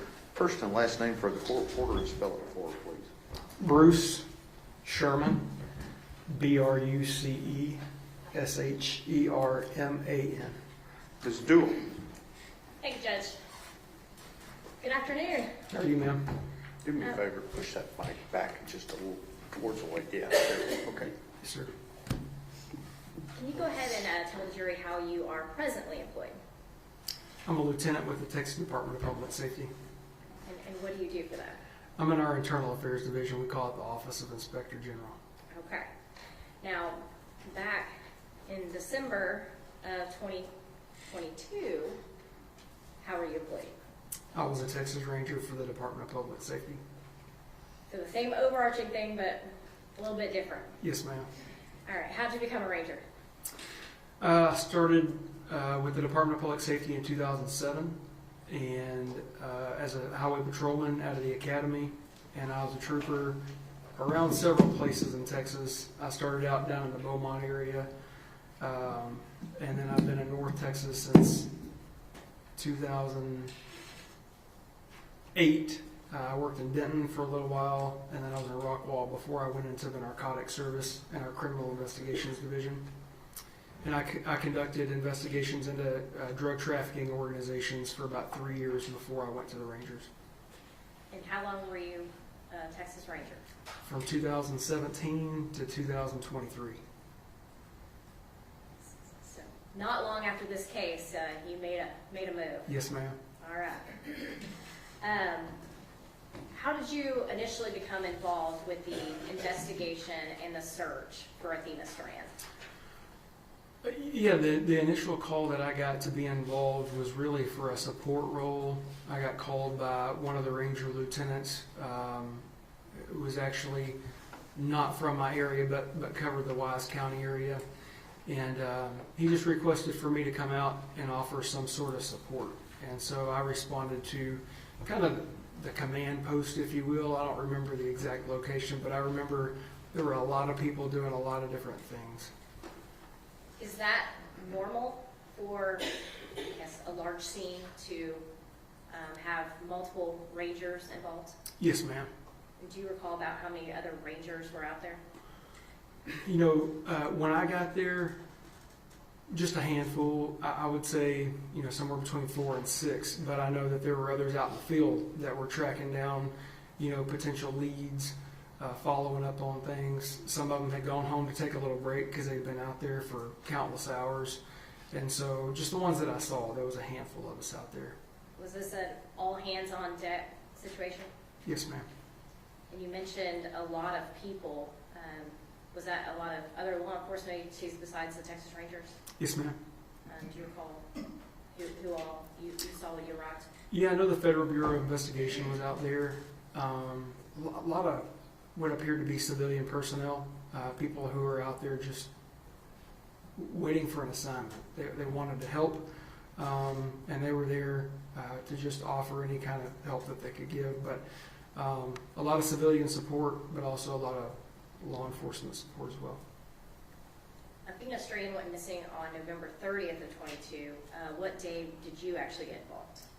December 2nd, 2022. And when you were asked to come out, where did you specifically go first?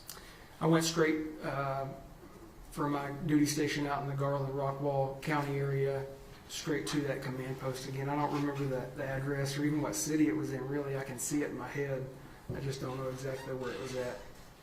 And when you arrived, were you given a task by a ranger or anybody else at that command post? Yeah, initially I wasn't. I was there just kind of waiting for a lead to follow up on or some support role. But after a short period of time, there were some developments that were made, and I could tell just by kind of body language and some information that I was getting, things were rapidly evolving as far as the leads that were coming in. And at that point, one of the ways that I assisted was by using social media and working with our intelligence and counterterrorism division to try to locate potential online leads and efforts to preserve any information that could potentially be evidence. And at this point, was that lead that they had a suspect who was a FedEx driver? Yes, ma'am. And so what were you asked to do to preserve any evidence within social media? Yeah, one of the things that we did, certainly it involved online leads, social media leads, but it was involved parties that were associated with the person of interest, which I think at that time, that's what we would probably call them, was the best lead, and based on the evidence that had come in with that lead, we were just trying to find out common associates with him, you know, any of their online accounts, if there were any abnormalities, things like that. And then, of course, our analysts with the Intelligence and Counterterrorism Division were helping me with that. They actually have a lot of better resources than I do. So we were collaboratively working to locate and preserve some of those things. And you said with him, so at this point, you were looking for persons of interest associated with Tanner Horner. Yes, ma'am. And you were taking anybody that you found associated with Objection, Tanner. Your Honor, leading. What were you actually doing with the persons of interest of Tanner Horner that you were speaking about? Yeah, we were finding any digital fingerprint, if you will, of them that existed publicly online. And so, you know, some of the most common ways that is maybe a Facebook account or an Instagram account, Google accounts, things like that that are publicly available. And then obviously, if we found something of interest or more interest, then we would use our Intelligence and Counterterrorism Division to look into those things further. And did you start your search with Tanner Horner or with someone else? With Tanner Horner. And what did you do to preserve any accounts? Yeah, so the way that works with most of our social media and digital evidence, if you will, those don't require a formal legal process, if you will, through the court system. We're simply asking those digital online platforms, if you will, Meta, Facebook, Instagram, Google, places like that. All we're asking them to do is say we've identified an account of a person that we believe is the owner or user of that account, and based on our criminal investigation, there could be evidence there, and we're just asking you to hold that or preserve it so that it can't be deleted or tampered with. And so as we would identify those counts for Mr. Horner, we would just ask those platforms to preserve it so it couldn't be deleted or tampered with. I want to dumb this down, but is this essentially a form that you fill out somewhere?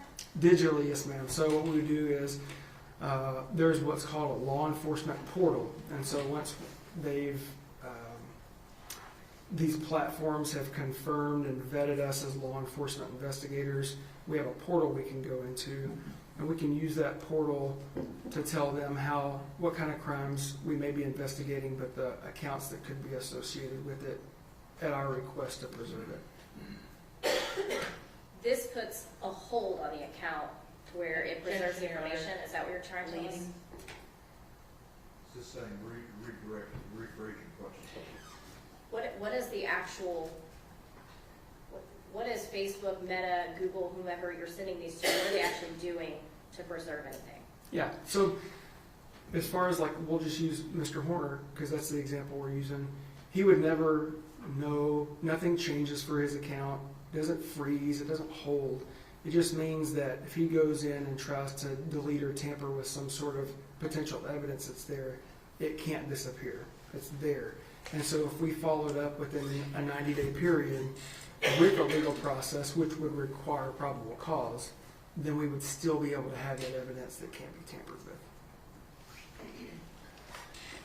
So with the preservation request, does that allow you to receive any information? No, ma'am. And what would you need to receive any information? A search warrant or an order from a judge, a district court. And you were not the person to get any search warrants in this case? Objection, Your Honor, leading. No, ma'am. At some point, you were asked to do something different, a different task, if you will. Can you tell the jury what you were asked to do next? Yes, ma'am. So at some point, as that information was coming in, the leads had evolved. I was asked to go to his residence, or the residence of his family. So we went out there, and I conducted surveillance, along with several other law enforcement, between DPS and I believe there were some other agencies as well. But we were in unmarked vehicles, wasn't a marked presence, and we just basically were there to ensure or keep an eye on the residents for anyone that came or went, if you will, while we were waiting for a response from our SWAT team, if you will. They call it a special response team. And you say our SWAT team or special response team. Who is the our? Texas Department of Public Safety. Now, is this a Texas Ranger SRT team or a DPS SRT team? Both. Okay. So the Ranger Division, it encompasses our SWAT and special response team, but both are under the DPS umbrella. Okay. And at some point, did they arrive on that scene? Yes, ma'am. And where were you at that time? I was within sight of the house, and just kind of kept a visual on the house when they went in the home to look for Athena. Was this Tanner Horner's house? Yes, ma'am. You said when they went into the house, was an exigency search performed? Yes, ma'am. Can you explain what an exigency search is? That means that there's, in this case, imminent threat to serious bodily injury or death. And so we're trying to locate a physical person to ensure their well-being and locate that person. And who was the physical person you were looking for in this case? Athena Strand. Was Athena Strand found in this house? No, ma'am. Were there any other people in this home when the search took place? Yes, ma'am. And who was in there? Mr. Horner's mom, his grandma, and his brother. And what did you and y'all's team do with those individuals? We had them basically walk outside. So they didn't stay in the home, they didn't come outside. And then I was one of the people that actually spoke with them and just did kind of an informal interview, if you will. It was a recorded interview, but it was an informal interview outside during the exigent search of the home. And why is it important to remove them from the home? Well, it kind of goes back to preservation of potential evidence. And so we had reason to believe Athena was in potential harm, serious bodily injury or death. And so that's the purpose in serving that exigency search for her. And because of that, we wanted to preserve the scene. If there was any potential evidence related to her being missing or her being hurt, or in this case, her death. And so having them come outside with us is just a way for that team to be able to execute a thorough exigent search, maintaining the integrity of a potential scene. And at that time, the exigent search was only looking for Athena. Is that what you said? Yes, ma'am. Okay. And you mentioned you were speaking to the family members. Did you do anything else with the family members regarding their phones? Later that afternoon, we did. And what did you do with those? I did a cellular extraction of each of their phones with each of their verbal and written consent. And after the exigent search, what was your kind of role at that point on the house? Yeah, so some time went by. We basically, again, it felt like, now that I'm talking about it, it was a night of preservation on my behalf, between potential digital evidence, cellular evidence, and then the home, the residence. And so, in talking to the occupants of the residence, we kind of learned a little bit about the structure of the residence, where folks lived, and the home, and a separate piece of the home, if you will.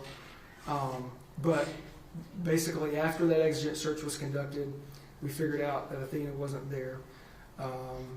We preserved it, and so we kept Mr. Horner's mama, grandma, and his brother outside with us. Of course, I was visiting with them for a long time, and we helped facilitate get their animals into a safe location so they'd be okay and not run off. And then we worked on with another ranger procuring a search warrant to be able to go back into that evidence, a residence, and process a potential crime scene. And why did y'all need a warrant?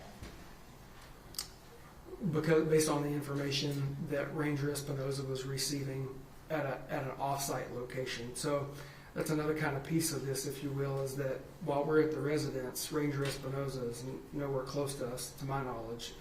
It certainly didn't feel that way. And so, we're getting bits and pieces of information from his end with Mr. Horner. And so as we're getting that information, one of our other rangers was having to procure a search warrant in order for us to go search that residence and process it. You mentioned Ranger Espinoza. At this time, so we kind of understand the timeline, Ranger Espinoza is with the then suspect, now defendant in this case, interviewing him. Yes, ma'am. And you and your team are at his home. Yes, ma'am. Okay. At some point, did y'all get that search warrant? We did. And so that kind of what we're talking about, this encompasses several hours. So this didn't happen fast. The surveillance that we did lasted for a good while. The search team was able to get together, respond, execute the search. These interviews were conducted. There's a lot of things that are transpiring at a pretty rapid pace, but it happens over several hours. And Your Honor, may I first witness? Yes, ma'am.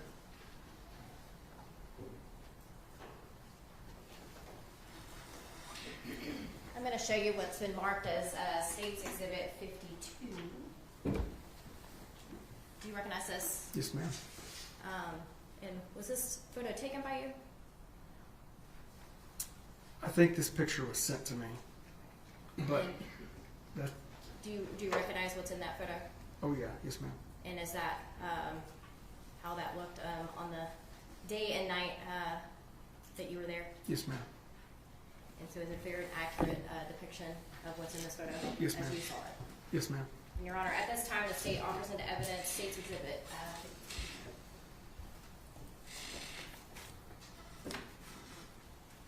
No objections.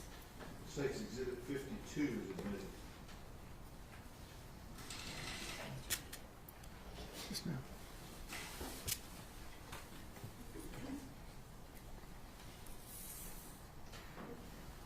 Can you tell the jury what we're looking at here? That's the front of Mr. Horner's mom, grandmother, and brother's residence. There's a separate structure to the rear where Mr. Horner and his child's mother were living.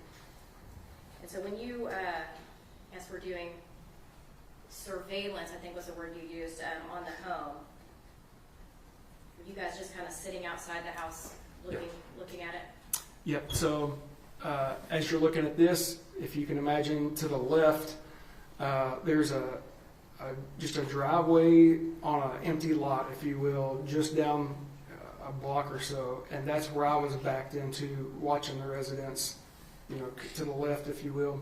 But then there were other units, unmarked units, I remember being down the road to the right as well. And so we were trying to stay in communication with each other throughout our surveillance while we were waiting for the SRT to get there. And once your SRT team got there and the other ranger came back with the warrant, what happened next? Yeah, so the Federal Bureau of Investigation had a unit or a team come out and begin processing the scene. We're canvassed. Again, they're in communication directly with Ranger Espinoza or the folks that are with him, relaying information, which I'm not privy to. He would best answer what those things were, but I know that they were back and forth in communication, and so they knew the things that they should be potentially looking for while they're searching and processing this residence. So they're canvassing for potential residents based on the information that Ranger Espinoza has and knows. And then during that time, Ranger Don Stoner and the FBI group had identified several cell phones in the residence.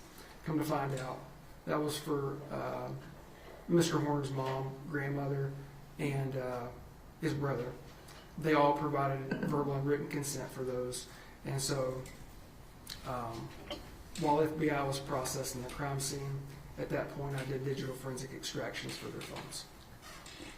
So, so it's at that point that you and the other team, I guess, take the family's phones out of the home? Yes, ma'am. So they did not have them on them when they originally left the home? That's correct. Okay. So while they're doing their CSI stuff inside the house, you are doing the extractions. Is that kind of the timeline? Yes, ma'am. Okay.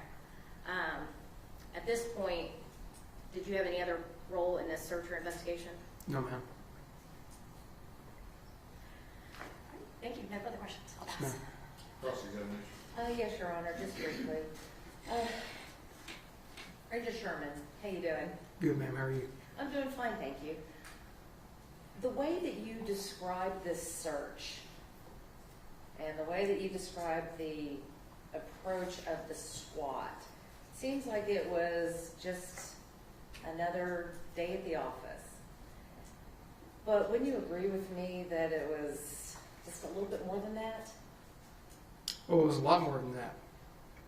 Well, let's back up to the search. All right, you said that you were working on the street, that you were down the street surveilling the house. Yes, ma'am.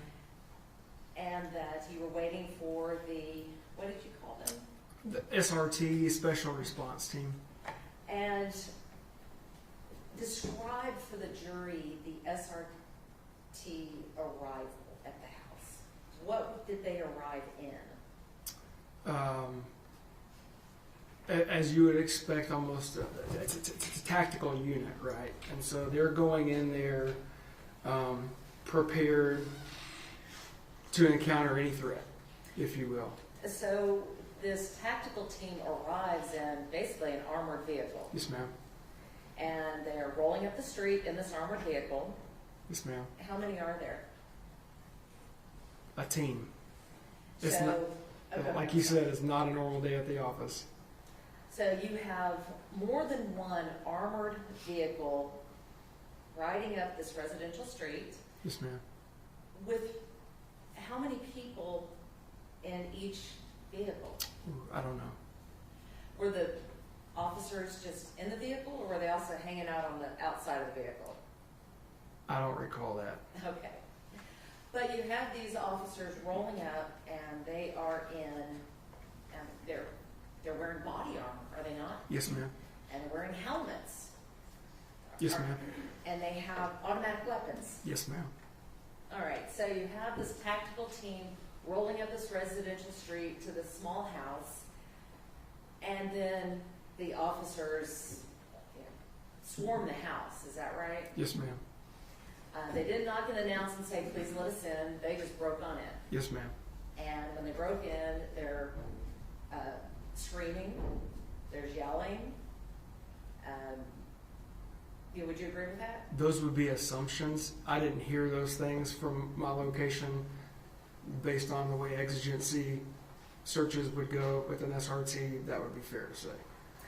And you said that they found his mother and grandmother and brother in the home, is that right? Yes, ma'am. And these officers, when they came in the home, pointed these automatic weapons at the members of his family, is that correct? Let me hear the question. Now, what's your objection? Yeah, I mean, it would be speculation. He's already said he was not there with the team, so he doesn't know if they pointed guns at anyone. It's the same. So do you know if they pointed guns at them? No, ma'am. And you said that they were escorted out. Are you the one that did the escort outside? No, ma'am. Or were you aware that the grandmother was in a wheelchair? Yes, ma'am. And so you have officers breaking into the house wearing tactical gear and pointing guns at an elderly woman in a wheelchair. I don't know if they pointed. Objection, Judge. He was getting ready to answer. Yes, sir. I don't know. I don't know what transpired inside of the home. With regards to exigent circumstances and the warrants, or let's try that again. With regards to the exception to the warrant that we call the exigent circumstances. Yes, ma'am. That's really not a free-for-all for officers to search, is it? Agree. And that there are limitations on an exigent search. Yes, ma'am. So you would agree with me that when performing an exigent search, you are not there looking for evidence of crime. Agree. The only purpose of that is to determine whether or not the person that you're searching for is in the home. Correct. So if an officer finds something that they believe might be evidence of a crime, they would have to go and get another search warrant. They would have to get a search warrant. Yeah. If you're talking about like in plain view, if they saw something in plain view during an Correct. exigent. Yes, ma'am. All right, so in the case of a missing person, like I said, the exigency involved is to find that missing person. Yes, ma'am. And hopefully find them alive. Sure. And if a person is presumed to be deceased, then that particular exigency would disappear, would it not? I don't know if that presumption was there. That's information that I don't have. But let's just go back to my question, Okay. that if a person is presumed to be deceased, then that exigency no longer exists, does it? I think that would be dependent on circumstances. That would be a case-by-case basis, I believe. Yes, ma'am.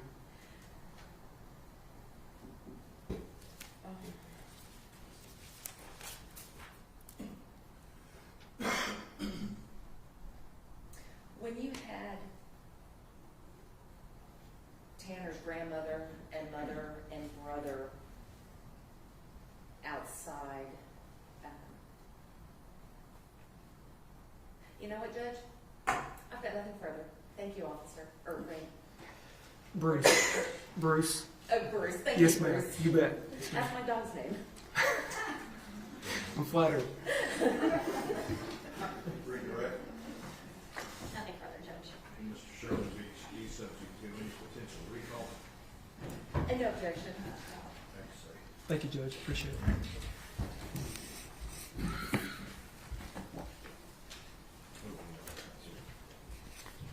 Thank you.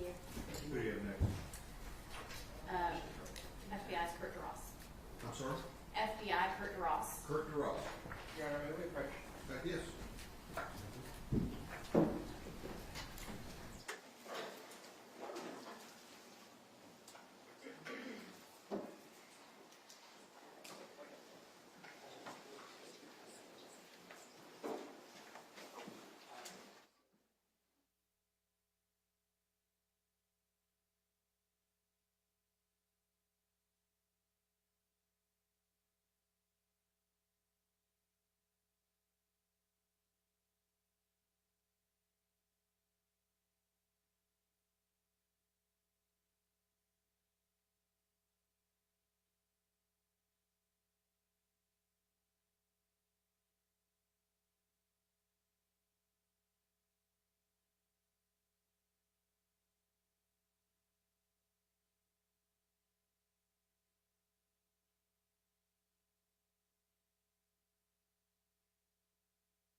The FBI, Federal Bureau of Investigation. And do you go by any special title with the FBI? I'm a special agent with the FBI. Okay. So if I refer you as special agent, that would be appropriate? Yes, ma'am. Okay. And how long have you worked for the FBI? 21 years. And what's your educational background before or during the FBI? So before the FBI, I graduated from Texas A&M, class of '99. I was an environmental science major and did environmental consulting for 4 years before joining the FBI in 2004. And when I joined the FBI as a special agent, stationed in Washington, D.C. for 7 years and moved back to Texas in San Antonio. I was then back to our headquarters and then back here to Dallas in 2019. The whole time I was as part of our evidence response team, our hazardous evidence response team. So I've been doing evidence response for at least 18 of those 21 years. And to be a part of the evidence response team, do you have any specific training? We do. So as special agents, we have some basic crime scene training in our new agents class, but we then can volunteer to be a part of the evidence response team, which is an ancillary duty that we can take on with our normal day-to-day jobs. But in order to be a part of that team, you do have to go through a 2-week basic class that teaches you evidence collection, fingerprinting, DNA, photography, alternate light source, and some other techniques that we use, a little bit of computer forensics, not much, we have specialists for that.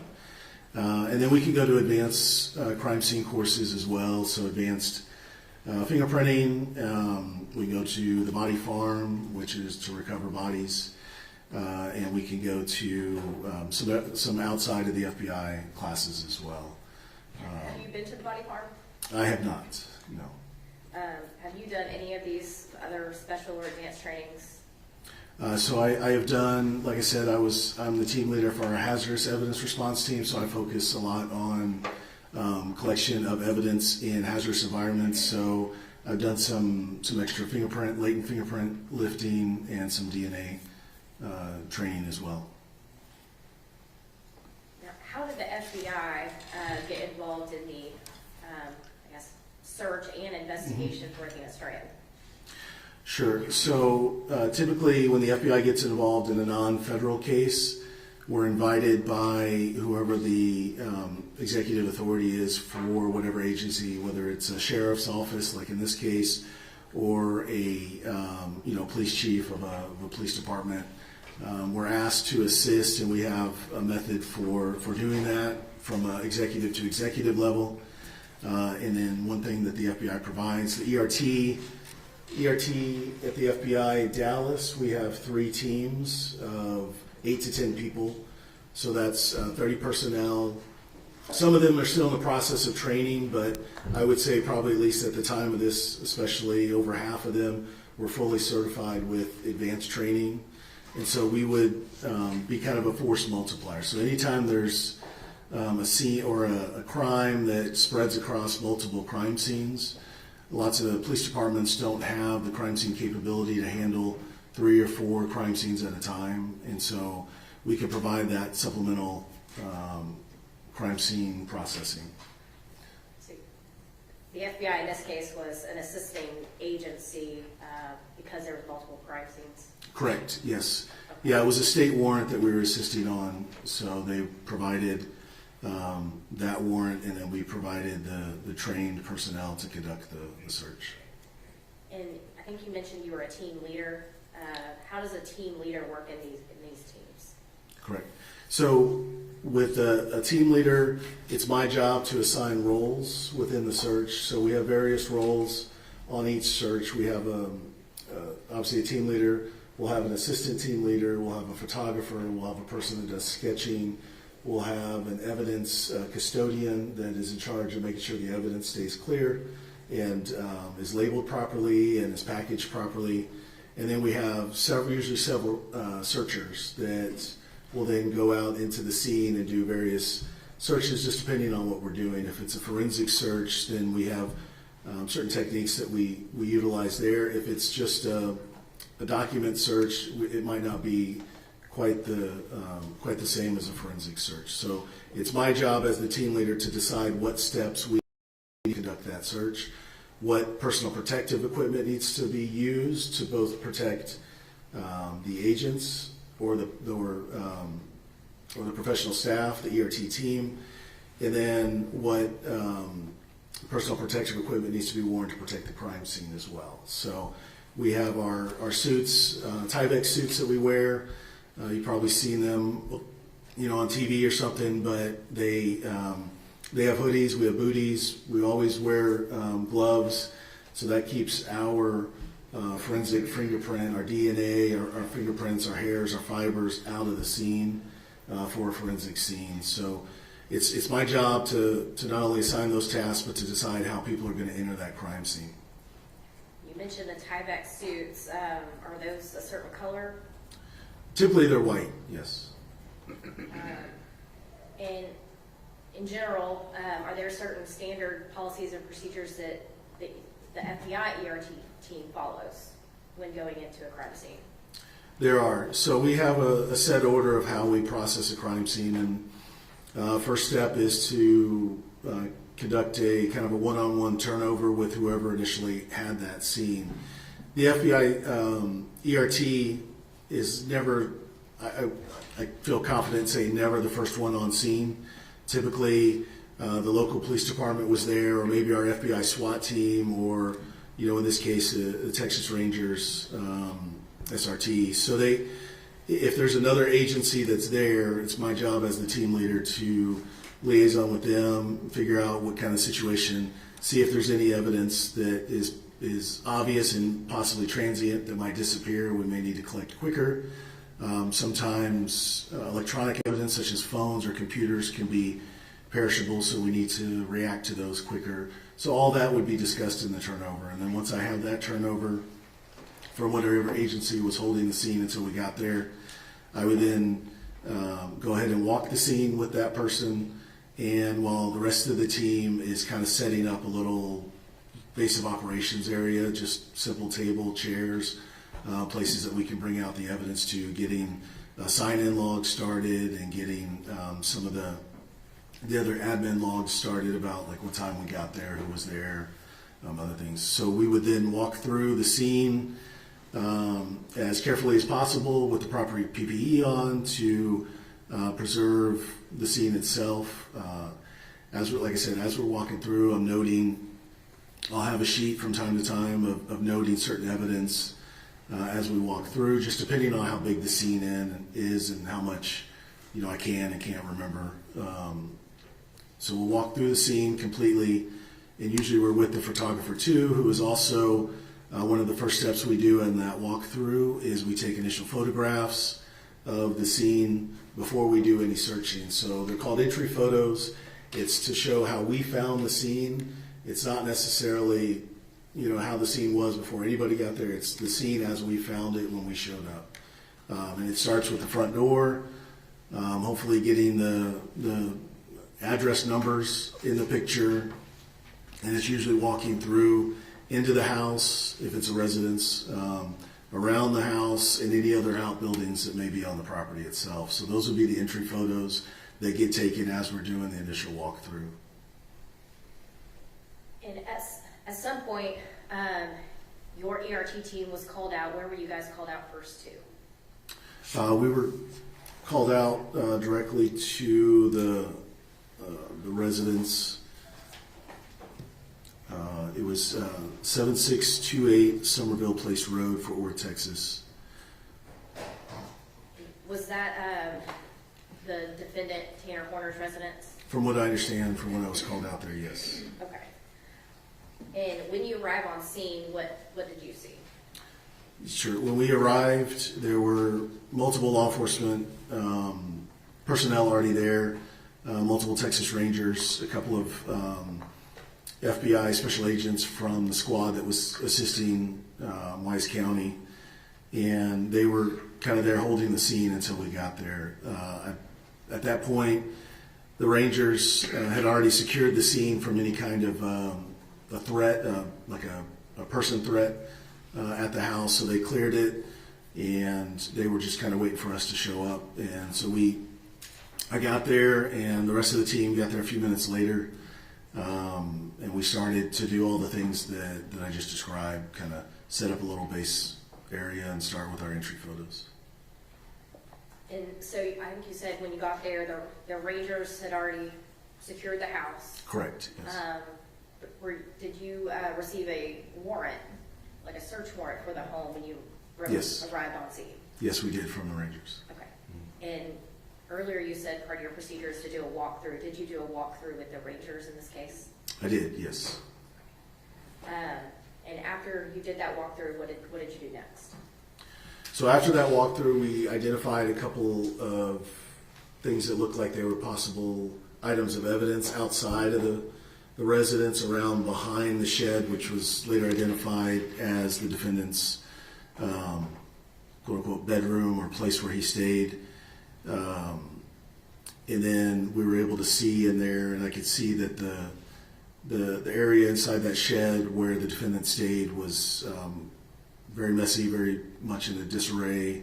There's lots of trash, so I knew from there that the search was going to be a little bit more difficult because of the nature of that residence. It was separate than the main house. The main house was a little bit more orderly, and I kind of divided up. So from that walkthrough, I decided we're probably going to tackle this in kind of almost like two teams, one in the main house and then one focus. It just wasn't big enough. The shed wasn't big enough for multiple people to be in there. It's really big enough. We search in teams of two, just for checks and balances to make sure we always have two of our ERT folks together. So I saw, after that walkthrough, I saw what was identified as children's clothes back behind the shed in the grass. Typically, and in this case it was no different, when I see evidence like that could have trace DNA on it outside at night, I tend to collect that as quickly as possible, but still following procedures. I don't want the weather, the wind, or somebody else trampling through there to mess it up as we see it. So we started moving forward. Once the entry photos were done, I would have instructed the photographer to go ahead and get in-place pictures of those items, and then we would label them with our evidence tents and then go ahead and collect them so that they were out of the elements and we could secure those as quickly as possible. And so you noticed these items yourself on your initial walkthrough? I did, yes, ma'am. Okay. Were there any other items, I guess I'll call it evidentiary value that you saw that were ultimately collected? There were, in his bedroom, I believe on his bed, there was a FedEx shirt and a hoodie that during this whole search, we had been talking to the Rangers, and that turnover, like I mentioned, they were telling us kind of what kind of clothes we might be looking for, what they were interested in. I believe they were interviewing him at the time of our search, and so little tidbits of things would come out from that interview, and so one of those was a FedEx shirt, and so we collected that FedEx shirt, and then a hoodie that was also found on his bed.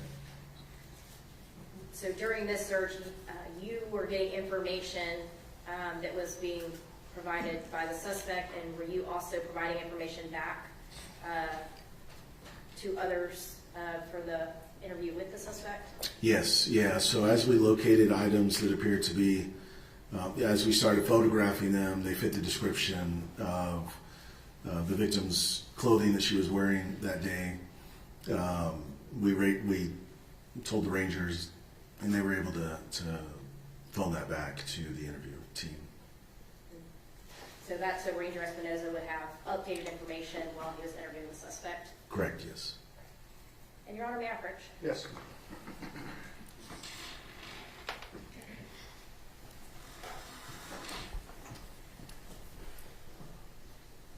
I'm going to show you what are marked as States Exhibits 53 through 82.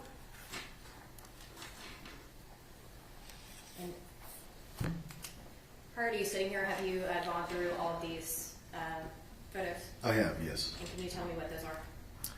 So these are crime scene photos from the residence that night, starting with our entry photos, and then there are some photos of the actual evidence taken both in place and when we process forensic items of evidence, we usually have to stretch them out to get a good idea of what they are. We don't want to leave them balled up. We do that on a clean sheet of brown kind of butcher paper that we just unrolled and cut. And we do 2 sheets, one on the ground, and we do another sheet, and we place the items on top of that sheet. We take photos of both sides of the item, and then from there, we wrap that sheet, that brown sheet, over the items and package that so that if anything had fallen off while we were moving the items, it still gets collected within the bag and can be processed by the lab. You can take a look if you don't recall what are in those pictures, but if you do they all fairly and accurately depict the actual resident and all the evidence collected as you personally saw it that night? They do. Your Honor, at this time, the state offers into evidence State's Exhibit 52, 53 through 82. Any objections other than in addition to those previously given to the court?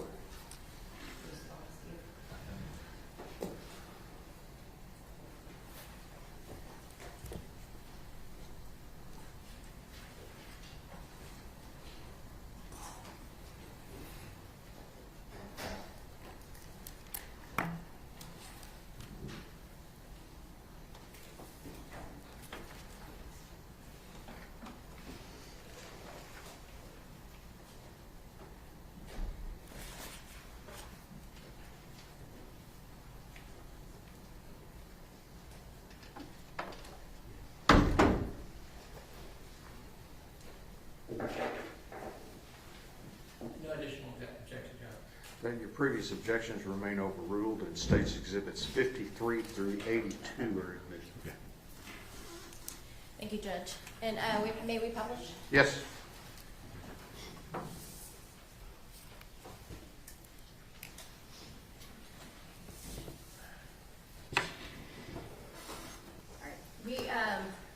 We're talking about how one of the first things you do is do a walkthrough, and then you do, I guess, what we call initial photos. We call them entry photos. Entry photos? Okay. Is that what these photos that we're going to be looking at are? Correct. Yeah, this would have been probably the first photo that was taken because our first photo tries to incorporate a house number as well as the front door of the house, which this photo does. And so in this photo, does it have, I guess, the address in the photo? It does here on the mailbox post, 7628.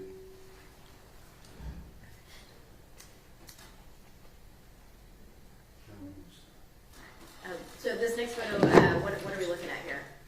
What exhibit number are we looking at?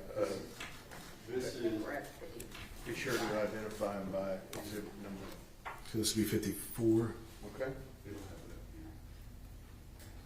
I'm showing you what is marked as State's Exhibit 54. So that's the front of the residence. And now I'm showing you what is marked as State's Exhibit 55. Is that just kind of a slightly different angle of the residence? Yes. Yeah, we try to take all sides of the residence before we enter. Okay. And this is State's Exhibit 56. What am I looking at now? So this is, if you were looking at the house, the right side of the house, and then the shed over to the right side of the photograph is the shed where the defendant was, I assume, living. There's a bed in there, and that's where his clothes were. Okay. And State's Exhibit 57, what do we see in this? So now on the left side of that photograph is the same shed where the defendant was living. And then the building on the right was just kind of like a storage building. And then if you walk in between those buildings and around the back of that shed on the left is where we noted the child's clothing. So is States Exhibit 58. It looks like this is a closer up view to that shed. Are we seeing anything else in here? I mean, there's items, trash, looks like recent trash outside the item. There's a guitar that may or may not have worked, but yeah, it's just kind of the front-on view of that shed. Okay. And States Exhibit 59? Similar, just a closer up version of that.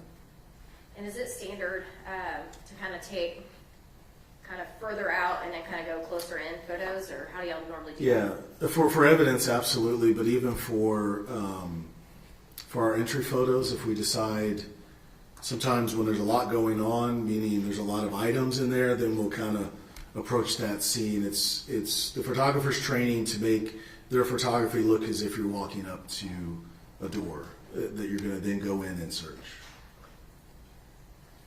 And so, yeah, different angles is pretty common. This is States Exhibit 60. This is just a slightly different angle. Yeah. Yeah, I think noting, so lots of times we want to use even our entry photos can also show evidence in place. So with the bed being there, our photographer would have tried to get as much as she could have on that bed without actually walking in. I'm showing States Exhibit 61. Same thing. So she just approached the door a little bit closer, took another photograph. And States Exhibit 62. Similar. So she probably stepped, just a little bit into the shed, and. So she's kind of right at the door frame now. Yeah. Okay. All right. Now States Exhibit 63. What are we looking at here?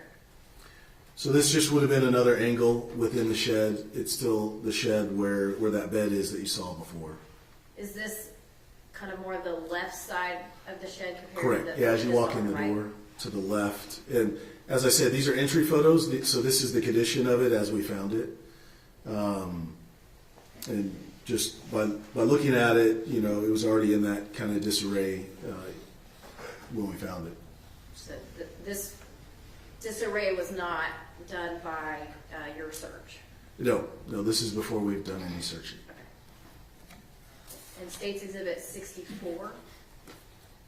Same, just getting our training for entry photos typically teaches us to take a photo from each corner of the room. Because of the amount of stuff that was in here, we couldn't do that without completely moving everything, which we weren't prepared to do at that time. We needed to get our in-place photos. So I remember having this conversation with the photographer that let's just get, from the center of the room, let's just get pictures panning around. Okay. And States Exhibit 65? So similar, now she's looking back at that front door. So she's doing that kind of 360 look as she pans around. In States Exhibit 66? Same thing. Now she's turned to look at the bed and take that entry photo. Now, was there any floor space for you to walk on, or? Very little. Yeah, there was a lot of trash, dirty clothes, some kids' toys, just other items that were kind of just all over the place. Yeah. Now, States Exhibit 66. So just noting the items on the shelf here, I think she would have just, like we said, we don't know what's evidence at that point when we're doing our entry photos. So when we see a shelf like that, she would have easily recognized that as maybe a place something could be. So she wants to get it in place, picture of it, and in this case, there's some children's toys, there's Tide Pods and just other stuff on the shelf. I believe there's a game console up there, so she might have been trying to get that in there as well. If you can see at the top shelf, that white box is the game console. Is that a pizza box? On the floor? Uh-huh. Yes, yeah. And looks like we're moving back outside. Talking about, I guess, the inside of the shed, was there any type of smell? From what I remember, yeah, it smelled like kind of old garbage. like you hadn't taken out your garbage in days, and probably a mixture of dirty clothes as well. It smelled pretty bad. All right, I'm going to show you State's Exhibit 68. So slightly different angle. So what are we looking at here? So this is, now that she has gotten the photos of the inside of the shed, she's going to work her way around the outside before we start doing any evidence collection. So that's part of this process, is taking another photo of that angle as she's moving down that area between the two buildings. And I would have been right with her as the walkthrough. We would be behind her and she would be taking pictures, and then we'd walk and picture and then walk. And State's Exhibit 69. Same thing, just continuing that walk. You can see we're getting closer to that trash can if you look back at the other picture. And now we're looking at State's Exhibit 70. Now orientate us between those two. Are we between those two buildings? Where are we at now? So now we're kind of over behind the shed, Okay. in that building. And this is the area where the ranger said they thought they saw some children's clothes, specifically a little girl's clothes. So we kind of keyed on that and wanted to get a picture of it before we walked back there and started messing with anything. But it's really hard on the screen, but you can almost see dead center, a little bit bottom of center. There is what looks to be like a little sock. Yeah. So that's the first thing that we noted, that from what we knew of the victim seemed to match. And is there also, it looks like maybe a cigarette package there to the left? Yeah, it could be. There was a lot of garbage just buried in there too. I think at one point they were just, it seemed like whoever, whether it was the defendant or other people who lived on the property, were just kind of dumping trash there. All right, and this is State's Exhibit 71. And what am I looking at here? So kind of that, you can see down in the bottom of this picture, what's labeled number 1 from our evidence tent, is that sock that I initially mentioned. And then as you got closer to that sock, you kind of looked around that other building. You could see, if you move up to number 2, that's looks to be child's underwear, from that distance. And then if you move on to where number 3 is, over there, just to the right of the number 3, are small in size, looks like little girls' blue jeans. And so kind of for orientation purposes, let me see if I can. So where we originally saw the sock, kind of the front part of that trash pile, now we're seeing those clothes are kind of just all in line, the 1, 2, 3. Yeah, kind of around that other outbuilding that's next to the shed.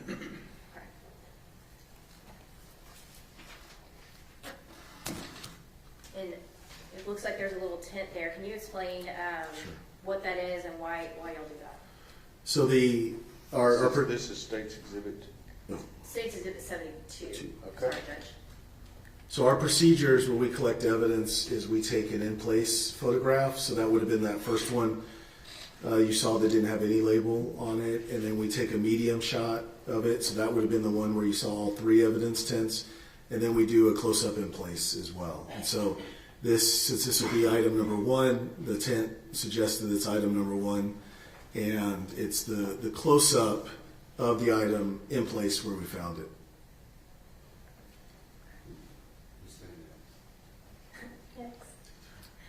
State's Exhibit 73. And so what are we looking at here? So that's that sock, item number 1. You can see it written there on the butcher paper. This is that brown paper that I was referring to earlier. So we always take a close-up with scale as our next photo. So we have the scale there, and then we have the photograph to show size.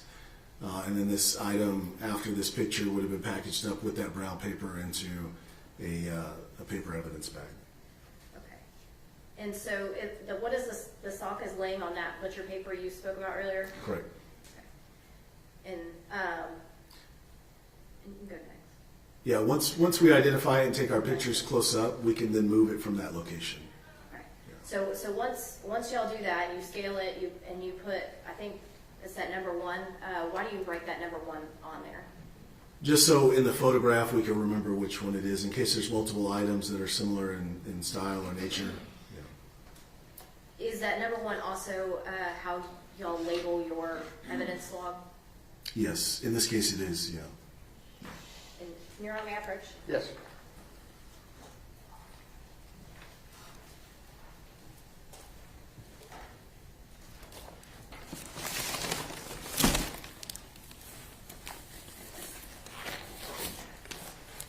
I'm going to show you what's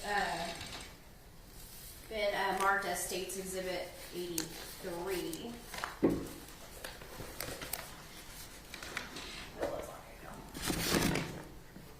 And do you recognize this item? I do. Yeah, this is our packaging and our labeling style. And this would have been one of our evidence items, number 1. And what was in evidence item number 1? It's listed here, child's light blue multicolored sock found behind shed on ground. And is that the same piece of evidence that we're looking at here on State's Exhibit 73? It appears to be, yes. And are there any other identifying marks on this bag? Yeah, we have 7 items that we put on all of our evidence bags. So we have the item number, we have the date, we have a case number, an FBI case number. We put the address, and then we have 2 initials. The initials are the collector and the assistant. And is that bag still sealed? It is sealed with evidence tape, yes. And are there any marks on this bag that are not yours? So the Wise County Sheriff's Office sticker, that would have been possibly for their evidence folks. And then these 2 labels might be, lots of times, the lab that it's taken to will put their own markings on it, so it could be from that. We don't, with the FBI ERT, we don't process any evidence. We're collectors, and it goes to the official either FBI lab or state crime lab for processing. So you collected this item, but then it will go off to a lab to be processed for examined, yeah. DNA or anything else that sure. needs to be looked at. Yeah, in this case, it would most likely be DNA. Sometimes it's fingerprints. Sometimes it's computer forensics. Hopefully not computer forensics on us. No. And Your Honor, at this time, the state offers into evidence State's Exhibit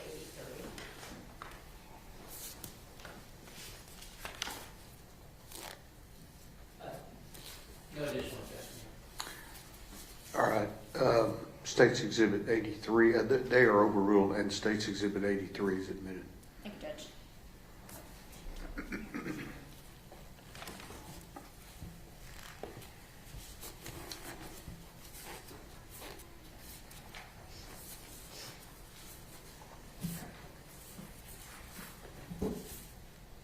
Now I'm showing you what has been admitted as State's Exhibit 74 here on the screen.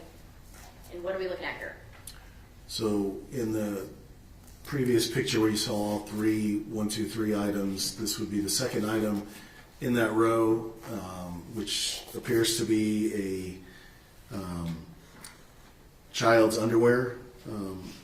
Looks to be female underwear.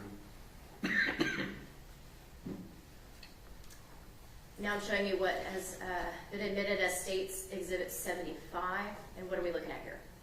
So this would have been a picture close up with scale of those underwear after they were removed from the location that they were originally found, as per our standard procedures to take those scale photographs on that same butcher paper like I was talking about. And is there a number listed on that butcher paper? There is number 2.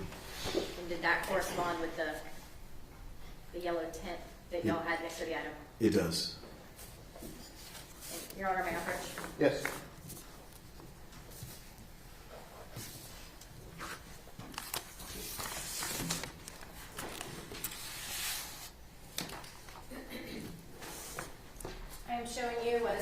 as State's Exhibit 84. And do you recognize this item? I do. Yeah, this is our, once again, our packaging, our labeling system, and it says item 2, and it's child's white Hanes underwear found behind shed on ground. So it would have matched the description of what we're seeing in the photograph. And other than the lab processing, is it sealed? Is there any? So once again, there's a Wise County Sheriff's Office sticker on there. We wouldn't have put that. That would be Wise County that would put that. And then a couple other markers that look like could have been from the state lab or something that would be used for their processing. Other than that, has it been altered in any way to your knowledge? No, it looks like it might have been opened and resealed by the lab. And other than that, no. Your Honor, at this time, the state offers into evidence State's Exhibit 84. Same objections to Mr. Gold? Yes, Your Honor. No, those are overruled. States 84 is admitted. Thank you, Judge.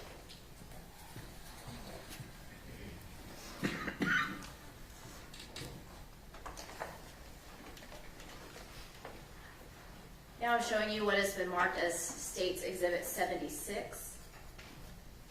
What are we looking at here? So in those 3 items out behind the shed, this would have been the third one in that order. It appears to be a pair of small blue jeans. At the angle we're at and everything, it kind of fits the description, but we're not sure. But we went ahead and labeled it item number 3, took photos of it in place so that we can then remove it and better examine it. And you said fits the description. At this point, was there a did you have a description of what the Athena Strand was wearing when she was kidnapped? I believe we did. It was a pair of jeans with some flowers on it. We didn't have a picture or an exact knowledge, but it was blue jeans with a flower pattern on it.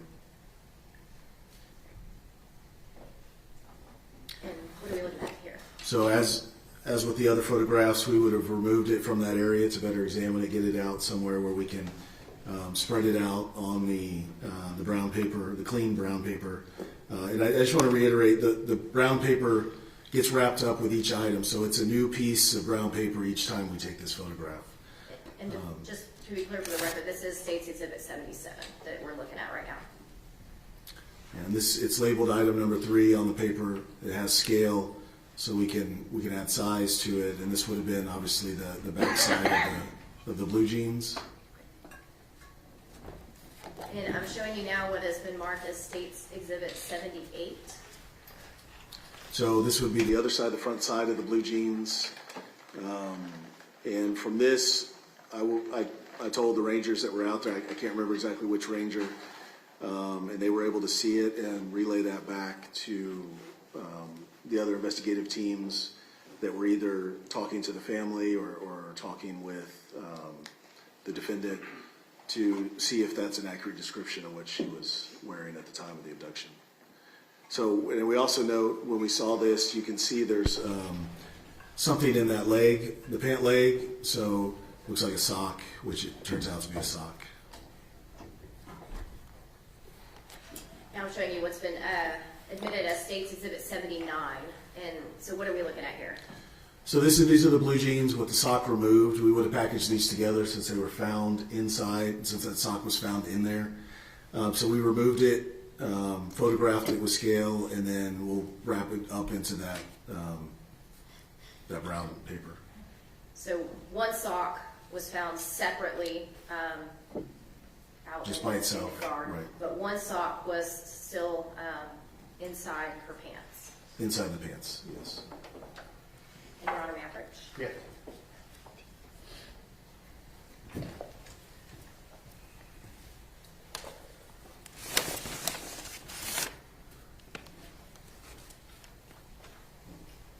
I'm showing you what has been marked as State's Exhibit 85. Do you recognize this item? I do. It's our packaging, our labeling system, our item number, and the description of the item is youth denim jeans with flowers on pocket and one light blue multicolored sock and pant leg found behind shed on ground. Does that also show that it's item number 3? It does, yes. And kind of like the packages before, other than the markings and resealing from the lab, has it been altered in any way? Yeah. Nope, just the additional markings from the lab and the Wise County Sheriff's Office sticker label. All right, this time the state offers into evidence states exhibit, can't read, 85. Same objections, Mr. Gold? Yes, sir. Those are overruled and states exhibit 85 is admitted. Thank you, Judge.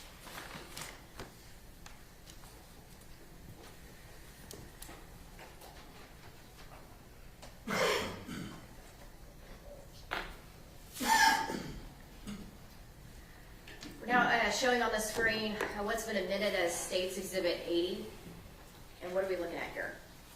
So this was a FedEx shirt that was found in the shed on the bed.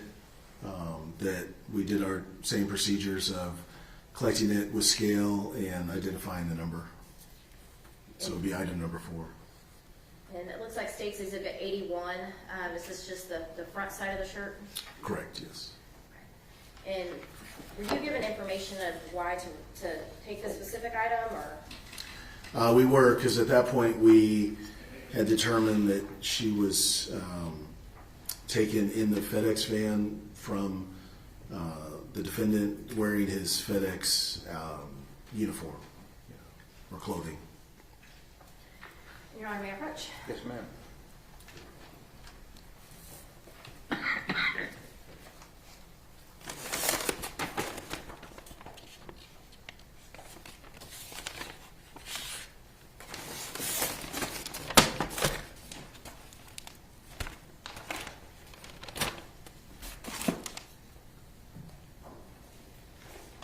I'm showing you what's been marked as states exhibit 86. And do you recognize this item? Yeah, it's labeled item number 4. Same labeling system that we use, and recognize the initials. Extra large black and purple shirt with FedEx, found on bed in shed. And other than the labeling and the sealing from the lab, has it been altered in any way? Nope, just the Wise County label and the marks from the lab. Your Honor, this time the state offers the evidence states exhibit 86. Same objections, Mr. Gold? Yes, sir. Notes are overruled and states exhibit 86 is admitted. Judge.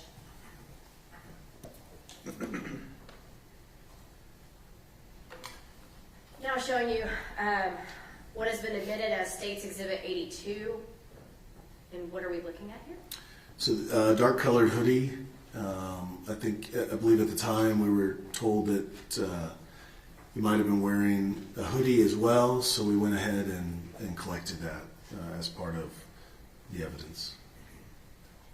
And does this also have a number on it? It does, number 5.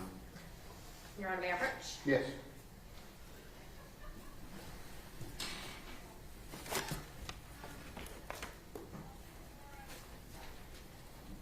I'm now showing you what's been marked as states exhibit 87. And do you recognize this item? I do. It's our labeling process, and it's item number 5. Large tech gear, gray and navy hoodie, found on bed in shed with those additional Wise County labeling and lab. I'm going to have Mr. Berry here. Can you zoom in on what's been admitted as states exhibit 82? And does that read large tech gear sweatshirt? Yes, So does that match the item that's listed in that bag? it does. And other than the any type of resealing or labels from the lab, has it been altered in any way? No. Your Honor, at this time, the state offers into evidence states exhibit 87. Same objections, Mr. Gold? Yes, sir. Okay, those are overruled. States exhibit 87 is admitted. Thank you, Judge.